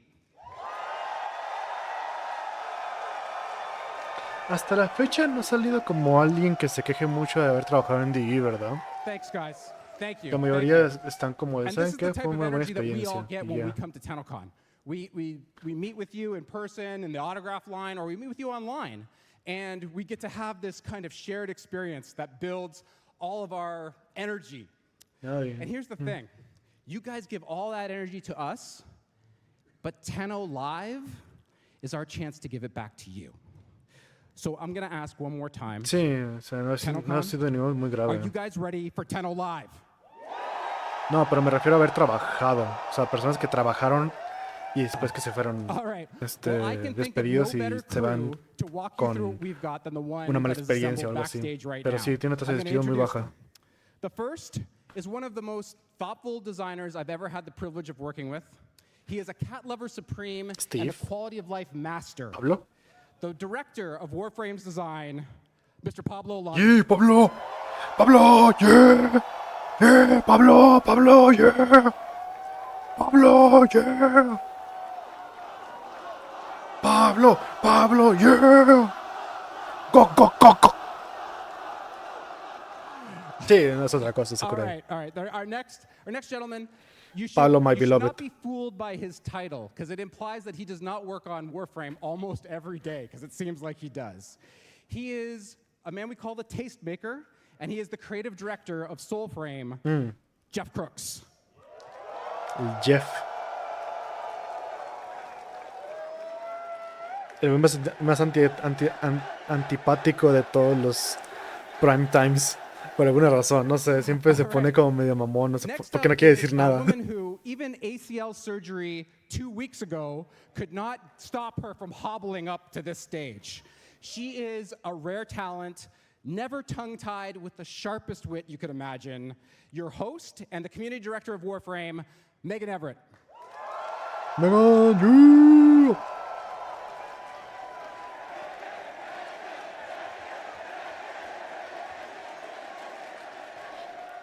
Nice. All right, next. Con la camisa de Nine Inch Nails. Creative backbone Nice. and visionary for our company, yet also the panelist that's most likely to say something that's going to make me blush. He is the CEO of Digital Extremes, Steve Sinclair. Steve! Boo! ¿Dijeron boo o Deja mover las luces, Steve. Deja de mover las luces. And last, I have a force of nature. She started off as the community voice and the voice of the Lotus, and now she is the voice that leads the entire development of Warframe. Please welcome the creative director of Warframe, Rebecca Ford. I love you, Mom. We love you, Mom. We love you, Space Mom. ¿Le estaban quitando Space Mom? Thank you all so much and enjoy Tenno Live. Sí. Oh, Pablito. I'm not even sure how to follow that. Thank you, Sheldon. We love you. I don't know where you went, but we love you. Hello, everyone. Welcome to Tenno Live 2024. You all look great with your glow sticks. Aquí tengo mi violencia. All right. Like we mentioned, we have a 90-minute presentation for you tonight. Here we go. A little less Soulframe. Wait, 90 minutos. We used up too much time last time, I think. Yeah. Soulframe se ve chido, por cierto. Soulframe for you, just to recap. Soulframe se ve muy bonito. Tiny bit. We're very Venga, a las excited. 4 voy a We're nervous empezar to a- be here. This is the largest room I think we've ever definitely done this in or done any type of panel in. So Hoy no duermo, please- gente. Thank Trabajaron un chingo. We're gonna have a really good time tonight, aren't we, Jeff? We sure are. Can we give a shout out to the person who infected TennoCon? There's so many. Ah, yeah, la So infección. many. Sí, es cierto. No Yeah, I'm mames. so impressed by this. And It's infected everyone. I see a lot of That's space. I don't know what I won't call it that. All right, you can probably predict what I'm about to say. How about a little housekeeping, shall we? Yes. All right. Thank you, Rue. wanted to just bring it back again to the charity component that is TennoCon 2024. And again, thank all of Sí, you cierto, for siempre making hacen this un possible and evento de continuing caridad. to donate during the Muy day. bueno. It means the world to us. It means the world to able gamers and sick kids. Nice. So round of applause again for all of you for making this happen. Nice.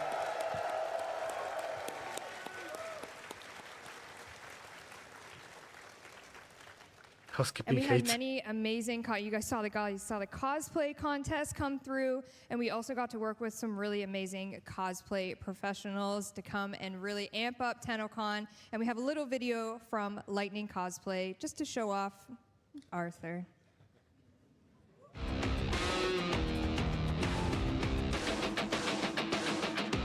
ONG que no hacen nada. ¿Cómo?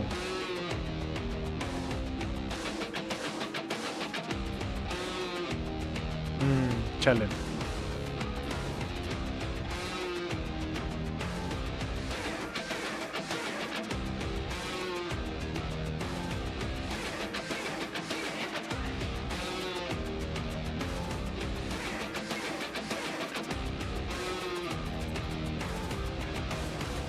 Ah, qué mamada, ¿neta? Chale. No, no me acuerdo del conejo Ralph. Amazing. Para nada me acuerdo del conejo Ralph.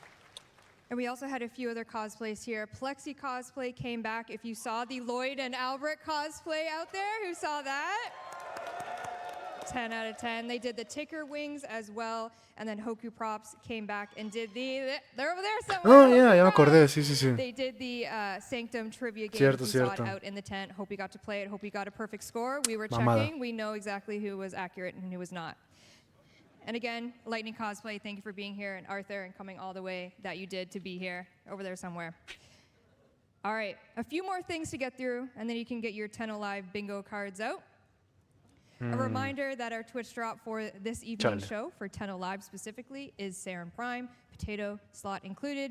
You don't need to say anything in chat at all. I'm looking at you, chat.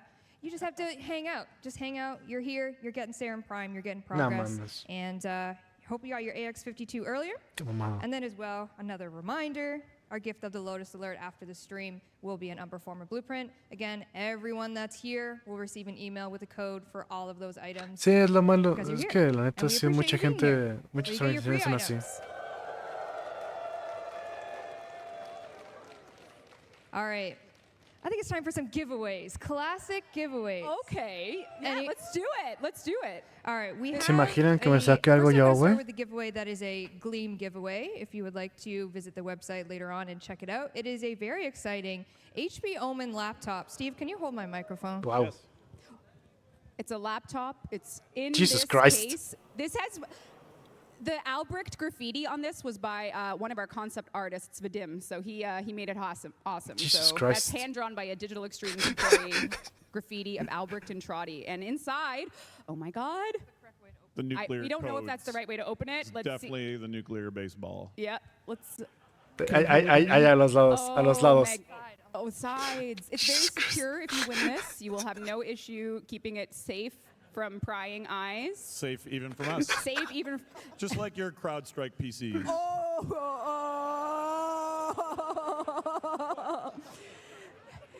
No Yeah, puedo abrirlo. yesterday, the entire demo PC and infrastructure. Actually, you know what? Shout out to our IT team who kept TennoCon going. Está valiendo verga, me dejan ahí, güey. Yeah. IT. Ay, güey. Yeah.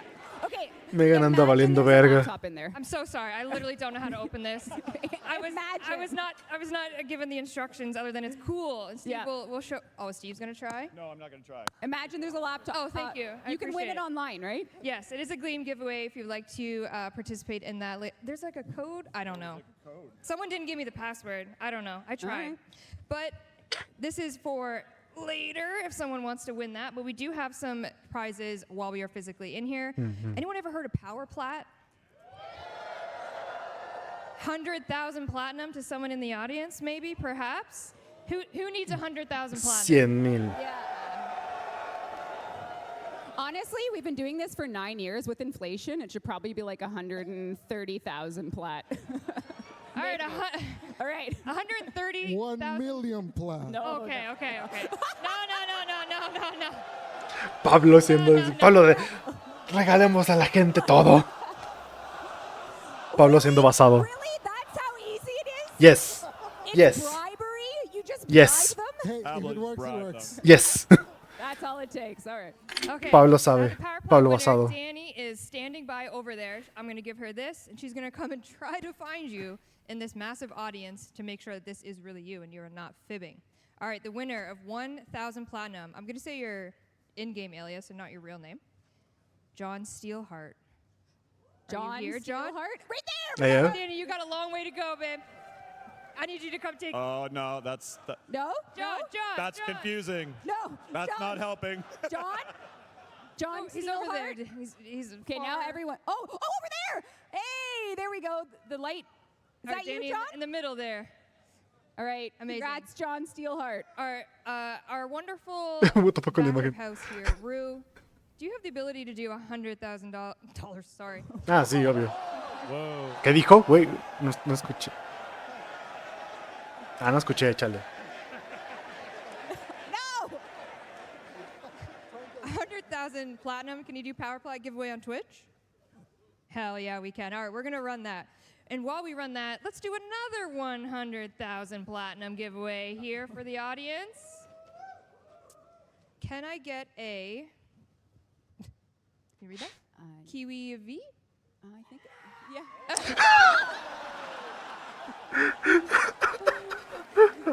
Back there? Kiwi. Yeah. Yeah. A la verga. Okay, Danny, we'll be back up with this, and then we'll come to you and get you your validation for your 100,000 platinum Kiwi. Not dollars. Not dollars. I'm so sorry. Ah, es I que iba a don't have regalar the budget dólares for hace rato. And another prize that we'd like to give away here in person. Did anyone watch the latest Dev Shorts? Ah, las últimas no las he visto. They were in the theater with a bunch of our lovely DE employees to kind of have the last Dev Shorts before TennoCon. And Reb brought out the Entrati notebook that is here at TennoCon. And we have a bunch of developers that have signed it for you. So this is a signed, fully lovely DE folk signed book. Let's see That's who's nice. on there. Oh, I took up a lot of space. You did. Oops. Siamin Power Plat. Sorry about that. Oh wow, we have everyone. Ah, I see Dex- QA Def narrative team Bexatron. writing. Oh, this is. Can I have it? No. Oh. No, you cannot have it. All right, the winner of this DE signed Entrati notebook is Bloody Moons. Ooh, sounds like a Can I get a vampire. Bloody Moons? Bloody Moons? Bloody Moons A la over verga there. los gritos, güey. Bloody.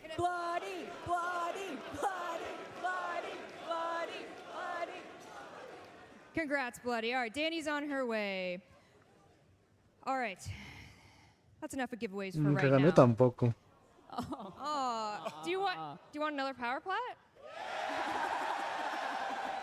All right. Fine. Last one. Yes. Oh no. What does it say? Oh no. Oh no. Schnitzenheimer? Can I get a Schnitzenheimer? Wait, where are you? Hold on. Where are you? Can I get a Schnitzenheimer? Over there? Schnitz.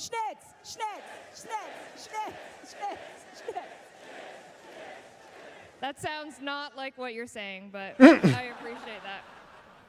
All right, let's take a breather, and let's maybe talk some Soul Frame, guys. We don't have.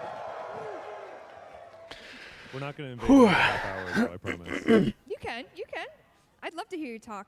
You guys had your first ever dev stream. We did our first ever dev stream. What'd you think? So much. Ah, no lo vi. Sí, es cierto. Thank you. Man, Thank no you lo very vi. much. The support was so appreciated. You have no idea how nervous we were to come out to an empty theater, and you guys filled it. So thank you so much for that.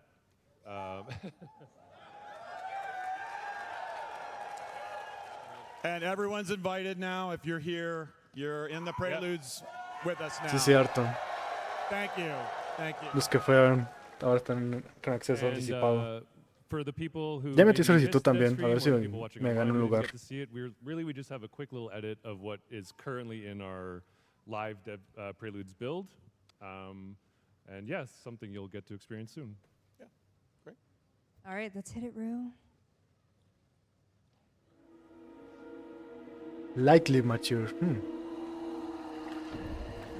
Feel it like rain.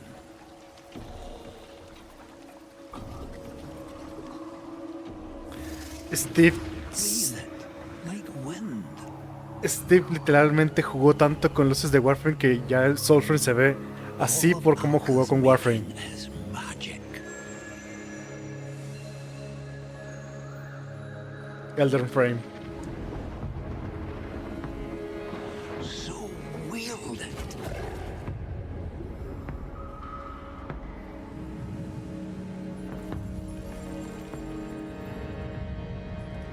Or yield to it. Once you've learned, that is a choice only you can make.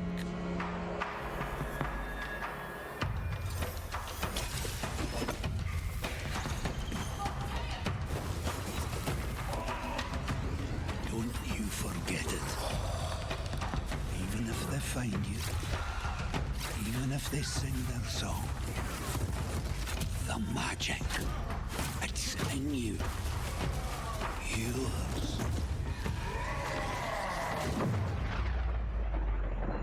Like the wind.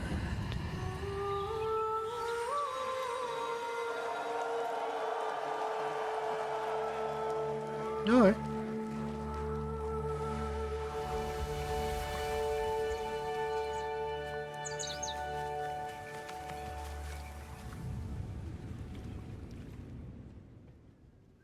All right, let's hear it for Soulframe, everybody.